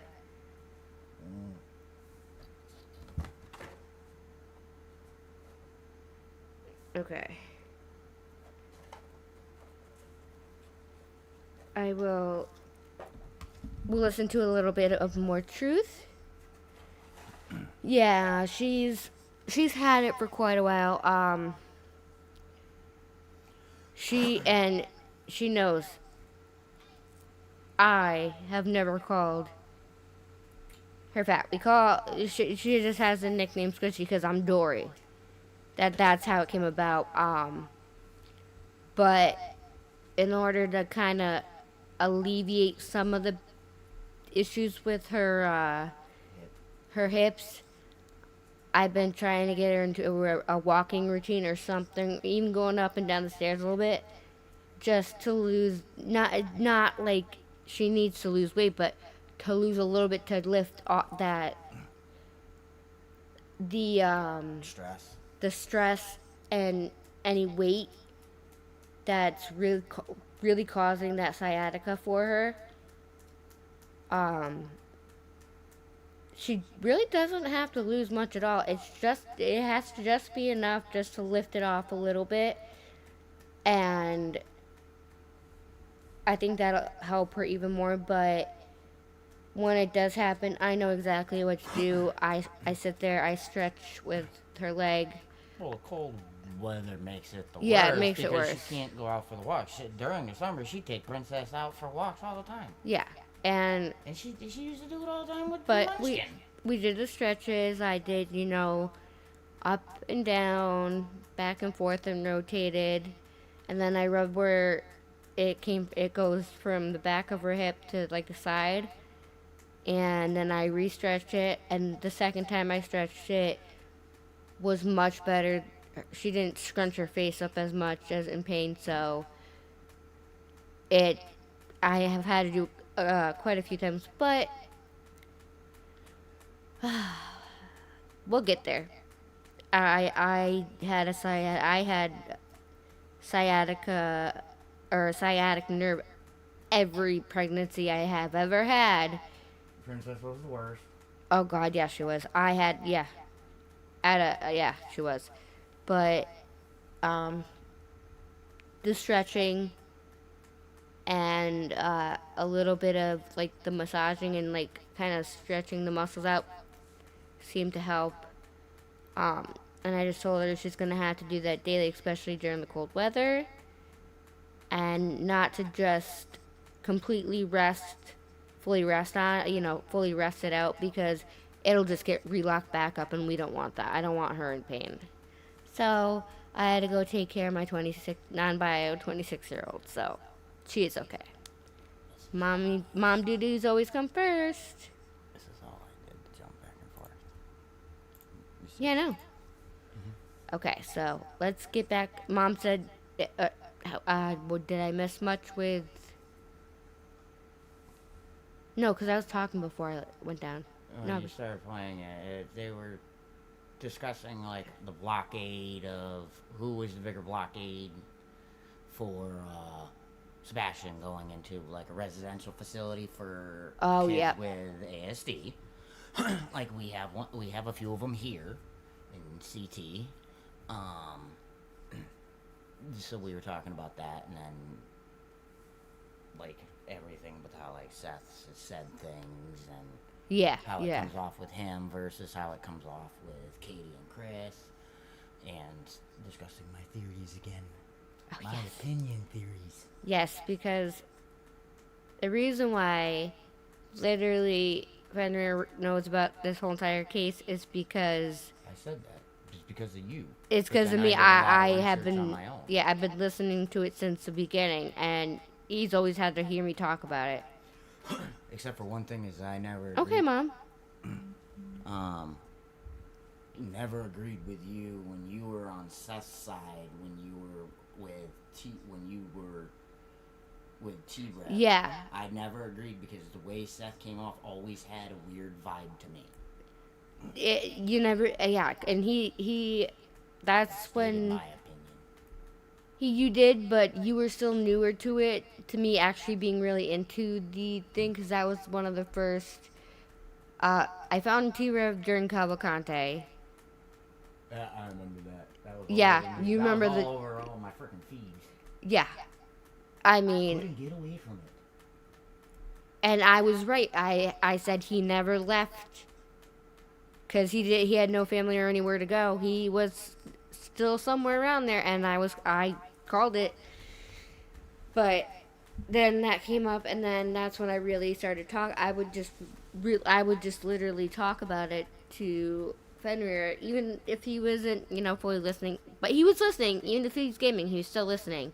I could hear through my headphones, or I'd have one ear off. Yeah, and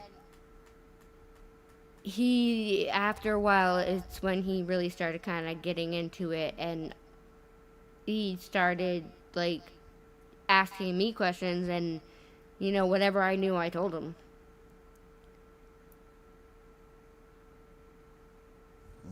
I will say...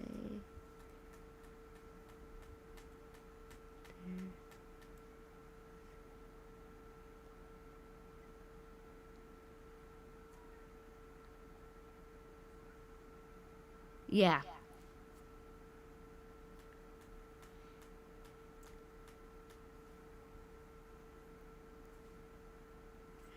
I mean, this case, I know you're not, they always say don't get too close to cases, but it's just a case that's always that instantly grabbed my attention and had endlessness. And he said, yep. He said the same, yep. It seems, and I know Clue even said they tried, but Clue just had this feeling and weird vibe from the beginning. And I don't know if it's the fact that I believe fully Seth, but he definitely put on a good act. I can say he put on a very good act, in a way. And then you could kind of see his true colors coming out, especially when Tony came in. It was like a whole different ballgame. Well, to do that also, when you stated that he signed with At Night Media originally, that threw right for a red flag to me, because it's like, why are you going to do that? You're hiding something. You're going to hide behind somebody to protect you, to keep quiet. Why are you going to do that? And he signed on. And the thing is one of the people he signed on, what I was telling you about, one of the people's histories,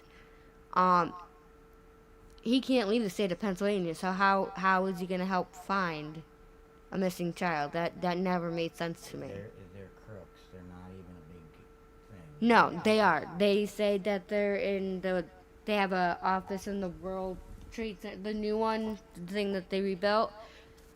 People have tried to call and say and ask for that floor or whatever, and there is no such thing. It's just, this case is definitely something not like I've ever seen before. I have watched,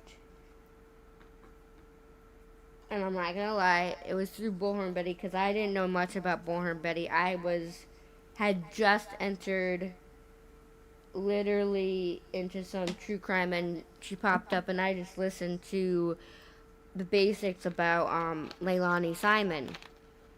I did watch people through that case.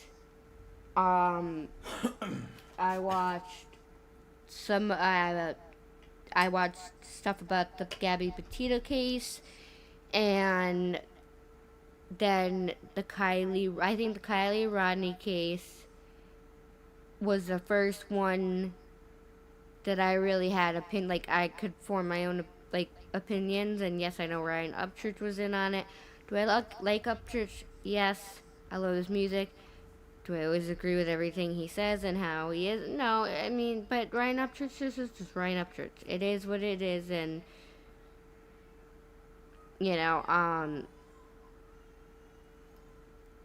there's just,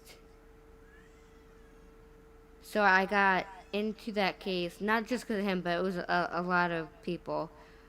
At that point, I actually didn't like, in that case, I did not like SF Investigates. I did not like him at all, because I just found things too weird. But when he came onto the Sebastian case, I had a total different view and perspective on him. Because he would come online and you got to know more,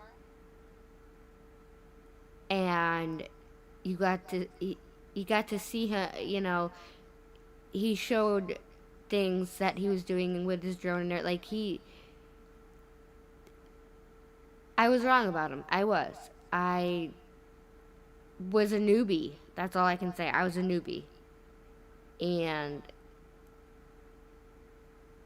the more cases that I started to listen to and started having my opinion, and then Sebastian's hit. This case has has never left my mind. Not one single day in almost 2 years. He's been missing. Not a single day. Do I not pray and hope that I wake up and there's big news? Of course there's other missing kids, and I do try to cover things and spread awareness, because I mean it scares me for my own kids. Yeah, changing their name to At Night Creative Intelligence to alert. Exactly. How many times have they changed their freaking name? It was like At Night Media, At Night Media Intelligence, At Night Intelligence Agency. Yeah, It's been a million things. There's no, you can search At Night Media, that doesn't come up. There's another company called Night Media that exists, but they're also with NASCAR. No, that's not them. Yeah, because They only exist on, if you go through the link, which do not ever click an At Night link through Twitter. Trust me, just don't. People have gotten, Trisha clicked on a link and she had to redo her whole entire laptop. I'm just, okay, alright, I'm just telling you. What does my father do for work? I know, I'm just saying. Alright, let's get back to it for a little bit, and then I will let you guys go. And thanks for hanging out with me tonight. I really do appreciate you guys. And, you know, and the conversation. I really love doing this. This is my new thing. I love it. I love talking to you guys. I love getting your sides, and thanks for hanging out with me and doing this kind of stuff. The video, but I remember a picture of it as well. I remember the video. Okay, and then there was the second video, which was what's referred to as the common area video.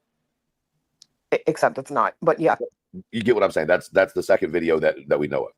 So how many people, and I think this is an interesting thing, how many people do you think have confused those two videos together?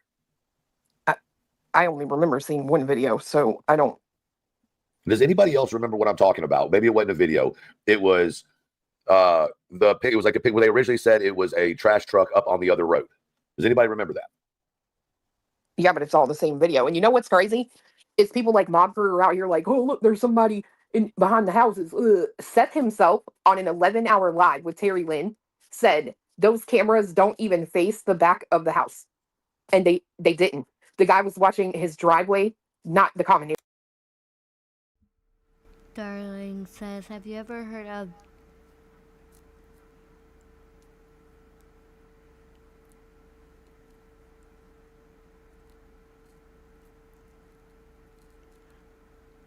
why does that sound familiar? Hold on. Was it?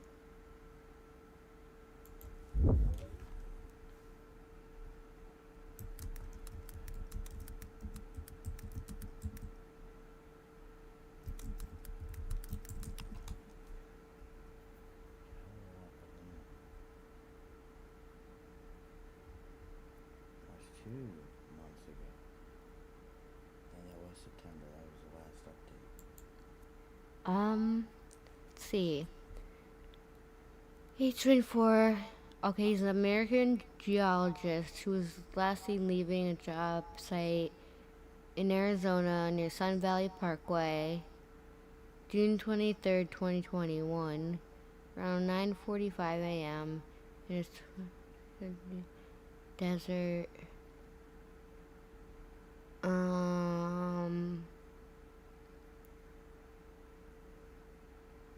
On July 19, 2021, a rancher found the Jeep rolled over on its side in a ravine on his property. The airbags deployed and evidence in the vehicle, indicating that the driver was wearing a seatbelt at the time of the crash.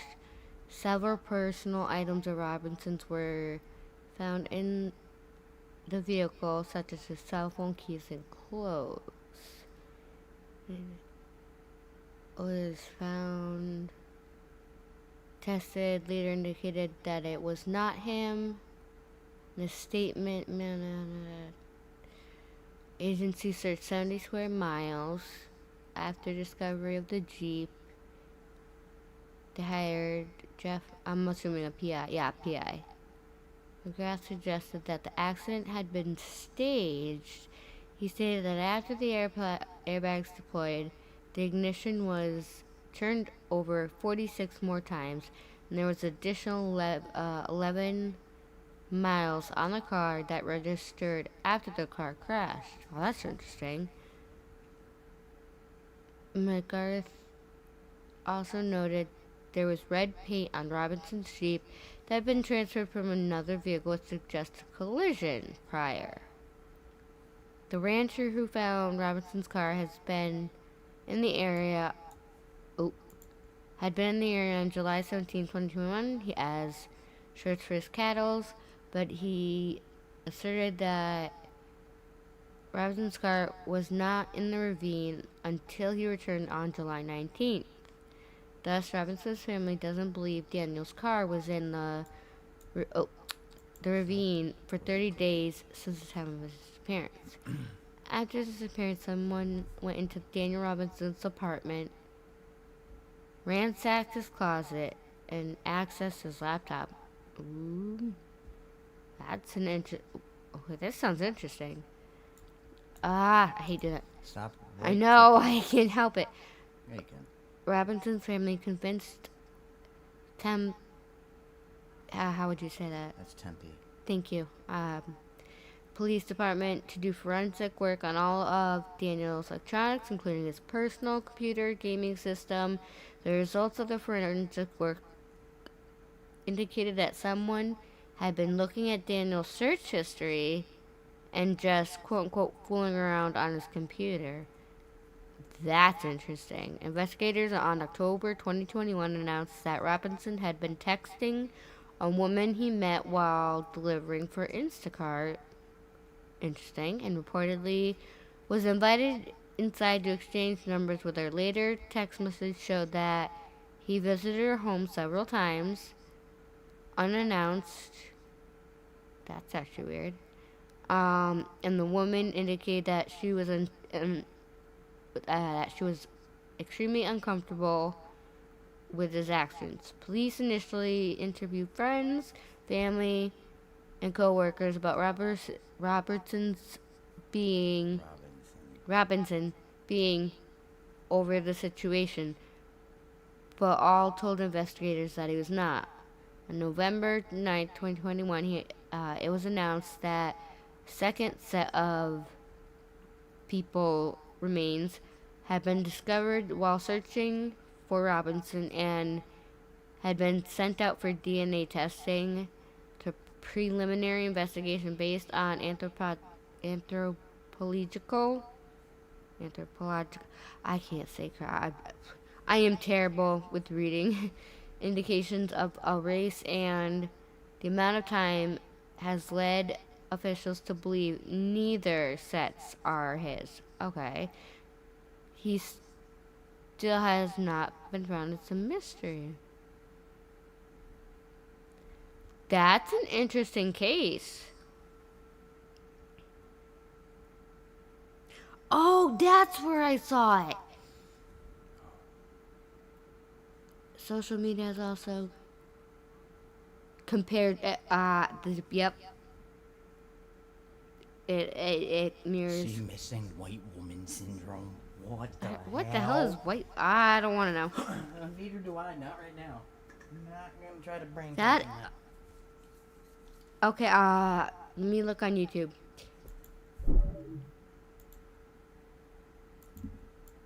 And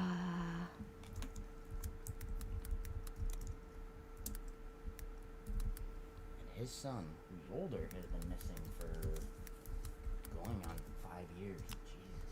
Jesus. I'm terrible at spelling. I know. It's learning disability. Don't judge me. I'm kidding. Name of the channel. I know. Help. It's the name of the channel. She gave you the name. Oh, please. Oh. I read that wrong. See, I'm not lying when I tell you I have reading issues.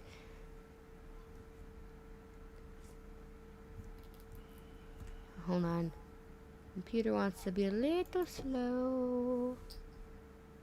Computer's about to be 6 years old. What is it?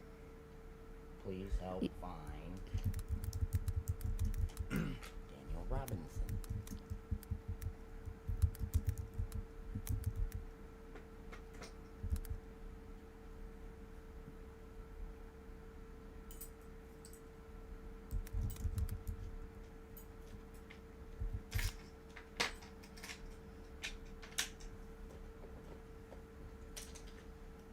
Oh, this must be it.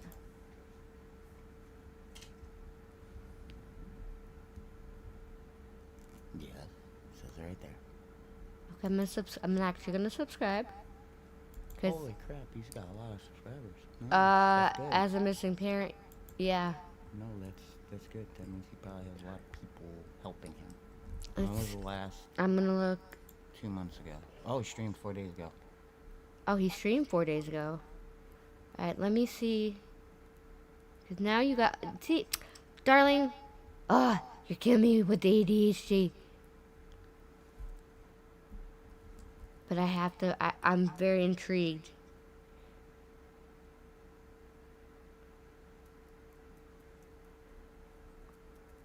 I know why they're not searching.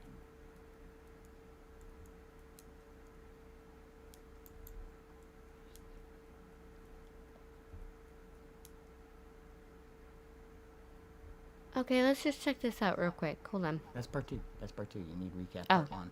Alright, hold. Which one? Oh, that one's 3 minutes. Yeah, alright, hold on.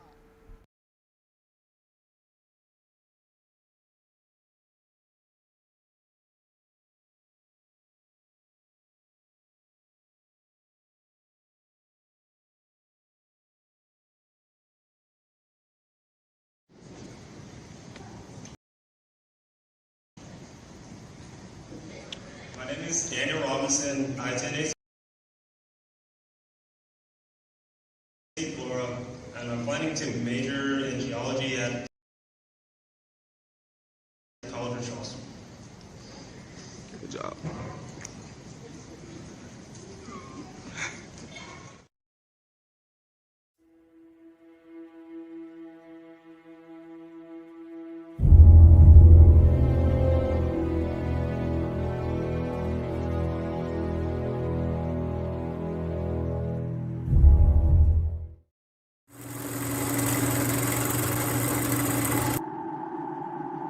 When the lights and camera turn off, I will be here. When the interest and conversation fade, I will be here. When there's no one around, a father will do anything it takes to be there for his son, to protect his family.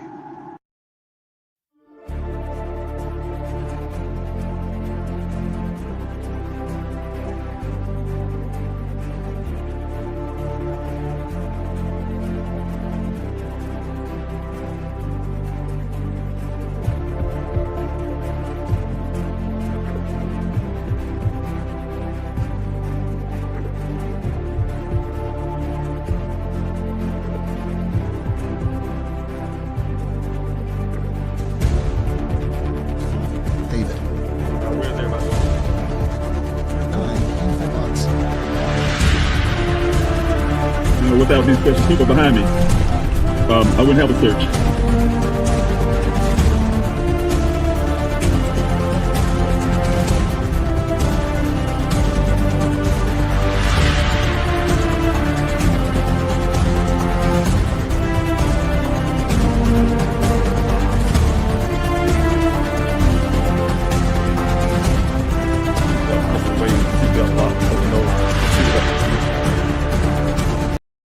X or you're on Facebook, Thank you so much. Again, for those who normally like to use the Instagram, and if you had to jump on a different way, I will be working that out. I'm just not sure what happened with the platform and why it's not allowing me to put Instagram on. I did try twice. That's why you see me jump off and jump back on. But anyway, I'm Dave Robinson. For those who may not know me, may know me, and have not watched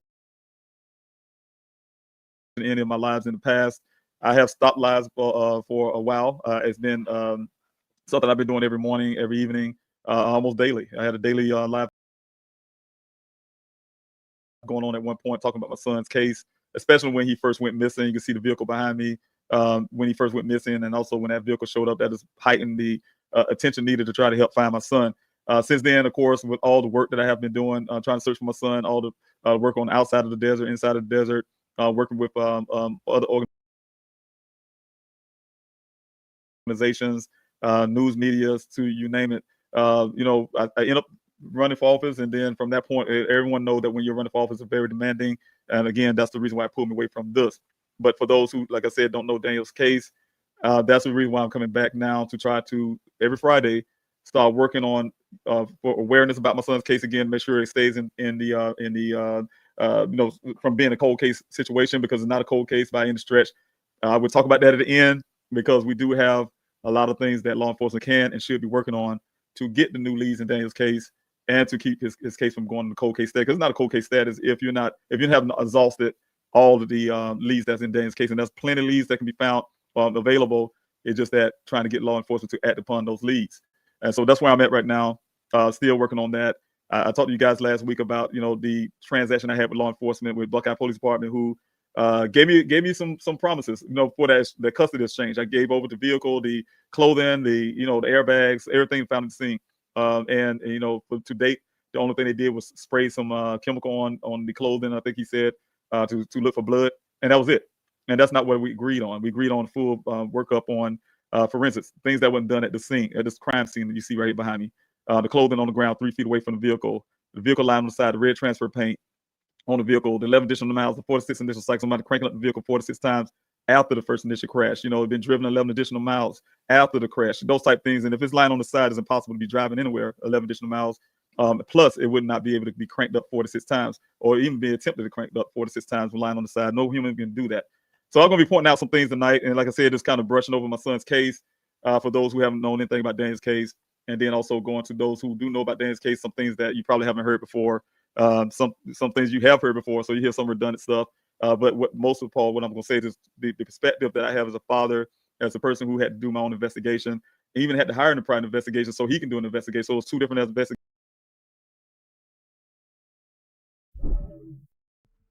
I definitely find that very interesting, and I think maybe we'll still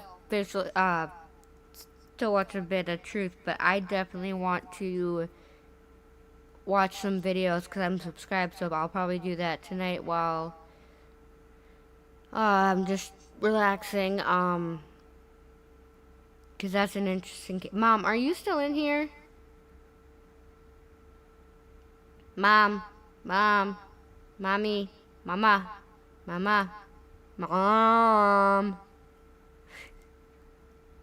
I text her the same way too.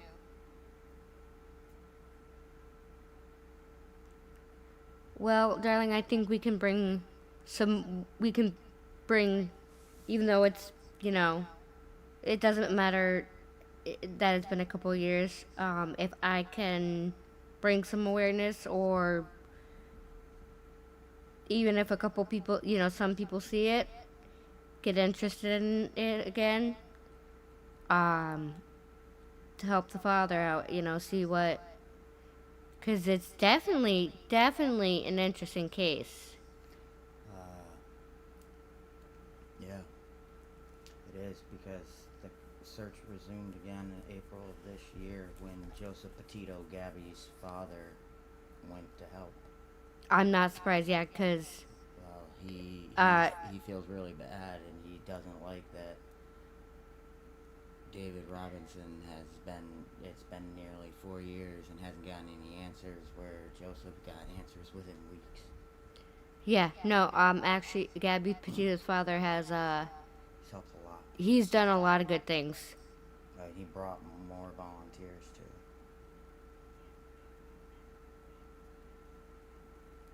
And I texted my mom because I don't know if she's in here.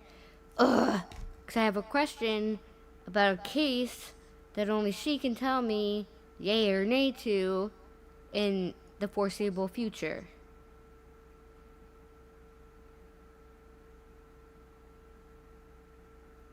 And I do need to ask her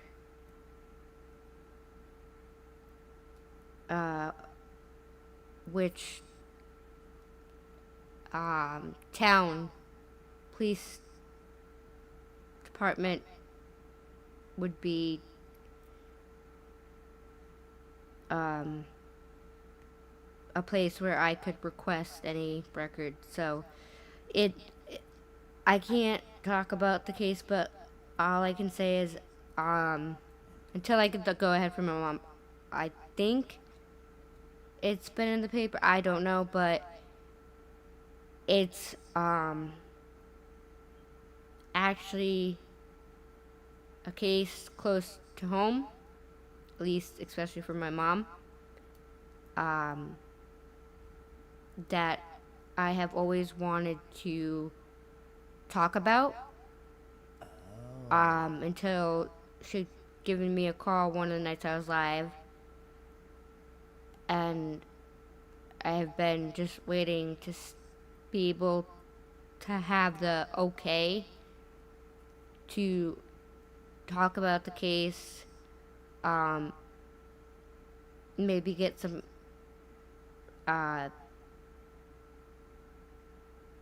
of the investigative stuff about it, some things about from my mom who personally knew somebody, because it's when I got into this, that's the first thing that popped into my head because I remember my mom talking about it. But I don't want to start on that and or talking about that or any details until I can confirm I'm allowed to.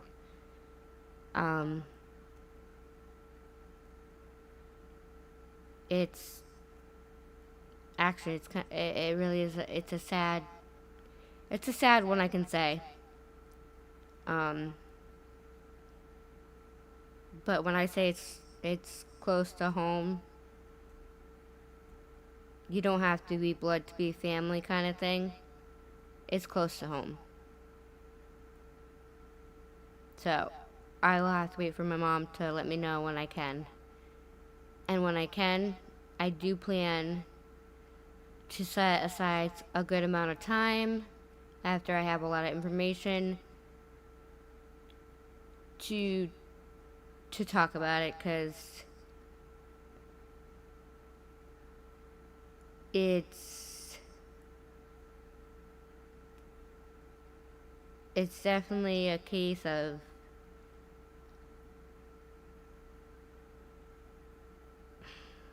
that you can relate to, kind of in a way, Kylie Rodney. How close something was. Possibly. I don't know. I don't know all the details about it yet. So, but yeah, no, he seemed like a really good person. Oh, thanks, darling. That I mean, it's something I really want to share with you guys, because it's a part of my mom's life, which is a part of my life, because it involves people that have been a part of my life. So it when I can, it's going to be an honor to cover it or at least talk about it. But I definitely want to wait for it to go ahead, and then I can possibly FOIA some information so I can be completely correct with factual things. Do my research and stuff like that.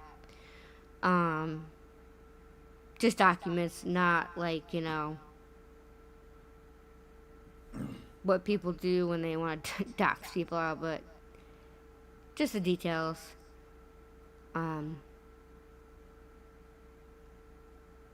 But yeah, it is a sad one. It is. But I do look forward to being able to talk about it, because I've always thought about it growing up, and then when I came over in here, I thought about it even more and more. And as I was thinking about doing something, I got a call from my mom, and I'm like, I can't talk about it now. So hopefully I'll be able to talk about it very soon. So I'm going to do a few minutes more, and then I'll let y'all go for the night, and then I'll be back tomorrow, but let's listen a little bit more. Area.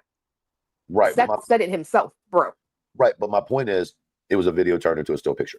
Originally, right, the same video. Okay, we can argue. We can have that. My point is, those. See, you say it's the same video, but I remember the lights being on the other side, seeing through the street, not in the middle. These are two different videos I'm talking about. There's people in the chat that remember it too. The original one was pointed up the street, and you could see what looked to be the lights up on Honeysuckle. So it was like looking through, and you could see up on Honeysuckle. But it's just a still frame from the video. It shows it going one way, and then it comes back. That's not the one I'm talking about. This is strictly where you see two lights together sitting up on top. It says, I remember something like that, but it's what led us to the cemetery. No, because the cemetery is across the street. My point is, everybody has, maybe it was the Ruckus video that it came from, interesting enough. But the Ruckus video is the same video. That's what I'm trying to tell you. People just cropped it down and made it, they took a still shot from the video. Does that make sense? Right, but it was... Okay, let me back this up, because this is getting confusing. My personal belief is that the lights we saw were on Honeysuckle. That's my belief. And that's the way, if Sebastian left on his own for whatever reason, it does not make sense to me that you would walk through people's backyards if you were directionally inclined, non-directionally inclined. Yeah, but you're not seeing a light that would have been Sebastian. There's no way in hell you would see a flashlight on that road. Right, but my point is, it just doesn't make sense that you would go through all of that and not get, it just doesn't make sense to me. If we're standing at the front of the house, remember, there's a lot of he said, she said about a shadow or this or that, whatever. But if you look out the window, you're looking right up to the road above, especially that time of the year. We brought it up on Google Maps. There's no leaves. It's a straight sight straight to that road. So if I'm waiting for somebody to come up and I stand in my window and I'm looking out the window and I see someone flash their lights twice, I know they're there. I don't know if we've been trying to figure out this whole phone thing. Well, you wouldn't need a phone if you could see them flash the lights. Nothing would get caught on camera if they flash the lights. Yeah, but I don't think you could see that from his bedroom window. I don't know. It just never made sense for him to go backwards through the community. It just didn't. I do agree with that. And so the only other option is up the hill to that road. It's a dead end right there. You know what I mean? Someone could go sit in that dead end and sit there for a couple hours and no one would know. Because past that last house, there's still got 60 yards, 80 yards to the dead end. And the houses are up off the road. So even if they have cameras, they're not going to reach all the way down to the street. No, not on Honeysuckle. They wouldn't. No. But I don't know how you would get there and not be on a camera. For sure. I mean, why not? If the street's dark, he's in all dark. And you know what I mean? I'm just saying there's a lot more of a chance you would not be seen going past 2 houses than going past 35. And I'm thinking through the mind of, I guess, through an autistic mind. Like, to me, I would never, if I was trying to get away with something, I would never take the hardest path to get there. The barefoot foot at the pond was said not to be his correct size, locked and loaded. Yeah, that's true. But I just think people really do underestimate the amount of light that some of these cameras do give off. And the sheer length they're able to illuminate, right? If they come on. Right. Well, I mean, it all depends on what your settings are. I didn't know all about this. We learned about it in this case, that the settings on your home security system really matter. So, No, I do agree with that. Once again, it's straight across and up that hill. I just can't get that out of my head. I mean, I can tell you our camera on the front porch, one of them, it goes off when cars go down the road. And it's, how far is it? 100 feet. Yeah, it's literally 100 feet from the road. But y'all set for that. You don't have all your cameras set for that. Hold on. We didn't set it at all. It came from the company that way. Okay. And like I said, I'm not saying you're wrong. Very, possibly correct. I'm just saying, to me, it's just that's never been. And to address this question that just came up, which was the dog scent, it depends on which one you're talking about, because the only ones that are ever spoken about are the ones that went to the retention pond. No one talks about the one that went to the end of the driveway and sat down, and the one that went to the middle of the road and sat down. Nobody talks about the other one that went across the road and up into that field. No one talks about that, because 3 dogs went to the retention pond. Well, how many search dogs did they have out there, and what was their training? Were they trackers, or were they cadavers? Were they drugs? What were they? I don't know with Carl on this one. I didn't see what he said. Oh yeah. I know what Carl's running with, and he's probably, he's always stood with that. The And whole. I'm not, like, to be fair, that could go either way, right? It could. That date could be significant to either party. Here's where my problem comes into play, and it was the reason why I asked the question I asked. If Seth was the holdup on sending him somewhere, then Seth's motivation to do something to Sebastian would be a whole lot less, because the option was there to not have to deal with Sebastian anymore, right? So that's always seemed odd to me. But then on the exact other side, if Katie was the one that was resistant to the idea, then that would make sense too, right? Like that. So that doesn't really, clear either one of them either. That whole aspect of it, the whole sending him somewhere for further, life skills and so on and so forth, has always just been something. That's not something that's like anything I've heard in a missing child's case before a child went missing.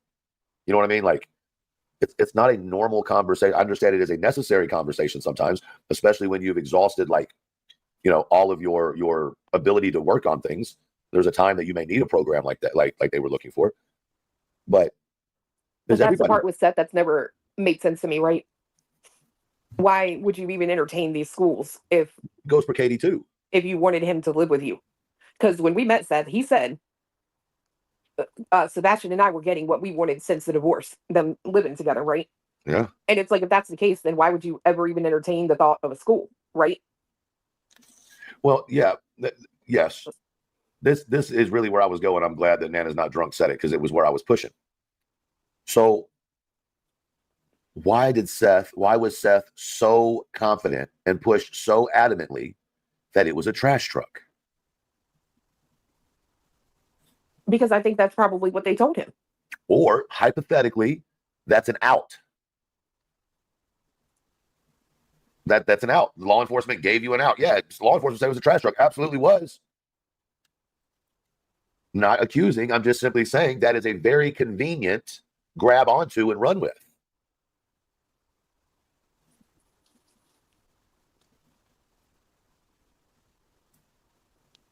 It seems odd to me. See, I loved when Clue and Truth talk. They have a lot of good. They both have good points. They both bounce things off each other. I love it. I do. It gets your mind going.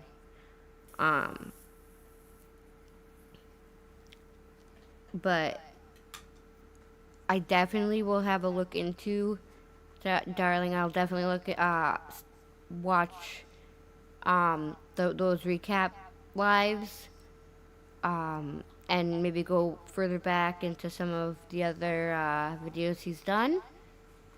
Reading a lot of the reports. Yeah, because it seems very, very interesting, and I could see why it captured your attention, because it kind of captured mine, like, just even reading it. His father doesn't even live out there. His father drove from Columbia, South Carolina. Yeah, no. 2,000 miles. That's a long way. Yeah. It's a long way. And that's his son. I do too, darling. I like, especially when Cletus weighs in, because Cletus is just like, he bases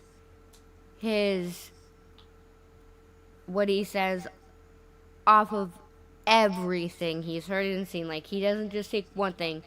It's just everything and all the things that have happened throughout Sebastian missing. He takes everything that everybody said and whatever new is said. The way I see Cletus doing it is he puts what's been said to what is being said by what person it's being said by. He's definitely. He's analyzing. Yes, they definitely do. Thank you, and of course, thank you for telling me about the case. I mean, I'm always up for different cases. I mean, sometimes I find the cases where there are missing people that they've been missing for longer and things don't seem to add up. But that doesn't mean that, that doesn't mean he's not with us anymore. It just means why, who, what, where, when, and why. Like, was there a reason why? Did something happen at work? There's a lot. And reading that people went through we're just going through his history and stuff like. It's also weird, like just the most random things. And those kind of cases, they do grab my attention because there's so many thoughts you can think of and what ifs. So I definitely want to watch some of the stuff, look it up, write notes down, have things lined up, and if I can bring even a little bit of light and a little bit of attention even to maybe like 3 or 4 people, hey, that's 3 or 4 people that didn't know about it before that now do, and now they're going to watch stuff. So if I can help bring some awareness, I would be honored to do that for his father, and his father hasn't given up on him, and that's something that definitely really intrigued me because I like the fact that dad's never gonna give up and still going every day, still looking for his son. It's amazing, it's incredible. But I want to thank you guys all for being here. And thank you to my beautiful, lovely mods. Thank you, darling, for bringing the case to me and telling me. And, being here and everybody discussing everything. I can't believe I've been going for 5.5 hours. That's completely insane. It doesn't even feel like it. There's a near me that hasn't been found. Went out one night when he came home from college to visit, never made it home. I remember seeing his name every day on. Wow. It's so these cases where people just literally, it's like they vanish. It's so hard because nothing is left behind. Like Sebastian's case, nothing is left behind. There's no trail. There's no evidence. There's not even a cookie crumb of anything, and it makes your brain wonder what is happening. How can it be? Like, how do these things happen so almost in a way flawlessly to where it's just like it happened and it's just there's nothing. That's what intrigues me the most is how. So I definitely think I'm gonna be looking into that case because I'm interested in it and I'm glad you're interested in it, and I love getting your guys' view and any cases. Hey, if I can help bring a little bit of light, I will. But I hope you guys have a great night. Thank you guys for being here. And I'll probably be on Foul Play is probably. Oh, that's sad. See, I hate cases. That is very sad. Well, I will definitely be praying for that family. I can tell you that much because that's not easy. That's really not. That's hard. So they'll be in my prayers, of course, and of course I will be praying that maybe a miracle could happen and it's not foul play. But whatever the outcome is, I hope the family gets some closure. So I'll see you guys probably tomorrow night around the normal time, if not earlier. Let's see what goes on YouTube tonight. But I definitely think doing something a little different than Brittany, it helps us all. Or BJ, I should say. But I hope you guys have a great night. I'm sure I'll see you in the chats. I love y'all, and I'll see you tomorrow. Bye.